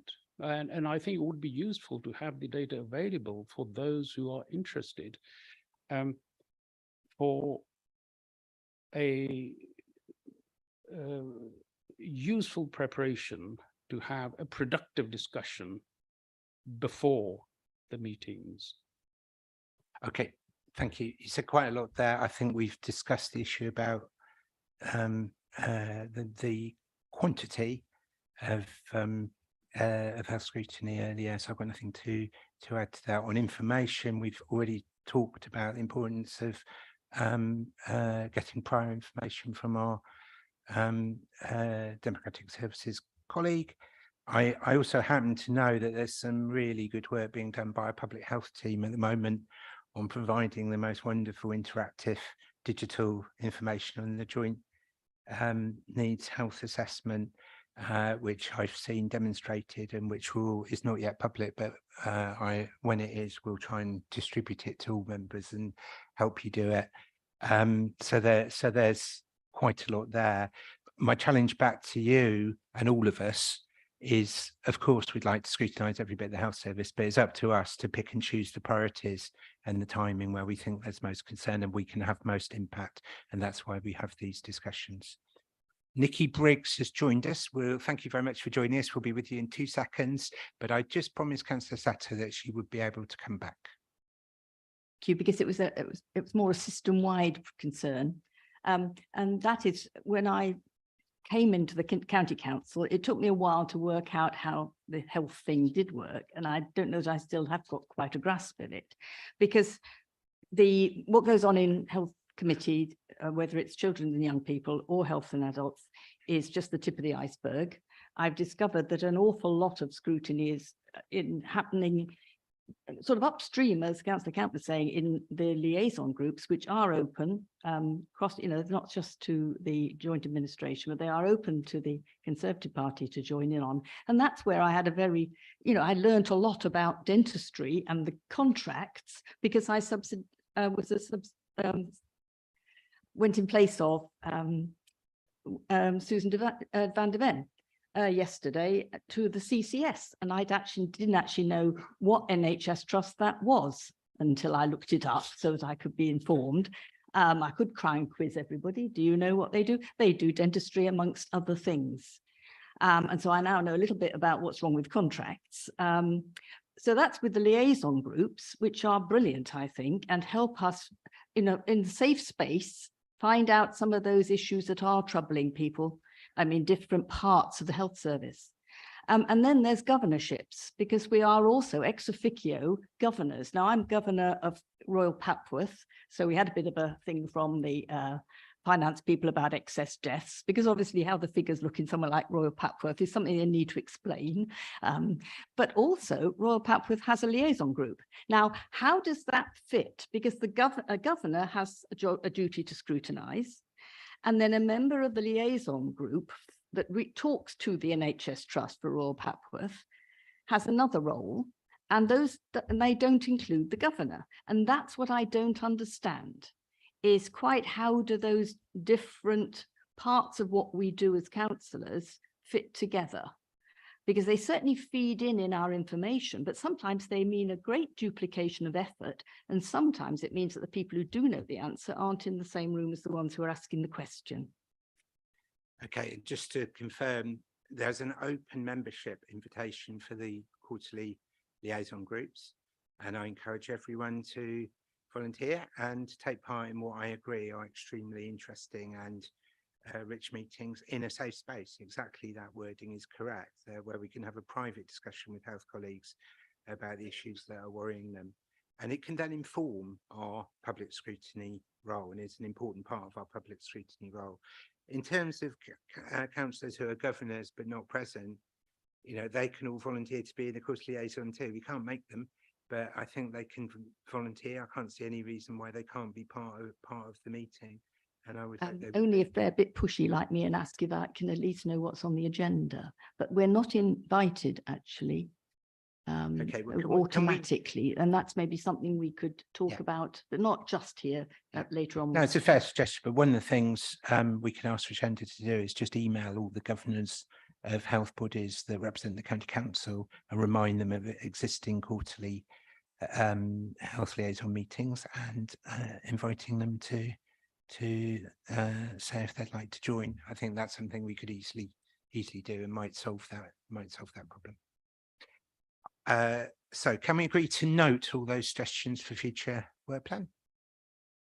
Yep, I see yeses, so that's agreed by consensus. and the chair and vice chair will take further advice from the officers as well and bring back to a programme for you on a regular basis. We now move to item 14. Hello to Nikki again, who's been at this committee before. You're very welcome. We're discussing with you probably the very uncontroversial and simple questions around the Integrated Care Board's finances.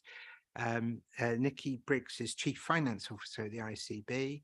I think you've left another meeting to join us this afternoon and to honour the commitment to be here, so we're extremely grateful to you for doing that.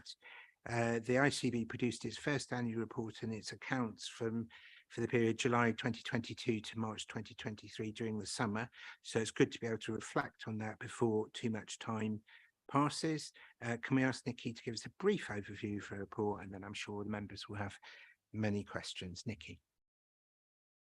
Yeah, thank you. Hopefully you can hear me. I'll keep my overview actually really brief and leave most of it to questions. Knowing you all well now, I think that's probably the best thing to do, to leave it open to you. I try to make the report as simple as possible. It's a high level view of the accounts.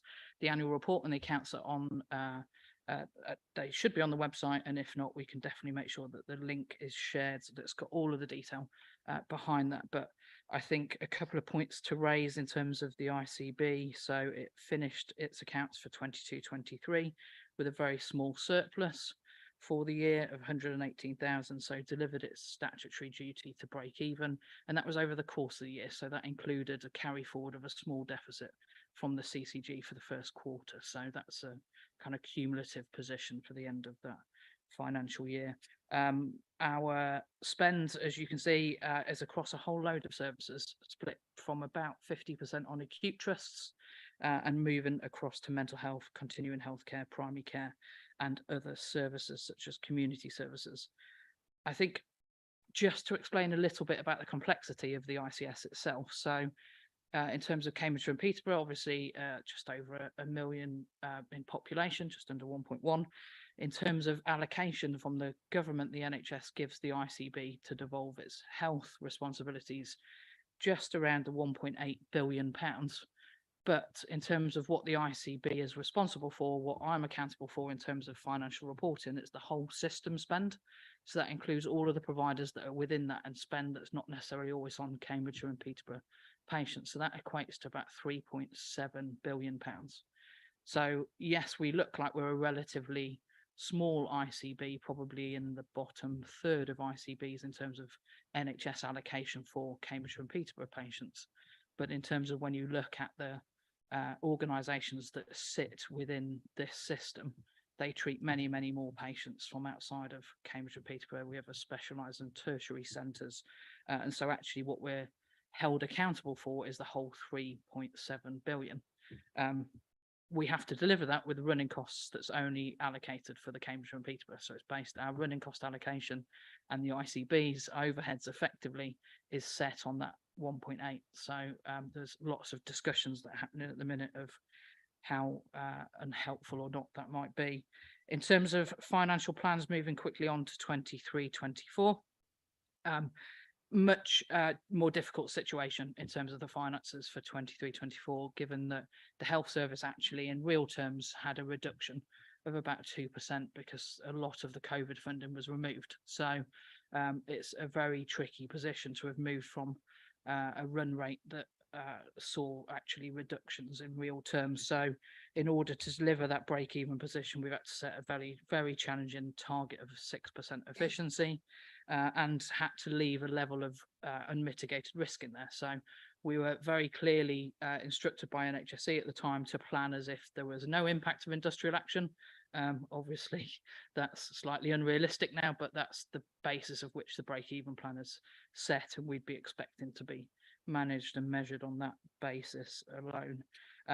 I am pleased to say, as we've moved into month 5, though, the level of risk has reduced. It's almost halved in terms of what we're able to control and mitigate, and our delivery is just over 11 million deficit, but of that 10 million is related to industrial action costs. So the parts and the proportion that which we're able to control, we're managing to only a 1 million deficit over the 5 months of the year.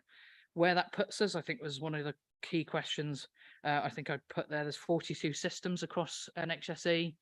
Their variances or their deficits, size of deficits, are between 0.3%, 0.2% of expenditure to 4.5%. We sit at 0.3.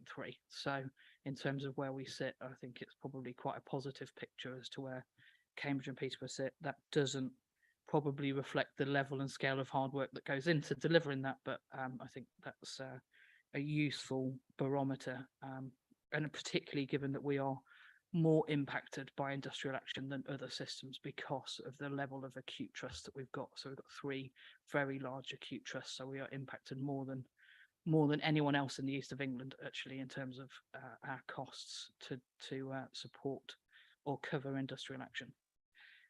You will probably recognise there are certain questions I may not be able to answer, given where industrial action is and talks with the Treasury. I'm not party to some of those, but I will try and answer as many questions as openly and honestly as I can, based on what I know. Some of the things that we're not party to are discussions that are ongoing with NHS England and central government at the minute.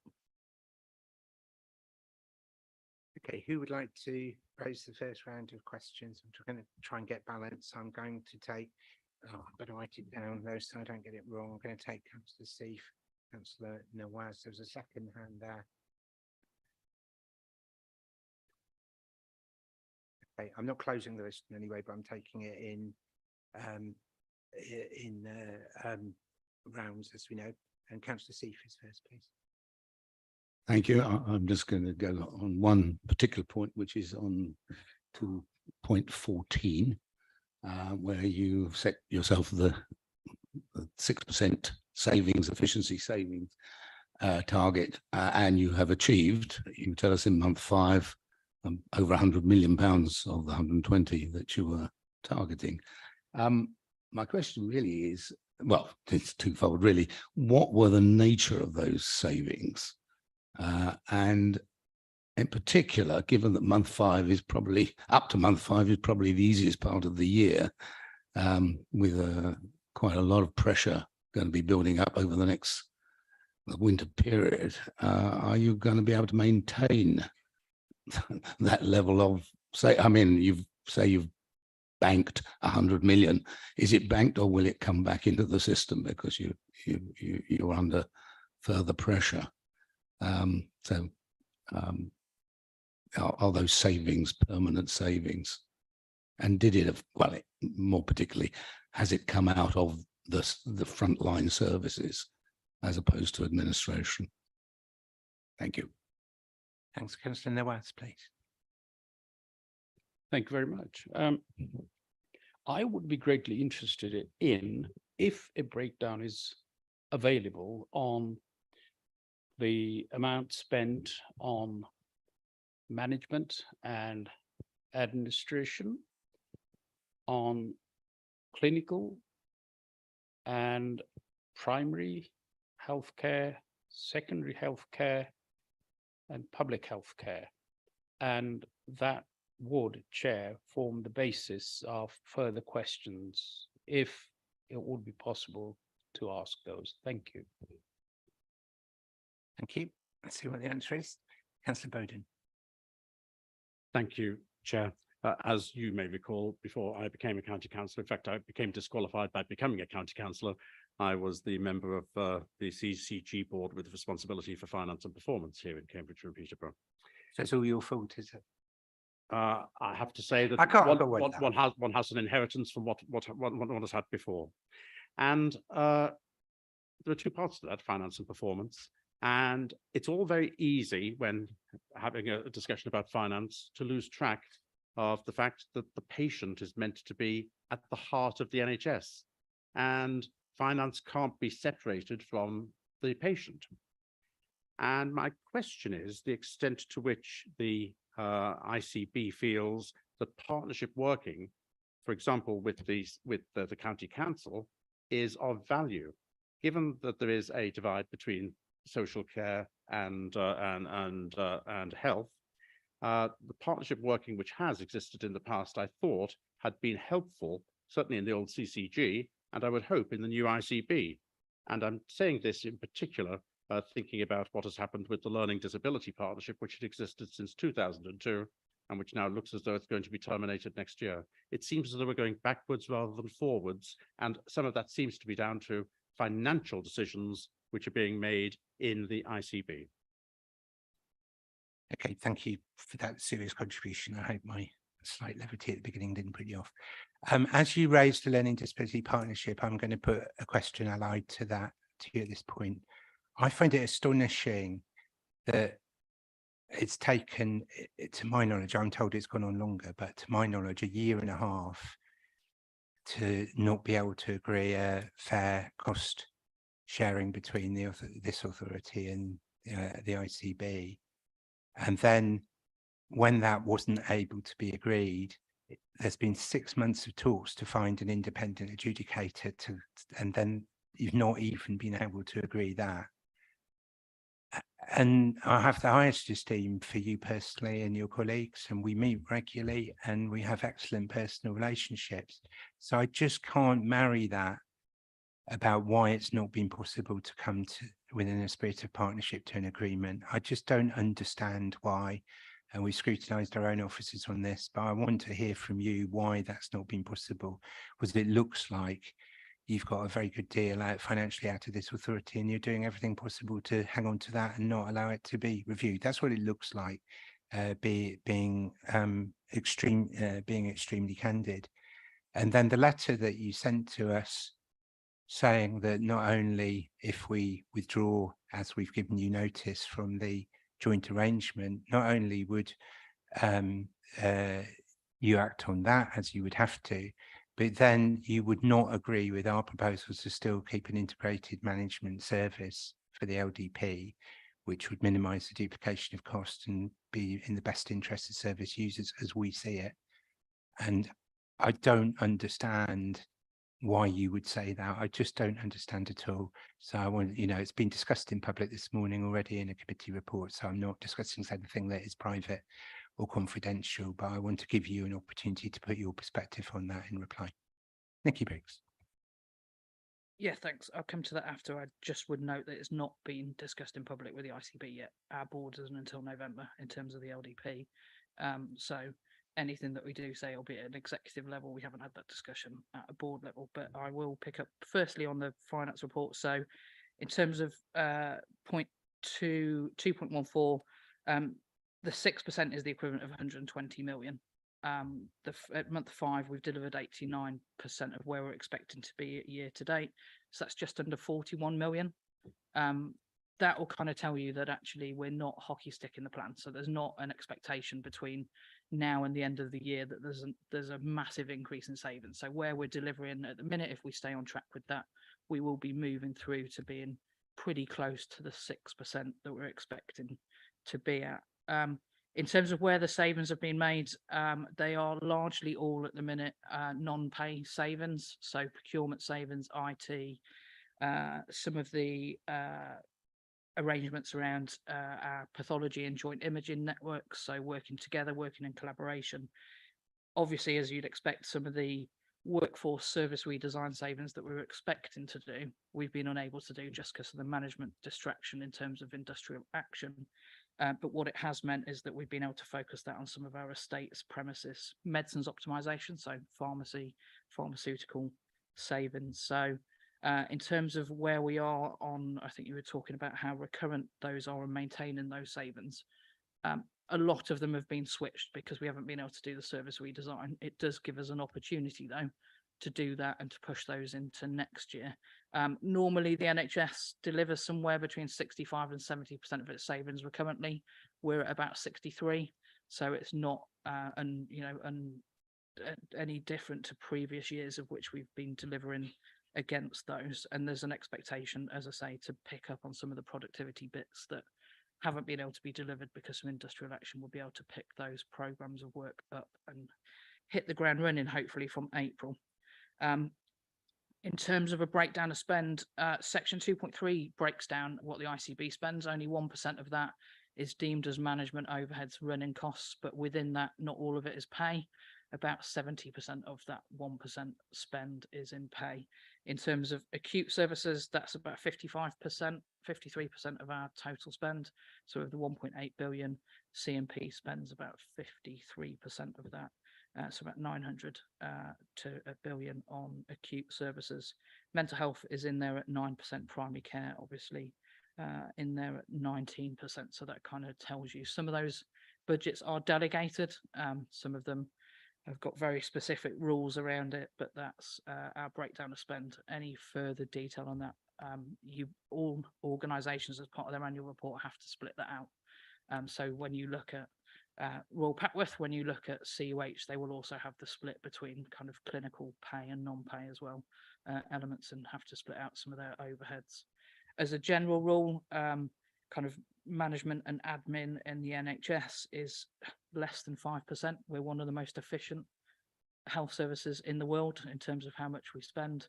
I think last year it equated to less than 3% nationally in those kind of general management and overhead type spends. So, and I think we're ranked something like third best in the world in terms of how efficient we are in terms of the management cost. Clinical costs, obviously slightly different. About 70% of all of our health service spend is on pay.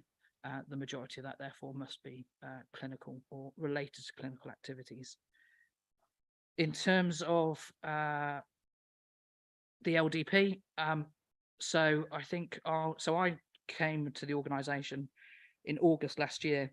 One of the first things I did was sit down and have discussions about the LDP and try and stop what I thought was very contractual relationships and move much more into that partnership space, to the point where we gave £1.5 million of goodwill to the Cambridge County Council to help us move forward with a joint arrangement and to keep working together. So that was £1.5 million, not to do with activity. That was paid. We paid for all of our elements of 22-23.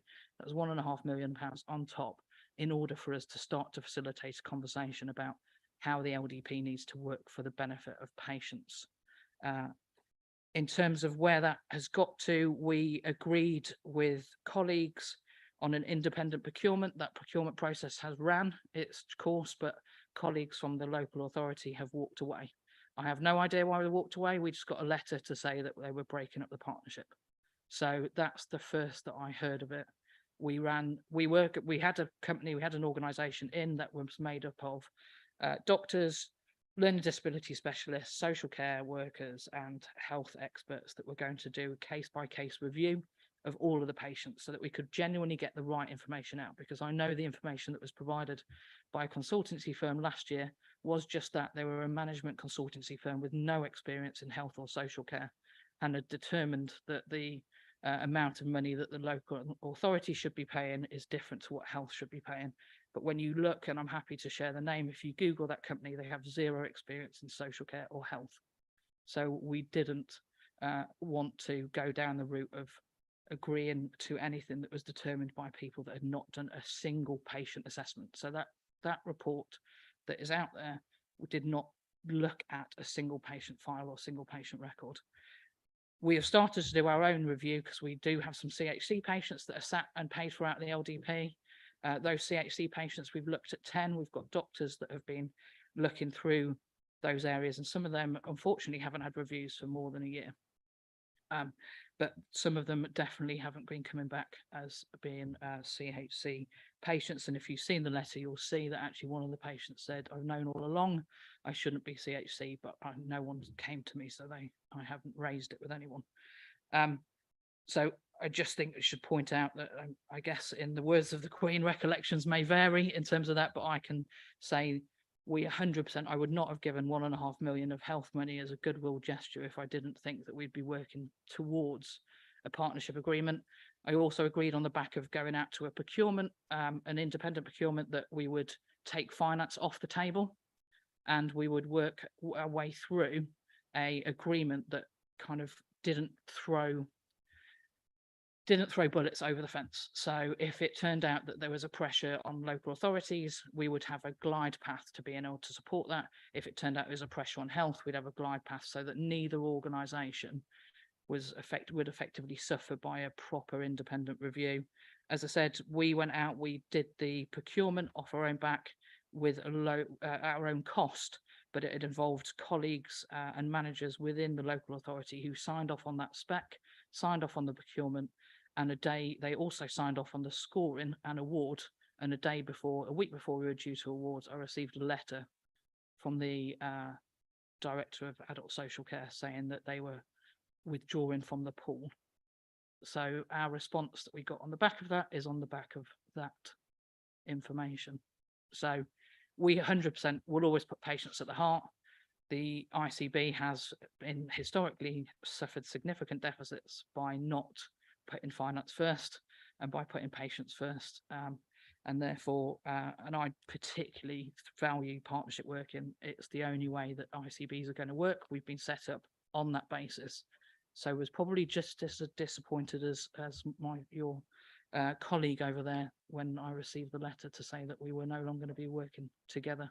We have since received 2 more letters that want to break up other arrangements, which again, we had no warning about splitting up funds that are related to both Peterborough and Cambridge, where again, it's very hard for us to work in partnership if organisations are wanting to split everything up.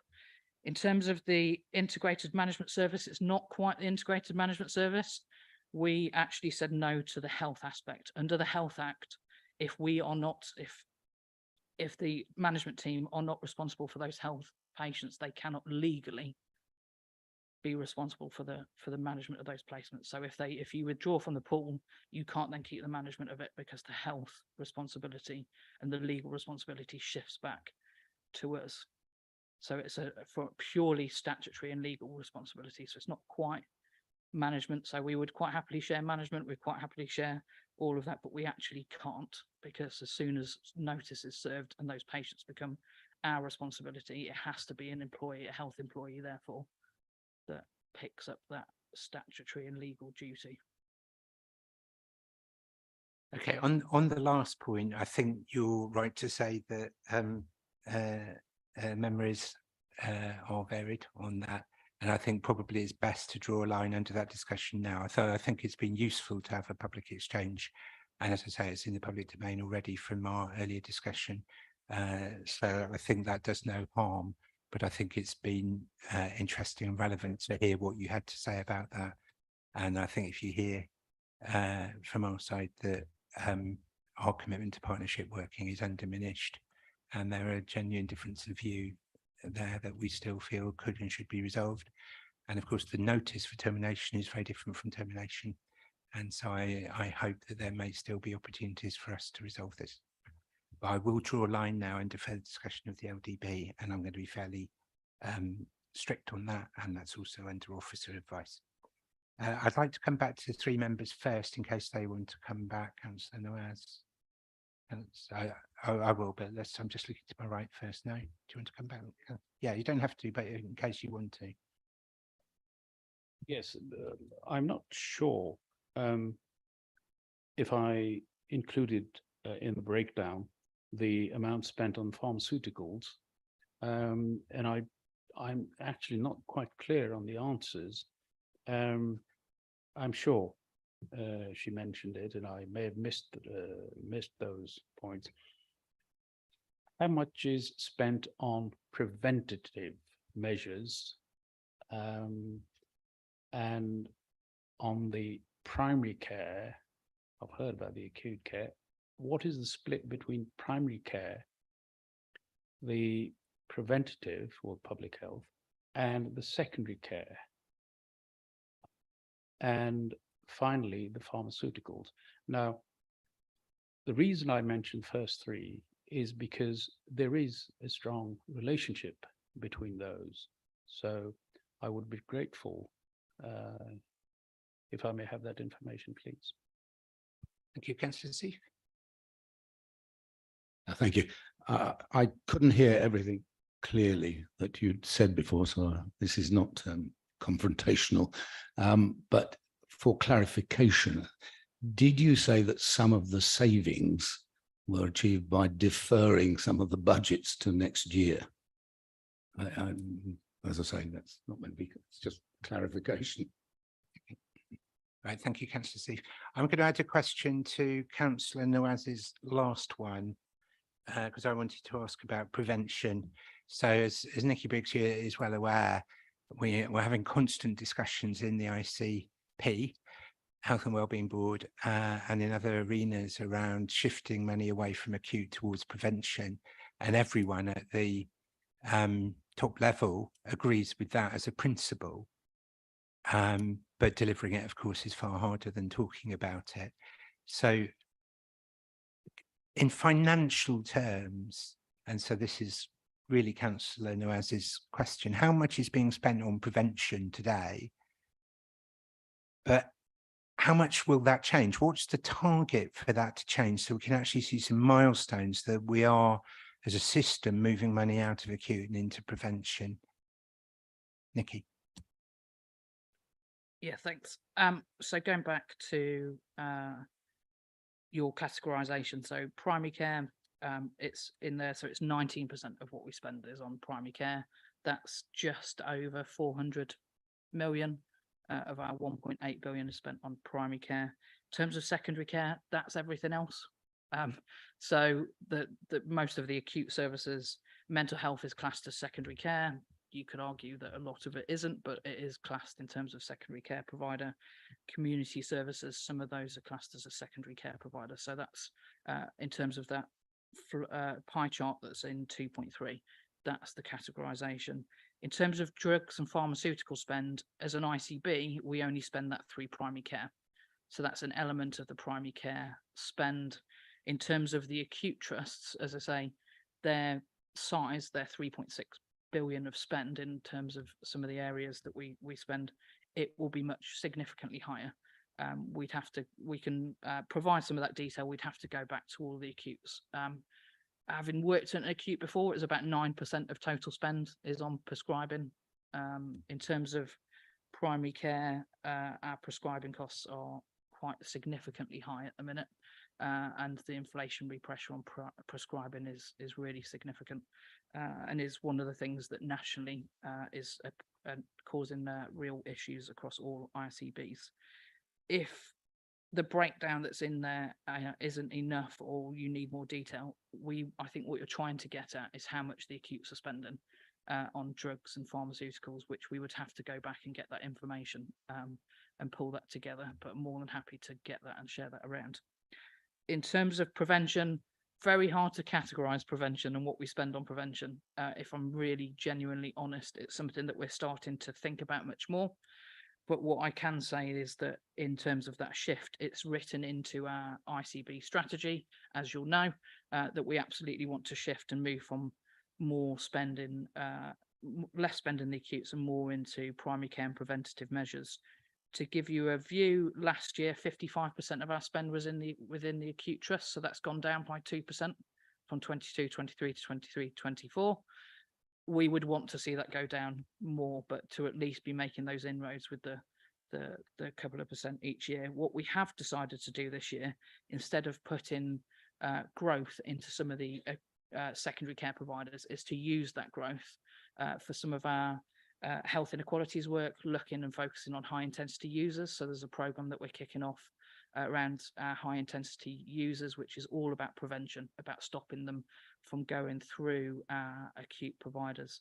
The other piece of work that we're about to launch is a cardiovascular disease strategy, and that's working with integrated neighbourhood teams.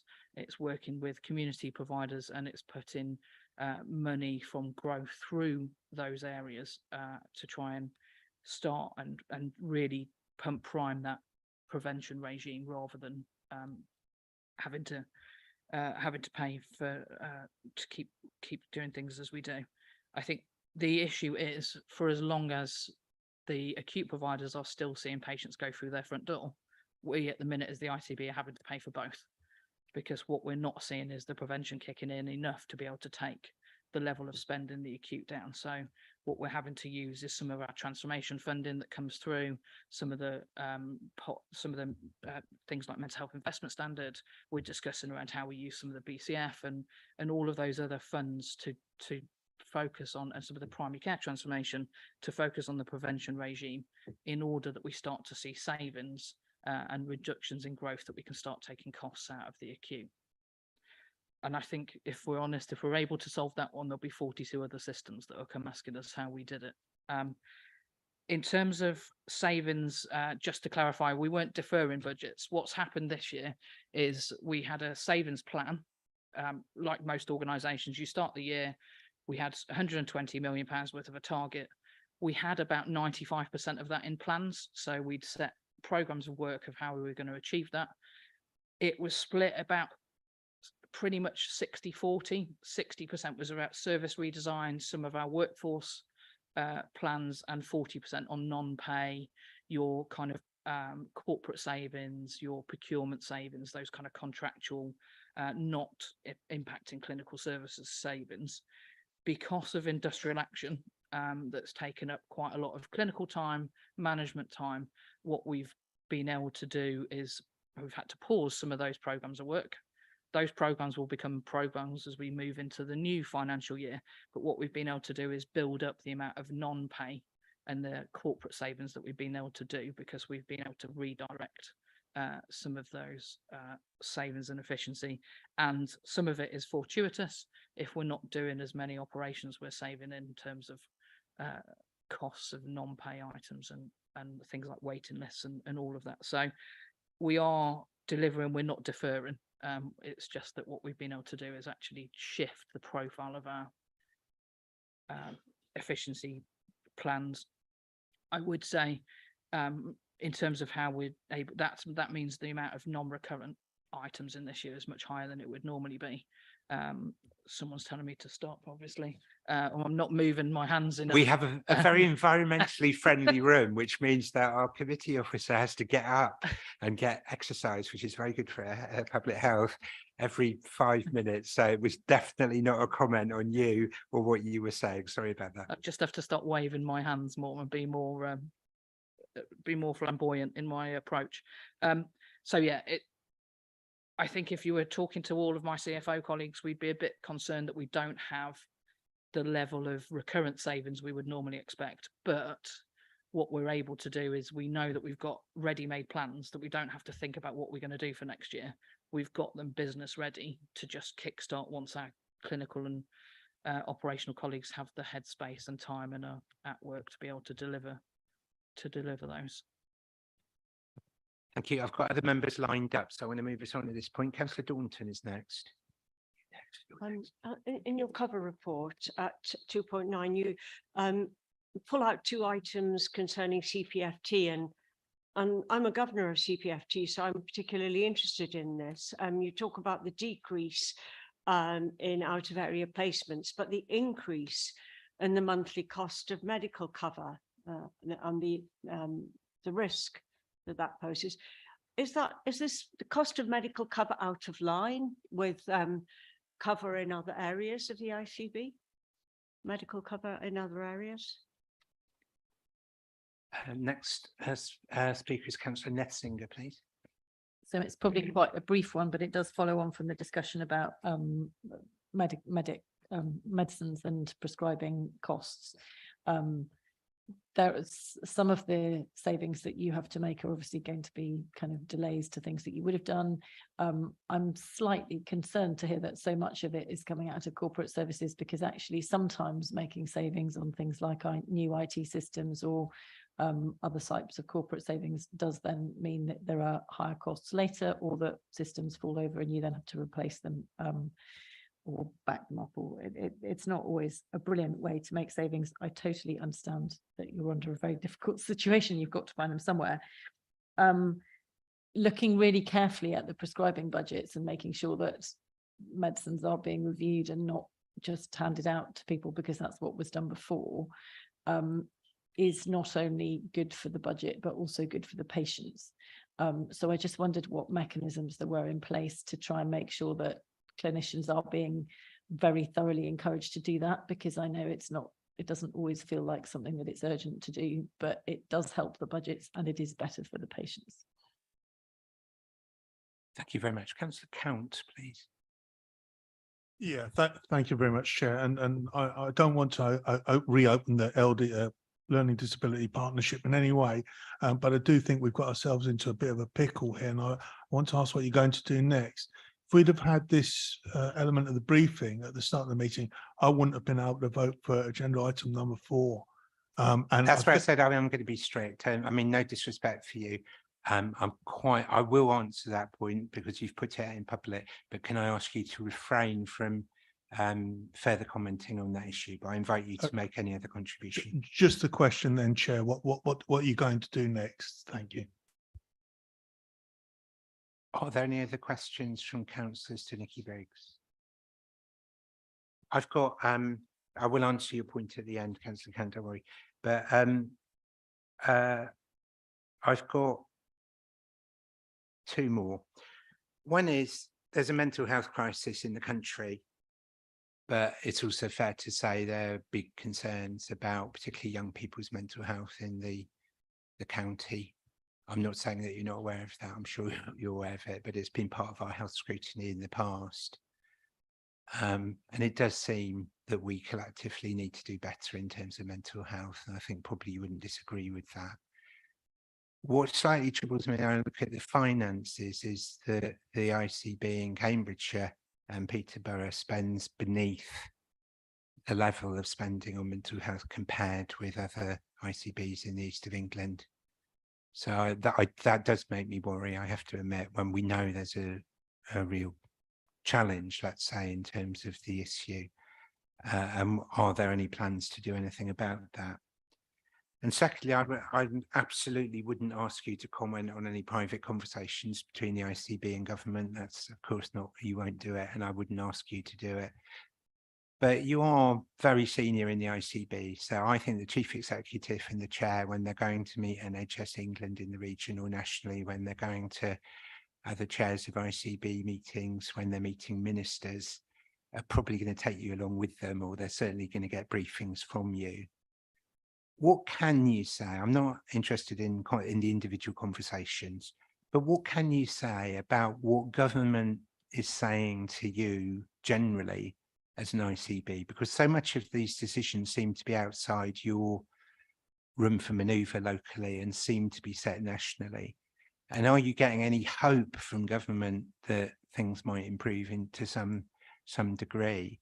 And to the degree you're willing to share it with us, and again, I'm not pressing you to say anything you shouldn't, you know, what are you briefing your senior colleagues to say to government on behalf of Cambridgeshire and Peterborough? I think it's the elephant in the room, because so much of this is determined nationally. To not ask you that question would be really remiss. Nikki Biggs. Thanks, Chair. I'll save that one till last. I'll go back through. So to your colleague for the CPFT. So CPFT out of area placements are exceptionally high in Cambridge and Peterborough, but we are now finding out that that's a trend across the country. It has reduced. The way we're able to reduce them is we are starting to look, as you'll know, there's a new ward that's opening. So as soon as that ward opens, we'll be able to then reduce further. But there is a good piece of work that we're talking to the region about at the minute, which is how do we have a more holistic view on out of area placements? And actually, if people were to review their out of area placements within their own area on behalf of another ICB, it would mean that staff don't have to travel to do those health reviews, and it could potentially move folk on quicker. So I think that's going to be a really, really positive piece of work if we can get some of that collaborative working across the region, across systems. And it needs to be much more than just the east of England, because we have some patients that are going, you know, considerably further than just this region. So in terms of, you asked about medical cover, yeah, actually CPFT aren't normally an outlier in terms of medical agency. It's normally dominated much more by our acute colleagues and others, but they're actually seeing reductions in levels of agency and medical agency, but CPFT are seeing much higher levels of spend. And as I understand it, it's in some of those really hard to recruit posts, unfortunately. So what happens there is you've created a level of demand, so the market is much higher in terms of how you're able to attract some of those agency cover. In terms of very good question around prescribing and meds optimization. So we have actually one of the best prescribing teams, I'd say, in meds optimization teams in the country, because when you benchmark a lot of our prescribing costs and our drug spend and move into the more either environmentally friendly drugs, the ones that are better for patients, or the ones that are more cost efficient and effective. Most of those we've done, which makes it harder than every year to try and get those savings through. But we do, and the team are working together on how our team can work with, in partnership with our acute colleagues, about making sure when there's a transition between acute care and back into primary care, how do we make sure we get the right drugs and the right level. The other bit, so all of the execs we do on a monthly basis, we go out and do service visits. Our service visit was to community pharmacy. So I went to a community pharmacy in St Neots about 2 weeks ago. And actually, if we can start to improve the relationships between primary care and some of those meds reviews, we would see a real reduction in spend. There is lots in terms, and it's unfortunate, it's on a lot where it's free prescription. And that's where we see significant amounts of spend and doubling up of drugs that just aren't needed anymore, as well as failing to recycle in those areas. So there's quite a big comms program. There's quite a big program of work that we're going to do with community pharmacy. So a bit like dental, community pharmacy was one of the other ones that was kindly given to us on the delegation from NHS England at the start of this financial year. And it was an eye-opener to go out to those organisations and spend some time with them. So yeah, we do have quite a big program of work, because if we get prescribing right, we know in terms of patient benefits, it's an improvement. It helps with the prevention regime, but also they are significant spends. You know, there are many drugs now that are way above the level of prescriptions, so are extremely costly to pharmacies themselves, which is why we start to see reductions of community pharmacies and things. It's not financially viable. You're right, I'm a big champion of corporate services and IT and digital, as you'd expect. So I don't think we should ever be cutting them too much, because what you can do is, you know, absolutely cut your nose off to spite your face. I'm just looking at some of our efficiencies in the corporate areas, and actually they are digital transformations. So they're where we're using digital to be able to transform and to make savings. It's some of our procurement savings. So where we've gone into joint contracts, where we've piggybacked onto some of those fleet optimizations. So where we're looking at better, more efficient cars, but also we're looking at sharing those, and as I said, estates, and also our pathology services. So how we can look at sharing those, and along with the CDCs. So that's the diagnostic centres. We're able to then be able to look at how we can procure and work together across the ICB. So there are some good ones. It's not just cutting back posts. But as always, there will be things like vacancy freezers and things that people need to be able to hit targets, and to try and put further pressure on clinical areas. Mental health crisis. Yeah, I think everyone recognises that mental health is a massive priority, an ever-growing demand area, particularly young people. Mental health, in terms of mental health investment, is actually ring-fenced. So we put in exactly what the government tells us to put in, which is we got 7% growth this year. Last year, in terms of mental health investment standard, and the year before, we overspent against what we were expected to do. So there's a target level of mental health spend, and CMP has at least for the 2 years that I've looked at, consistently over committed funding. So we haven't come in under what we're expected to do. It's audited to within an inch of its life by an independent auditor, to make sure that we are really clear in terms of what we spend that funding on. And in total, we spend about £180 million on mental health services. Now, there is a value question there, which I do think that, you know, we all have to look really hard at. Have we got £180 million worth of mental health services, and is it in the right area? And that's what we'll be working. We are working and doing a joint review. We're working really well with colleagues at CPFT and some of the voluntary sector to start to look at where we've got weights in particular, and how can we redesign our services using the money that we've got. And this, you know, guaranteed growth will be another 6%, 7% come through next year. We know that. So how can we start to plan for that now and make that more effective and efficient in terms of usage, and how to engage patients in that agenda, particularly young people who want to access our services very differently to how we've historically maybe offered them. In terms of your question, Chair, good question in terms of what the government's saying to ICBs in general. I think a couple of messages from the government that we're hearing at the minute is control what you can control. So don't use industrial action as an excuse to tip out a whole load of other costs. So try and keep your controllable elements of your plan, under a level of grip and control and delivery. So as you can see, in terms of CMP, we're at only £1 million deficit on a just under £4 billion system. So we are doing that. We are achieving it. We're getting really good messages. We're getting some really good support from the region and national teams in the work that we're doing here at CMP, to the point where, as I said, we moved out of special measures last year. We're looking at moving up in terms of our framework and levels of oversight to move through that improvement journey. Industrial action is an issue, and it's causing incredible amounts of cost. We're not sure when the end is in sight. What I can say is the government and the Treasury reached a solution for month 1. So that was for April strikes.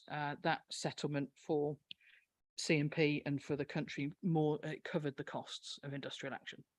So I have a bit of hope that any negotiation that they do, therefore, if we use April as an example, and they were to get to a similar place, then it would cover those costs and then leave with us the elements that are within our control. In terms of what I would be lobbying the government for, prescribing is a real issue. Inflation on prescribing is becoming a real tough problem for all ICBs. We had a 0% inflation applied to our budgets, and we're up at just under 11%.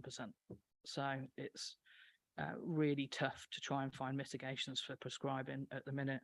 The second thing that we're lobbying about is our level of running costs. So we're managing a really complex system. We're managing a system of 3.7 billion. And when you look at our 3.7 billion system spend and compare that to other ICBs, they would get a much larger running cost allocation. And if we had a larger running cost allocation, we'd be able to do much more of that prevention work, the transformation, the really getting into supporting partners and working differently. In terms of hope, there is some hope for CMP in terms of if we're able to deliver a break-even position, we get to write off that historic deficit. So the historic deficit that came down from the CCGs is 130 million, just over 130 million.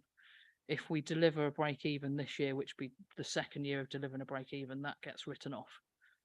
That means we don't have to worry about eventually diverting money that could be used for patients to paying off a debt. So there's some real positive. Another hope is if it is incentivized, if you break even, you get capital. Capital spend is like gold dust at the minute. It's impossible to get hold of any capital.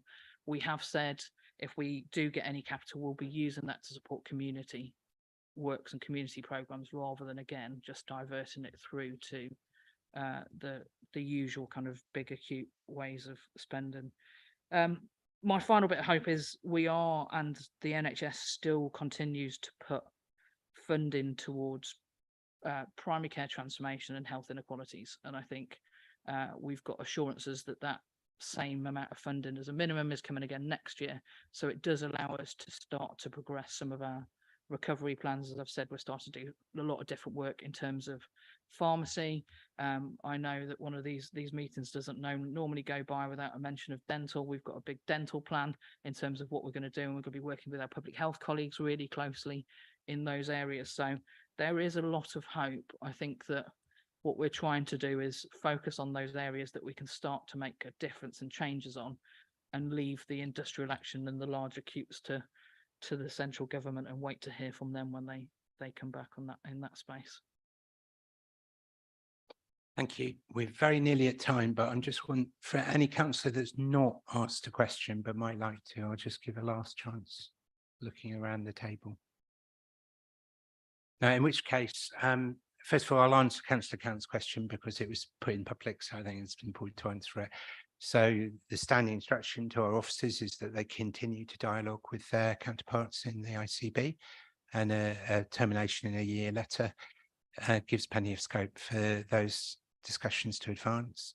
And Councillor Van der Ven and myself accept our responsibility at our level to engage in these discussions. And for example, we've got an informal meeting with the chair of the ICB tomorrow. I'm absolutely determined that I'll be raising it and continuing a discussion, frankly, that has already taken place, but hopefully may assist. And I can only place on record there are the advice we're receiving and what we've heard in the last session, without any disrespect to anybody, it's just different. There's a difference there. And if there's a difference, then hopefully there's also an opportunity for that difference to be resolved. For the session, Nikki Briggs, you made a special effort to come because I know there was a difficult clash in your diary, but you wanted to honour your commitment to us. We're extremely grateful for that. We hope that you've enjoyed, benefited from the questions that have come. Don't snigger. That was aimed at the councillor on my right, not at you. But it's a learning experience. These sessions are supposed to be a learning experience for us all. I'm not looking at my colleague Rashenda. I'm not going to try and summarise what has been quite a long and diverse set of questions there, but she's been taking very careful notes. And what we ask the committee to do is to give us delegated powers as chair and vice chair to forward the conclusions of this session to the ICB, so that is at least put on record. And of course, to offer our thanks and place on record our thanks to Nikki Briggs, who we meet quite often, and we very much hope that will continue. Is everyone happy with that? Okay, just to read out that the next meeting will be on Thursday, the 14th of December. It's been a particular pleasure to have the leader of the council and the leader of opposition here in their substitute roles. They've behaved with great humility, which I congratulate them both for. And just before all the lights go out, I'm going to declare this meeting closed.